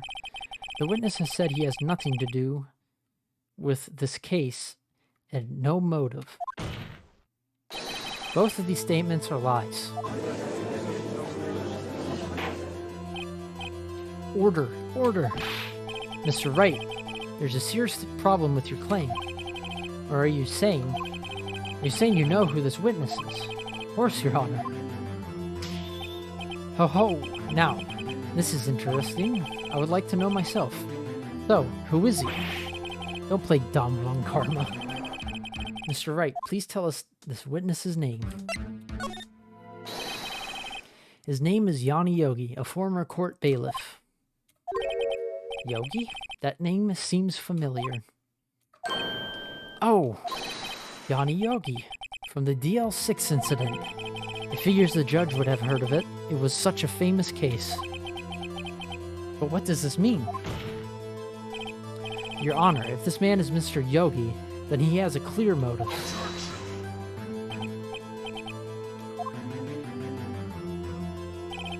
Jumping to conclusions again, Mr. Wright.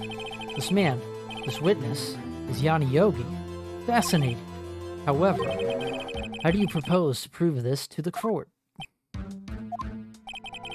This is a court of law, as you may recall. You need proof. And allow me to repeat once more that the witness has lost his memory. This is it. I have to do this now. If I can't prove he's Yogi right here, right now, then I've got nowhere else to go. Nick, how are you going to prove it? How can you prove he's Yogi?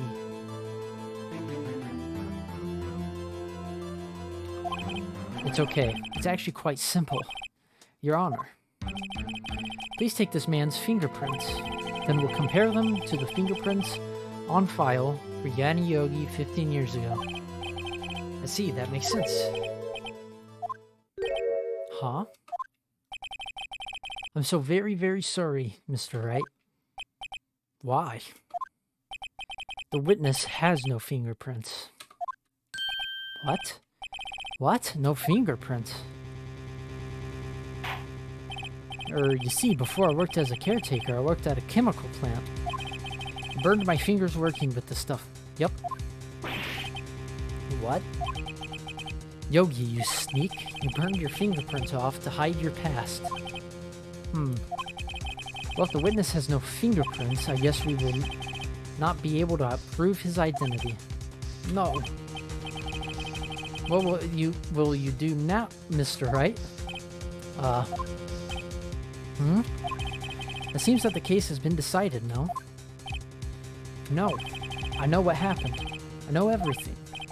I just can't prove it. But no, can't let it end like this. It can't lose. There has to be another way.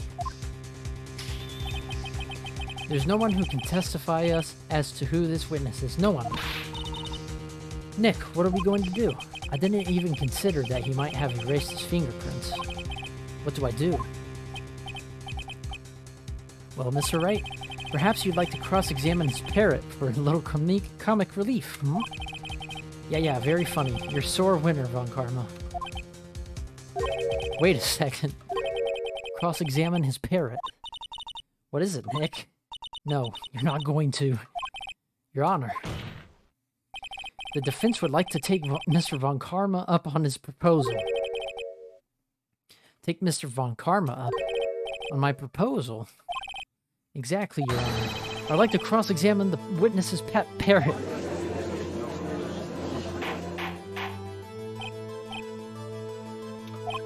Well, what do you think, Mr. Von Karma? Need you even ask? This is a farce, I object. Wait a second, you were the one who suggested I cross-examine the parrot, Von Karma. I have a right to do as you suggest. Well, if you're so desperate, then please be my guest.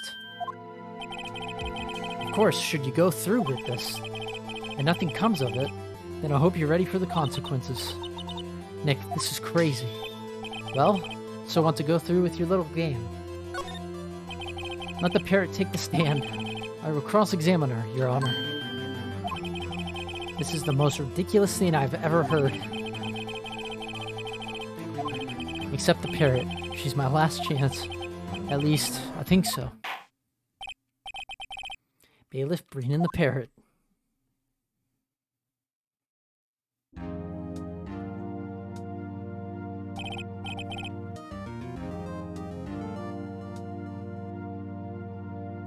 That's quite a bird.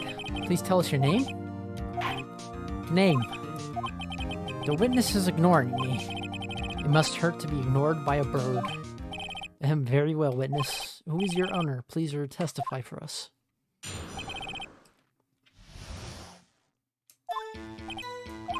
Hello, Squawk.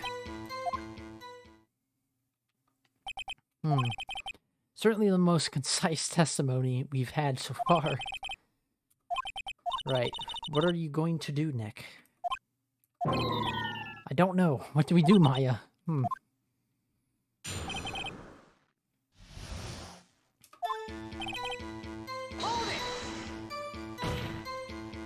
Witness, you can't just say hello and expect us to get anywhere. I want you to testify. Maya, you talk to her. Right. What do I say?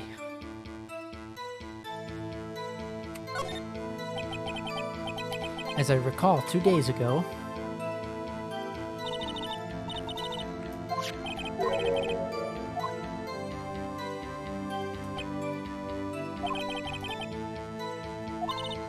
Polly, have we forgotten something? Hello, hello. That's not what you're supposed to say. Forgot. Something we forgot. Hello, hello, Squick. Uh-oh. It's not working, Nick. She won't say it. This is ridiculous. Why won't she say it? Something the matter, Mr. Wright? Wait. Don't tell me Von Karma expected this. He couldn't have retrained the parrot, could he? Did he train her not to respond when we asked if we'd forgotten anything?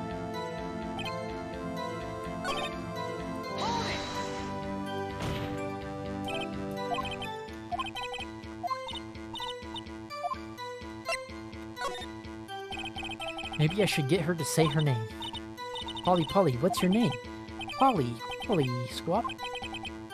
Mr. Wright, I think we've established that this parrot is named Polly. Does this have anything to do with the owner's identity? Yes, it does. Ah, fascinating.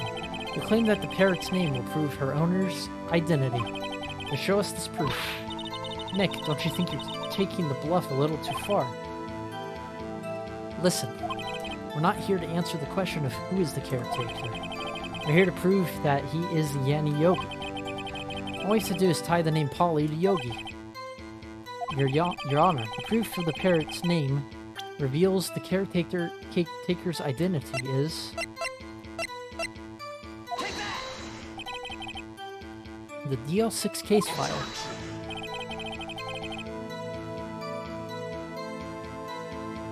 It's quite a large file you have there. Which page is this proof on, then? Show us, or stop wasting our time. Very well, Mr. Wright, please show us the page.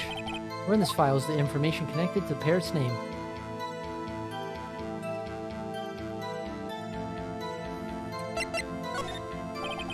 It's on the suspect data page.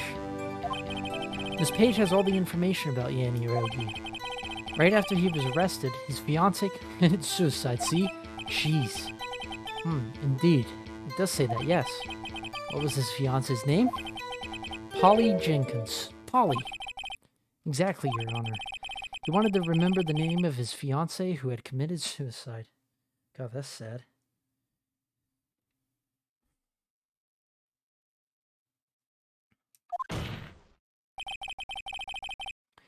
That's why he named his parrot after her. I see. I guess that is possible. Bah, a mere coincidence, that's all. My granddaughter has a dog she calls Phoenix. Well, Mr. Phoenix Wright, does this make you my granddaughter's fiancé? She's only 7 years old.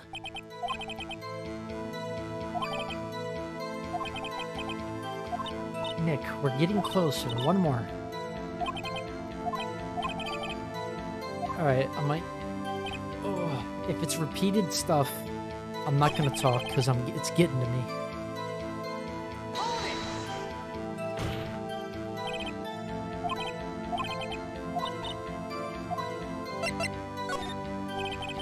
Maybe I'll get her to say the number of that safe. Huh? The safe? Why? I should try to get her to say anything, okay? Polly, what was the number to the safe in the shack? 1228. 1228. My, what a reckless bird. Well, Mr. Wright, you aren't claiming that this number has something to do. Yep. Actually, it does. That's why I had her say it. Ha, ridiculous. How can the number to a safe tell us who the caretaker is? Show us your proof. What could possibly link this number to the caretaker's true identity?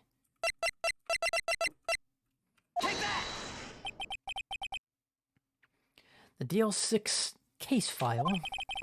What is this obsession you have with that case, Mr. Wright? Where in the file is something relating to that safe number? It's on the case summary page. The case summary, specifically the date on which the DL6 incident occurred.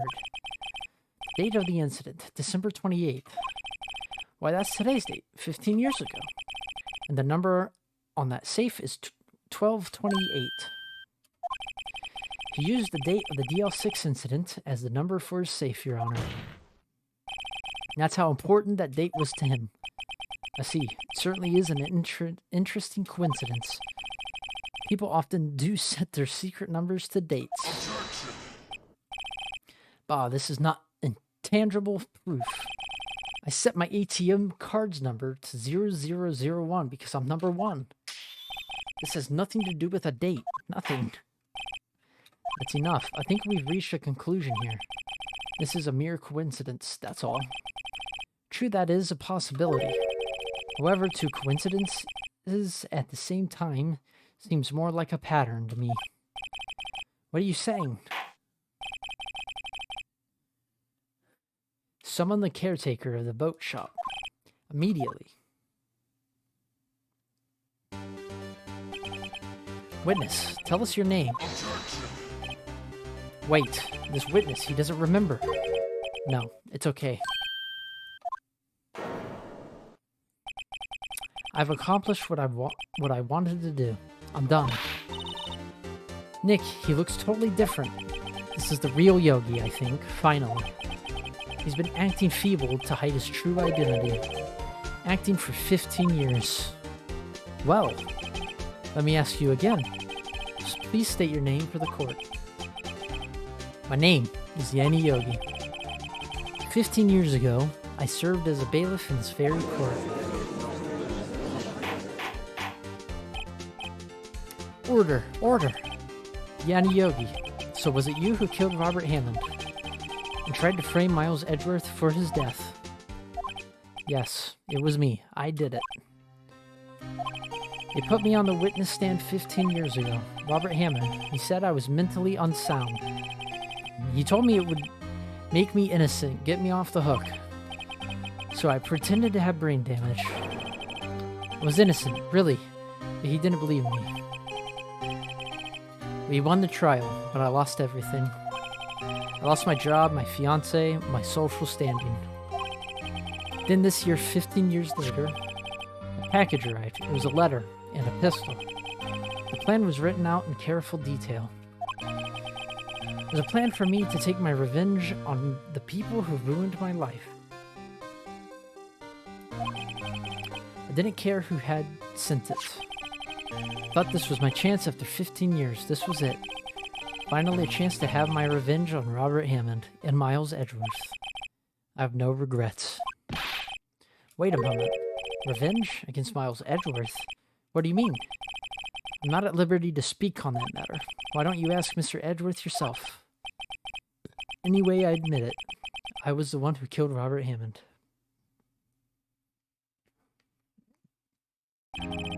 On karma, where's Mr. Yogi?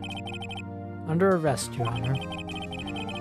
I saw no room for error in his confession. Then the defendant, Miles Edgeworth, is innocent, in this case at least. Very well. Will the defendants please take the stand?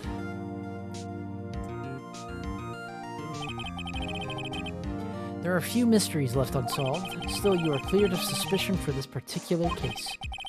I'd like to pass judgment on the murder of Mr. Robert Hammond. Any objections? I don't believe it. Why isn't Vard Karma saying anything? Very well. This court finds the defendant, Miles Edgeworth, not guilty.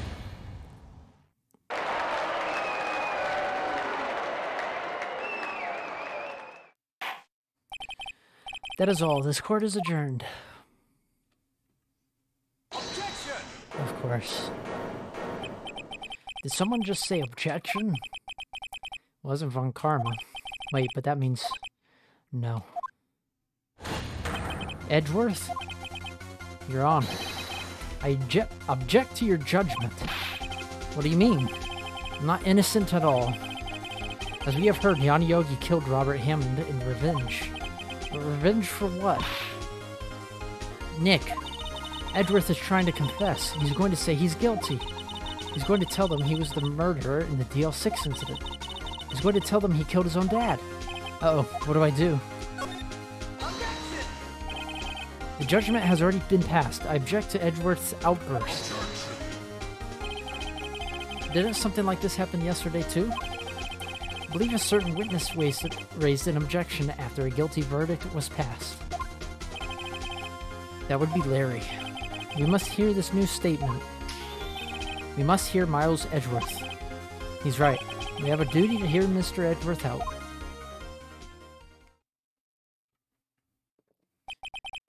For 15 years, I have had a recurring dream. Nightmare. It's only a nightmare. That's what I told myself. But now I know it wasn't a dream. Yanni Yogi wasn't the killer. You mean in the incident where your father died. From the distance of the shot, it wasn't suicide either. Everything was clear as day. The murderer, the criminal in the DL6 incident, it was me.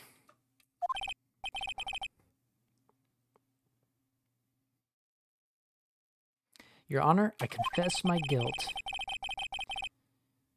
I'm guilty for the DL6, the statute of limitations of which ends today. The culprit is me.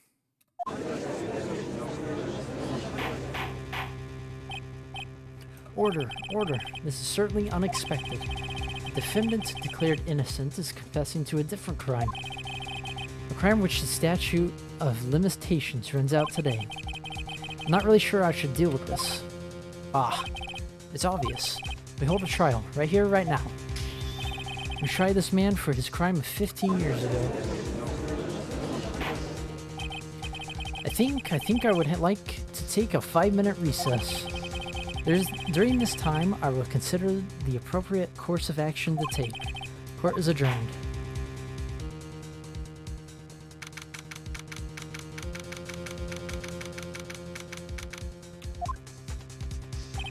I'm sorry, Wright. I've just wasted all of your effort. Mr. Edgeworth, I just don't believe it, sir. I mean, you kill your dad? I don't want to believe it myself, Detective, but it's the truth. I deserve to be punished. Murder is murder, no matter what the circumstances. This is crazy, just crazy. Nick, what are you doing? Huh? Oh. I was just reading through the court record once more. I'm getting my case ready. Your case? For what? Huh? Isn't it obvious? I'm going to prove that Miles Edgeworth is innocent. What are you talking about, pal? He just admitted to it. He confessed that he did it in court. I'm sorry, Edgeworth, but I don't believe your nightmare. What? It's just a dream. It's not real. The truth is right here in this court record. In any case, tighten your belts. The real fight is just beginning.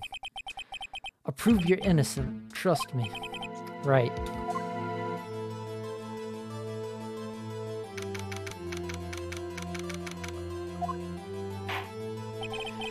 Now then, I would like to resume our trial. Judge, Miles Edgeworth has admitted his own guilt. He has confessed his crime. Let us begin by hearing his testimony. Then, though pointless, let the defense do their cross-examining. The statute of limitations on the DL6 incident runs out today. Though it's unconventional for me, I'd like to run this one by the book. I see. Does the defense have any objections? No, Your Honor. Von Karma, you knew this was going to happen from the very beginning, didn't you? Very well. Will he take the stand?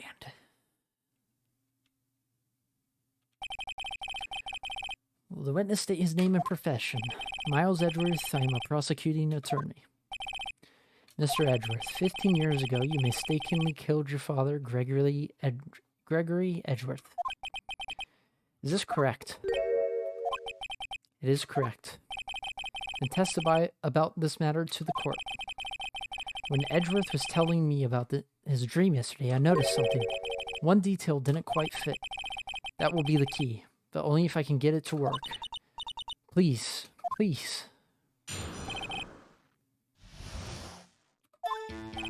That day, I had gone to the courtroom to observe one of my father's trials.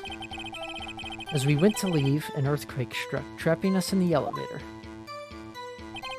My father and Mr. Yogi lost their composure and began to argue. Just then, something heavy fell at my feet. I picked it up and threw it at Mr. Yogi. I wanted them to stop fighting. A moment later, there was a single gunshot, then a scream. It was a terrible scream. I remember it to this day. That's all. Until now, you thought the memory was a dream. We were stuck in the elevator for 5 hours. The oxygen in the elevator ran out, and I lost my memory of the events. The same claim Mr. Yogi has made. Very well. Mr. Wright, cross-examination, please.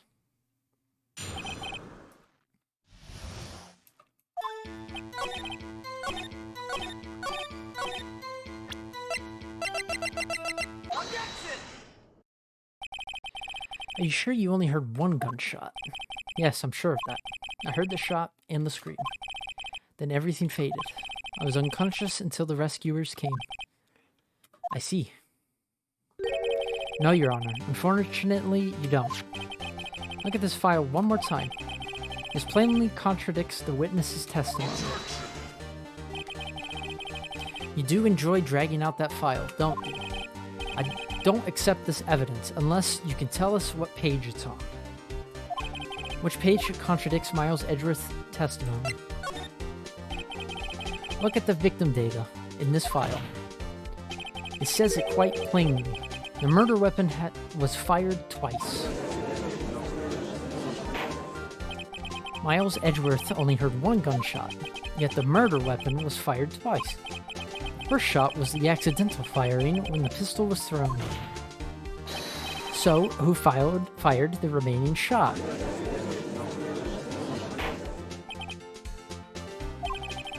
Was there perhaps another shooter who fired that second shot? Your Honor, as I'm sure you're aware, this incident occurred 15 years ago. The evidence is dated. The pistol did fire twice, however, we do not know when that second shot was fired.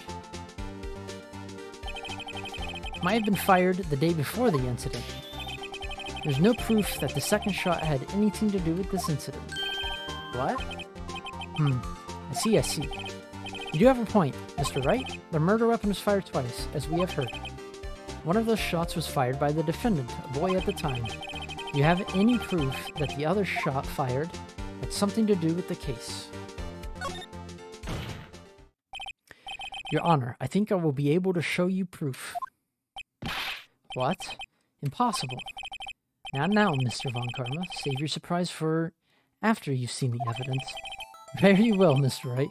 Show us your proof. Do you have evidence that the second firing of the pistol is related to this incident?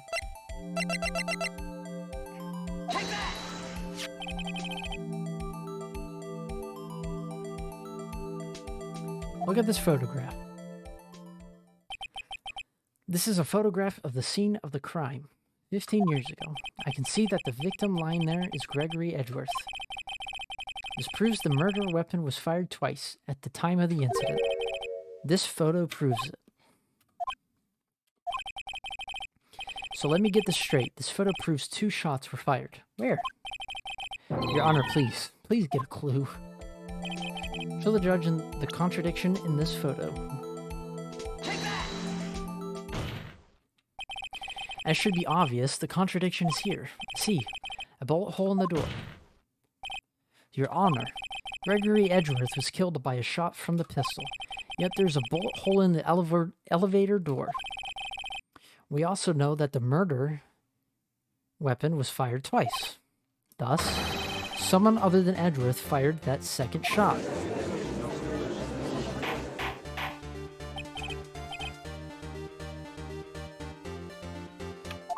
Mr. Wright, what are you driving at? It's simple, Your Honor.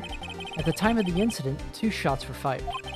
One went into Gregory Edgeworth's heart, the other hit the elevator door. Remember that the defendant lost consciousness after the shot he fired ran out. In conclusion, we must agree that the second shot was fired by someone else. Mr. Wright, but who could that someone else be? The murderer, of course. I knew I should have stepped in before your wild fantasies got out of hand. Mr. Wright, look once more at the DL6 incident case file. Look closely. Try the case summary page. Look what is written there. Not a single clue was found on the scene. If the pistol had indeed fired 2 times, then the other bullet would have been discovered on the scene. He does have a point. A second bullet has never been found. Why? Because the second bullet does not exist.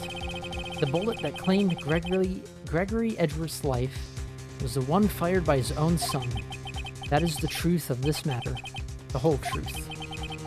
It was undoubtedly something else that made that bullet hole in the door. Nope. You're an idiot. How is he getting away with that? Order. I will have order.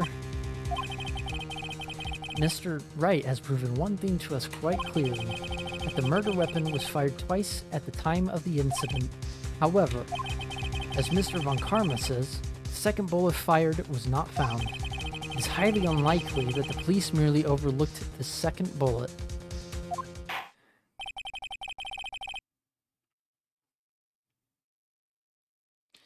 So all we have is the single bullet fired. I'm afraid I have to discount the defense claims. I praise the judge for his wisdom in this matter. God, how did this happen? I don't believe that the second bullet didn't exist. Was I wrong? Have I been wrong about this whole incident?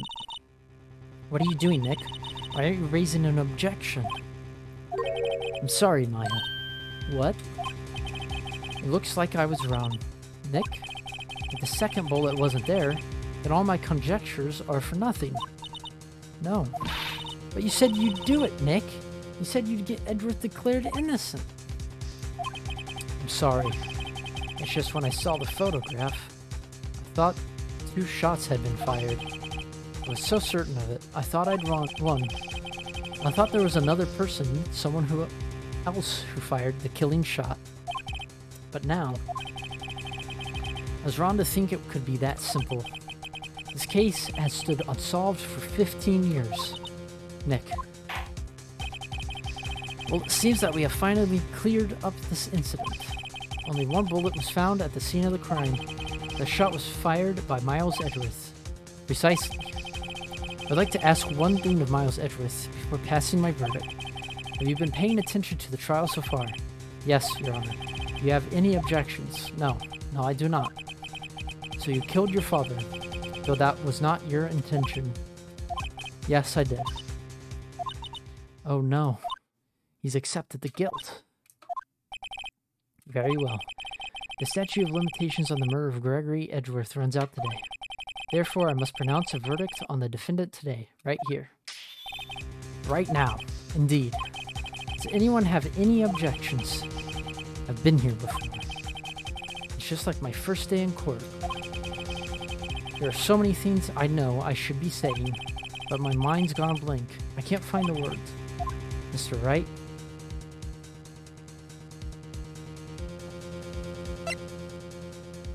Huh? Objection! Your Honor. I object. Mr. Wright, on what grounds do you object, Oof, Nick. I don't know. His case is perfect. Oh no. Bruh. It must exist. The second bullet. What? What did you just say? Nothing. The second bullet must exist. But where? Someone took it. It seems waiting is not going to produce us any answers from Mr. Wright. Mia's talking to us. Wait, Your Honor. The second bullet. It existed. What? But we've just heard proof that it did not exist. I realize that, Your Honor. I'm really grasping here. It's just someone took it from the scene of the crime. That's what happened. But who? The murderer. The murderer? Then tell us, just who is this murderer? I'm still thinking about that one. So the criminal took the second bullet, but why? Huh? First of all, how would they have found it? It's not easy to find a stray bullet, Mr. Wright. Is there some pressing need for the murderer to search for the bullet?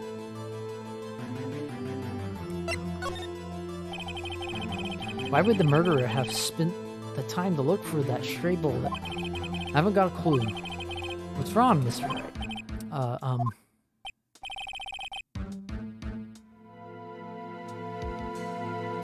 Bah, the murderer had no reason to take that bullet.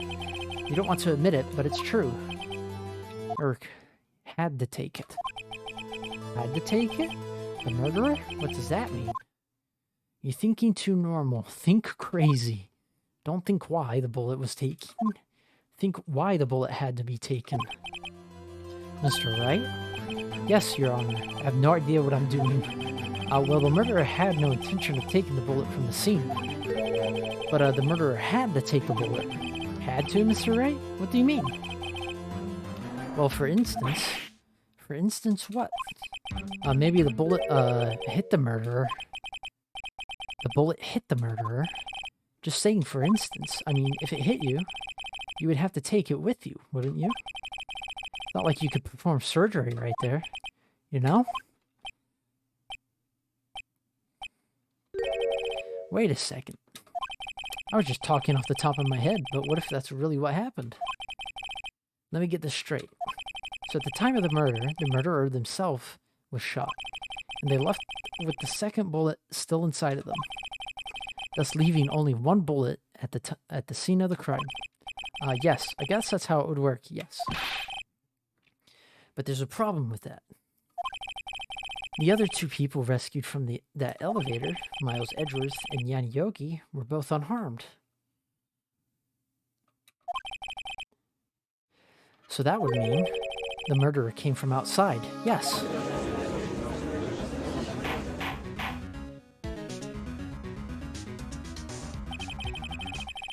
The two men fight inside the elevator. Trying to stop them, the boy picks up the pistol at his feet and throws it. The pistol discharges and the bullet goes through the elevator door and hits the murderer outside. The boy loses consciousness. Then the murderer opens the elevator door, sees the men inside.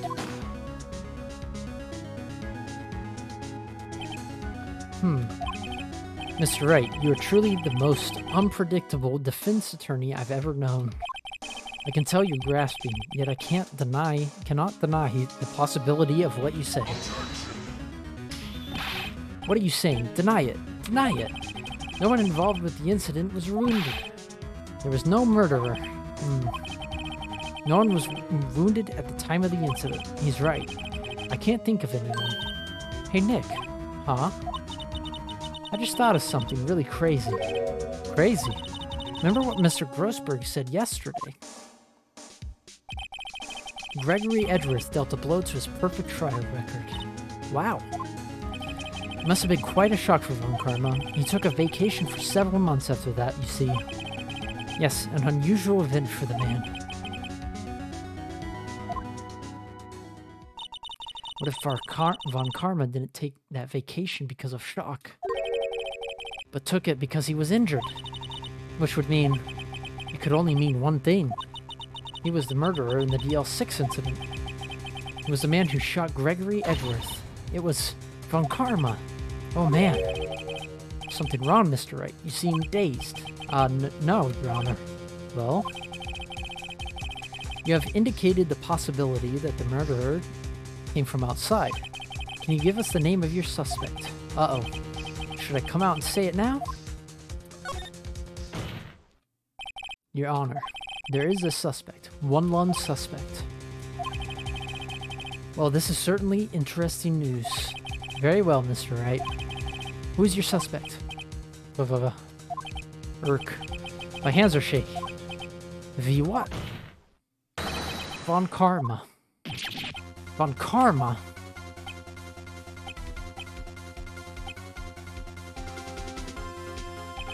You mean the Von Karma? The prosecutor. The one standing right over there. Bah. You don't object? I see no need to. Why honor this ridiculous outburst? Why honor this ridiculous outburst with my objection? Because you took a vacation for several months, starting the day after the incident. Yet you pride yourself on a perfect record. Why would you take such a long vacation without any reason?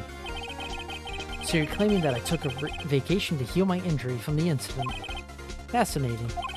Prove it. I would have needed surgery, no? Where did I go under the knife at, Mr. Wright? Bring the doctor that operated on me. Have him testify. Urk. Nick. Let's find out who his doctor is. It's no use. Edgeworth? I know Von Karma, perhaps too well. He's perfect. He wouldn't leave clues. He probably didn't undergo surgery. That would leave a doctor as a witness. Or nobody's that perfect. So what now, Nick? If Von Karma pulled a bullet out by himself, that's insane. Though he couldn't have. You can't just pull bullets out of yourself. Wait, what does that mean? That bullet has to be somewhere, but where?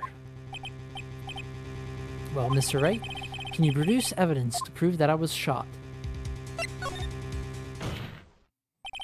Alright, Von Karma, I'll prove it. And I'll even use evidence. I know how you like it so much. What? The evidence that proves Von Karma was shot is... Von Karma is perfect. He wouldn't risk surgery, leaving an evidence trail. So then I ask, where is that bullet now? I think it unlikely that Von Karma performed surgery on himself.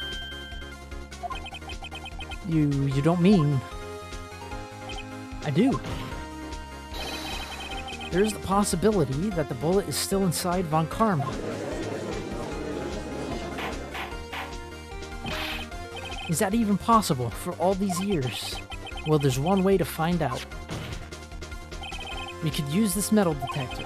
Well, Von Karma, I'm going to run this over you and see what we find. Uh-oh. I refuse. You refuse. But refusing to this means you acknowledge that the bullet is still inside you. Order, order, order. Your Honor, the defense requests that we be allowed to use the metal detector. Judge, I call for a suspension of this trial. This is an invasion of privacy. The statute of limitations runs out on this case today. It was you who said we had to end it right here, right now. Enough. I permit the use of the metal detector. Mr. Von Karma, you will submit yourself to testing. Nick, what does this mean? I don't know, but we have to give it a shot. ...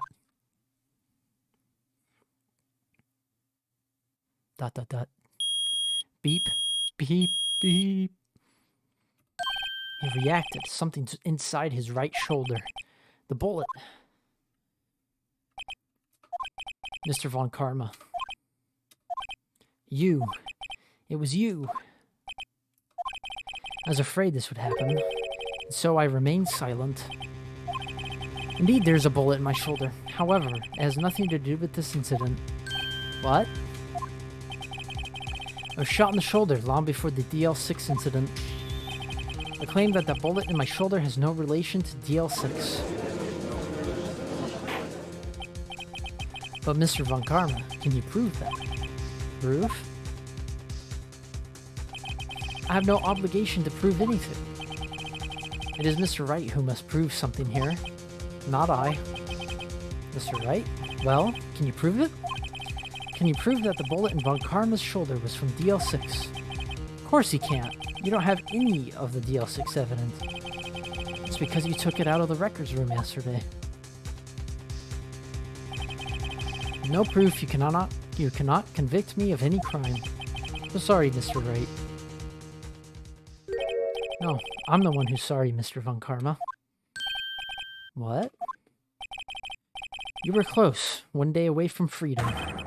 But you see, I have proof. What? Who would have thought you would dig your own grave trying to convict Edgeworth?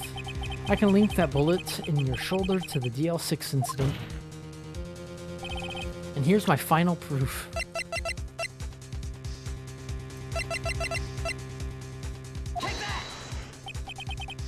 That's a bullet? Where did you get that? This is the bullet used in the DL6 incident. This was taken from the heart of the victim, Mr. Gregory Edgeworth. The bullet is preserved quite nicely, with all the ballistic markings intact. Ballistic markings? You may recall the term. It came up in the first trial 2 days ago.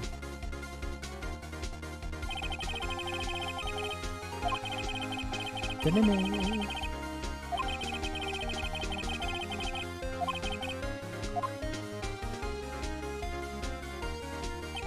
We have 2 bullets in our possession.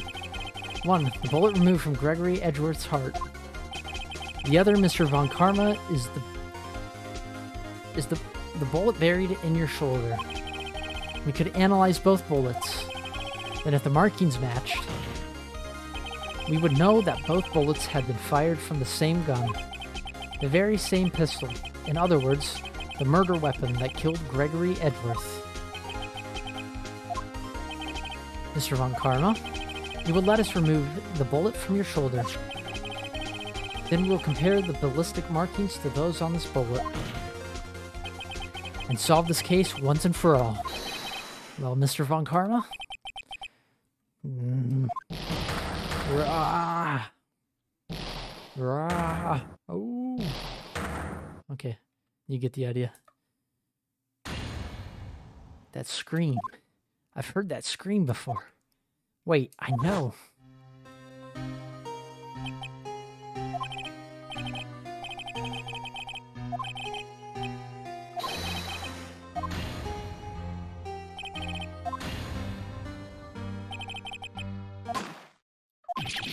Warg.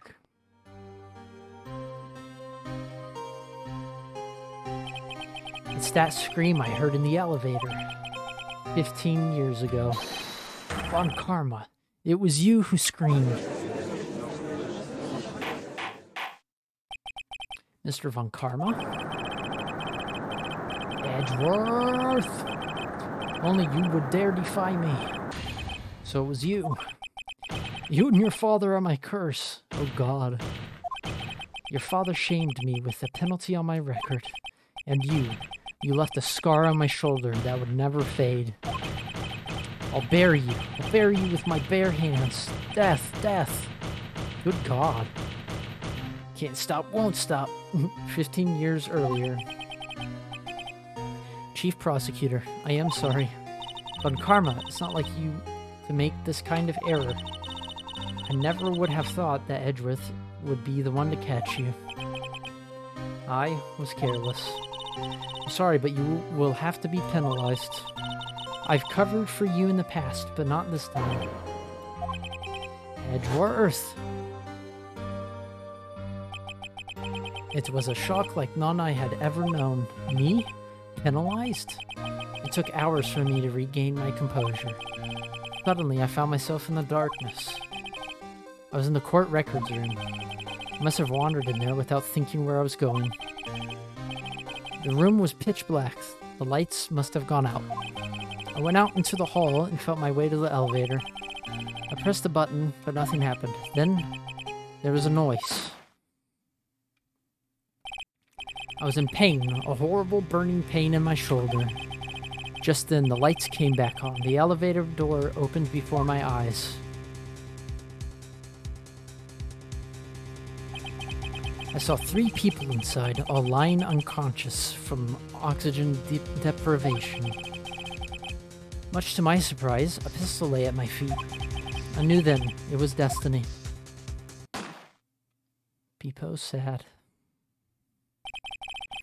In his last moments, Gregory Edgeworth was still unconscious. He died never knowing who had shot him. Later, he spoke to a medium, blaming Mr. Yogi. He was fooled. It was the perfect crime.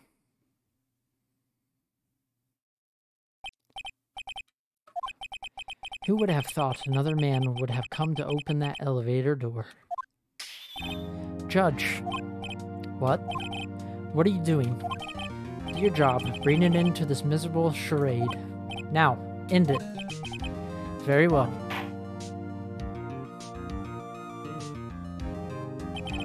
It appears that you have come to a very long way to the end of this maze. 15 years later. Mr. Miles Edgeworth? Yes, Your Honor. You were innocent. You are innocent. As you said, it was all a nightmare. Yes, Your Honor. This court finds the defendant, Mr. Miles Edgeworth, not guilty.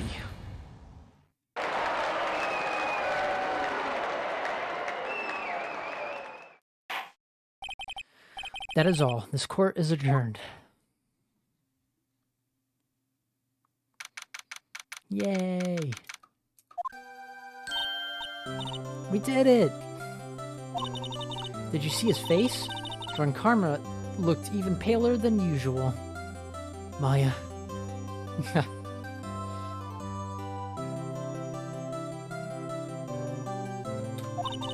He's pretending to be all cool, but inside you crushed him, Nick. Crushed. I gotta say, I'm impressed. It was pretty close, though. I'm sure we'd had it. I know, I was on the verge of tears the whole time myself.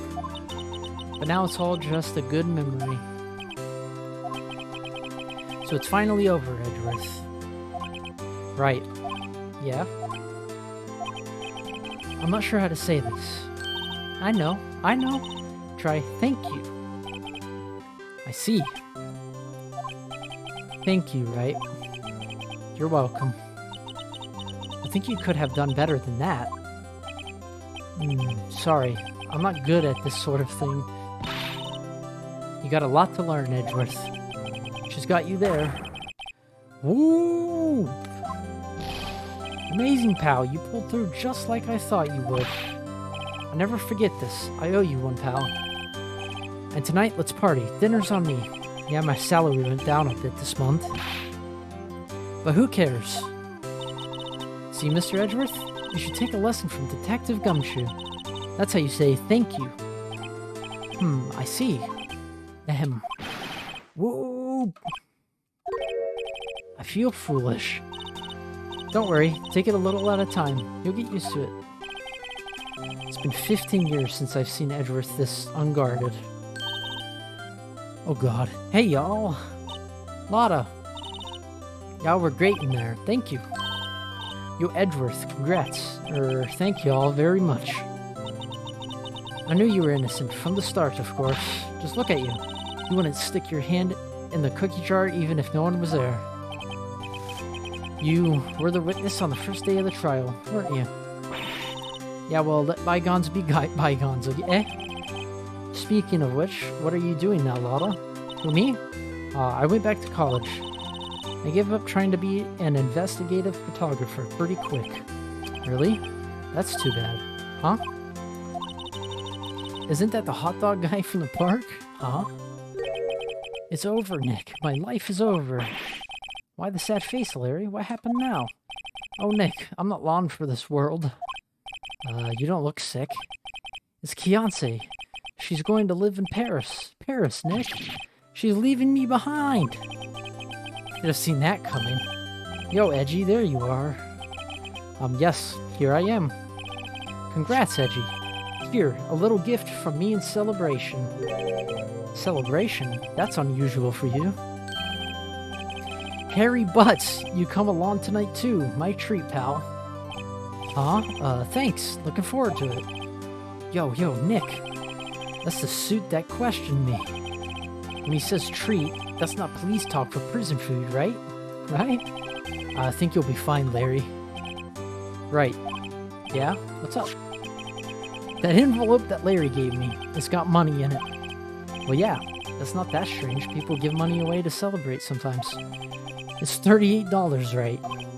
Huh? What a weird amount. I mean, it's not a little, but it's not a lot either. $38 exactly. Nick?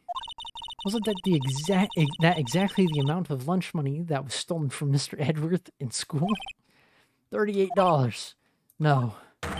No, Larry, it was you! What are you so surprised about, right? Huh? Larry was absent that day from school, right? That doesn't automatically rule him out as a suspect. What?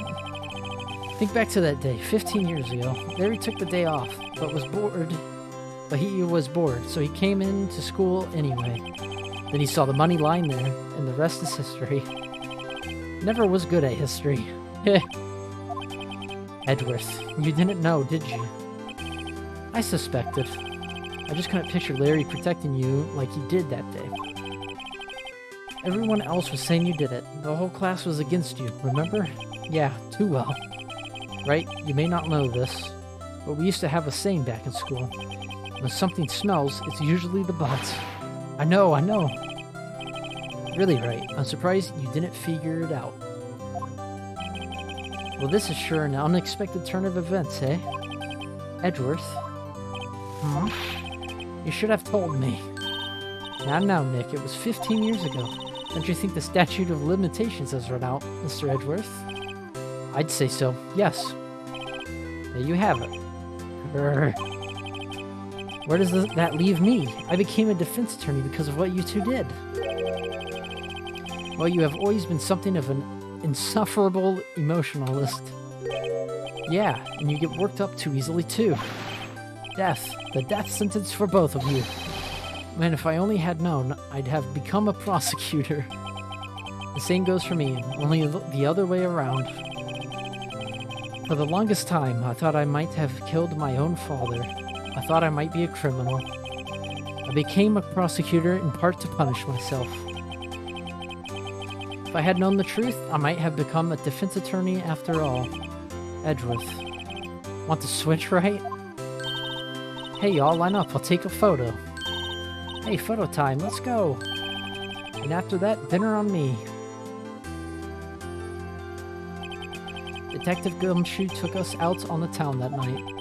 We celebrated Edworth's newfound freedom, even though Edworth himself was still in detention. December 29th, 5:02 a.m.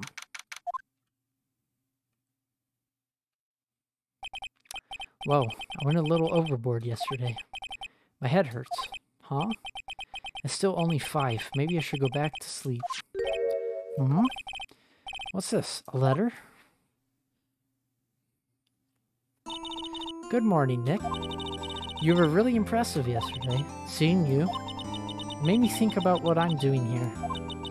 I'm a spirit medium, in training, of course. I wanted to help Mr. Edworth, too. I wanted to help you, but I couldn't. I was useless. So I've decided to go back to my training. I'll become a full-fledged spirit medium for starters. I couldn't say it to your face, so I left this letter. Goodbye, Nick. No. Goodbye? What time is it? God, the first trains for the mountains have already left. To the station. Bro, Maya, why? I guess I'm too late. Hey! Nick! Maya! So, you're leaving? Yeah. It's hard being a spirit medium who can't talk to spirits. And I think you'll do fine without me, Nick. Be good, okay? Hold it! Hold it.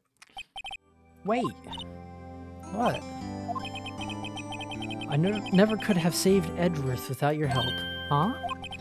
On the last day of the trial, I heard her. I heard Mia's voice. You heard my sister? Yes, only her voice, but still. It was at the very end, when I thought we'd lost everything. That's my sister for you. Detective Gumshoe helped, and Mr. Grossberg, and even Larry. I'm the only one who couldn't help. I was useless, Nick. But you were the one who stopped Von Karma, Maya. Huh? I didn't do anything. All I did was wander around in a daze. Sorry, but I have evidence that you helped. Evidence? Take that! Bullet. Von Karma was convinced he had taken all of the evidence pertaining to DL6. But you were the one who rescued the last piece of evidence we needed. This was the bullet that put an end to Von Karma. And you were the one who gave it to me. Nick. Thanks, Maya. I couldn't have done it without you. I'll be back soon. Huh? I'm going to complete my training and come back. Okay, I'll be waiting. Of course you will. You can't run that office by yourself. You're hopeless. I don't know about that. So, this is it. See you soon, Maya.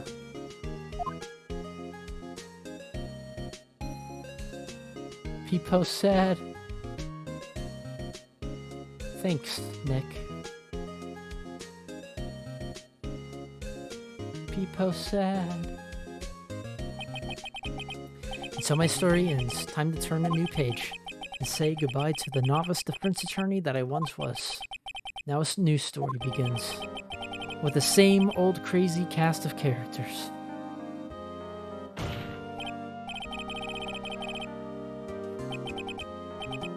I'm not reading all this. Enjoy it. Objection!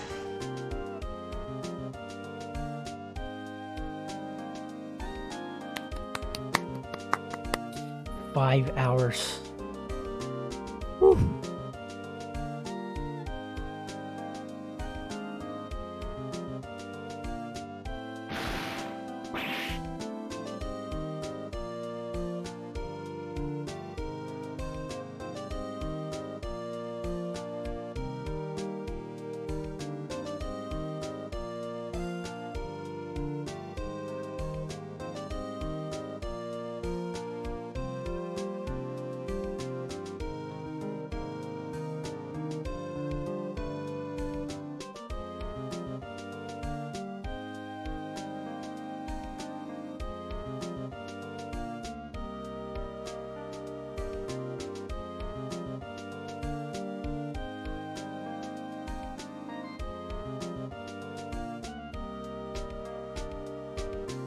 Five hours of straight talking. Ugh.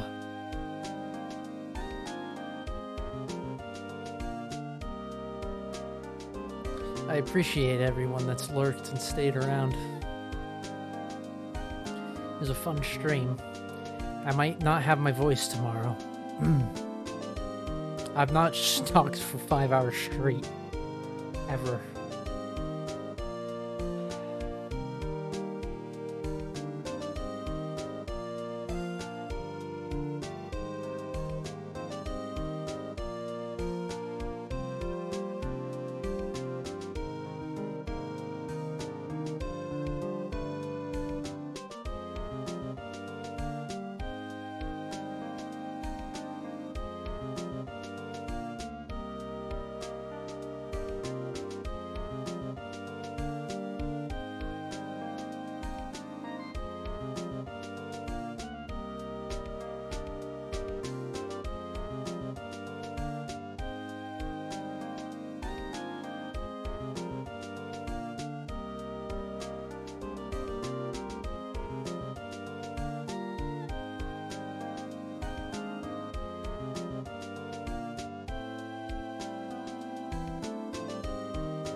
Yeah. Hold it! Uh-oh. There's another one. Brand new episode has been added. We'll watch the intro and then I'll stop.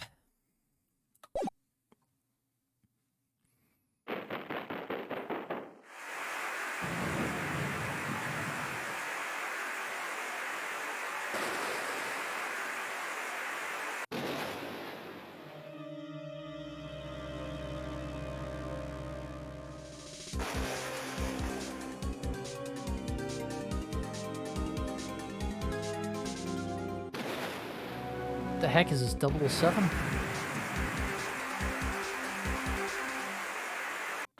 Ooh. That was the Blue Badger.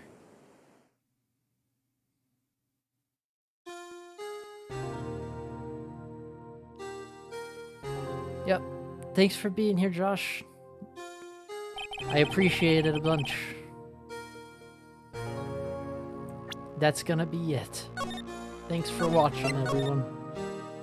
I appreciate you being here. It was very fun. Thanks for the resub and gifted sub. You guys are awesome.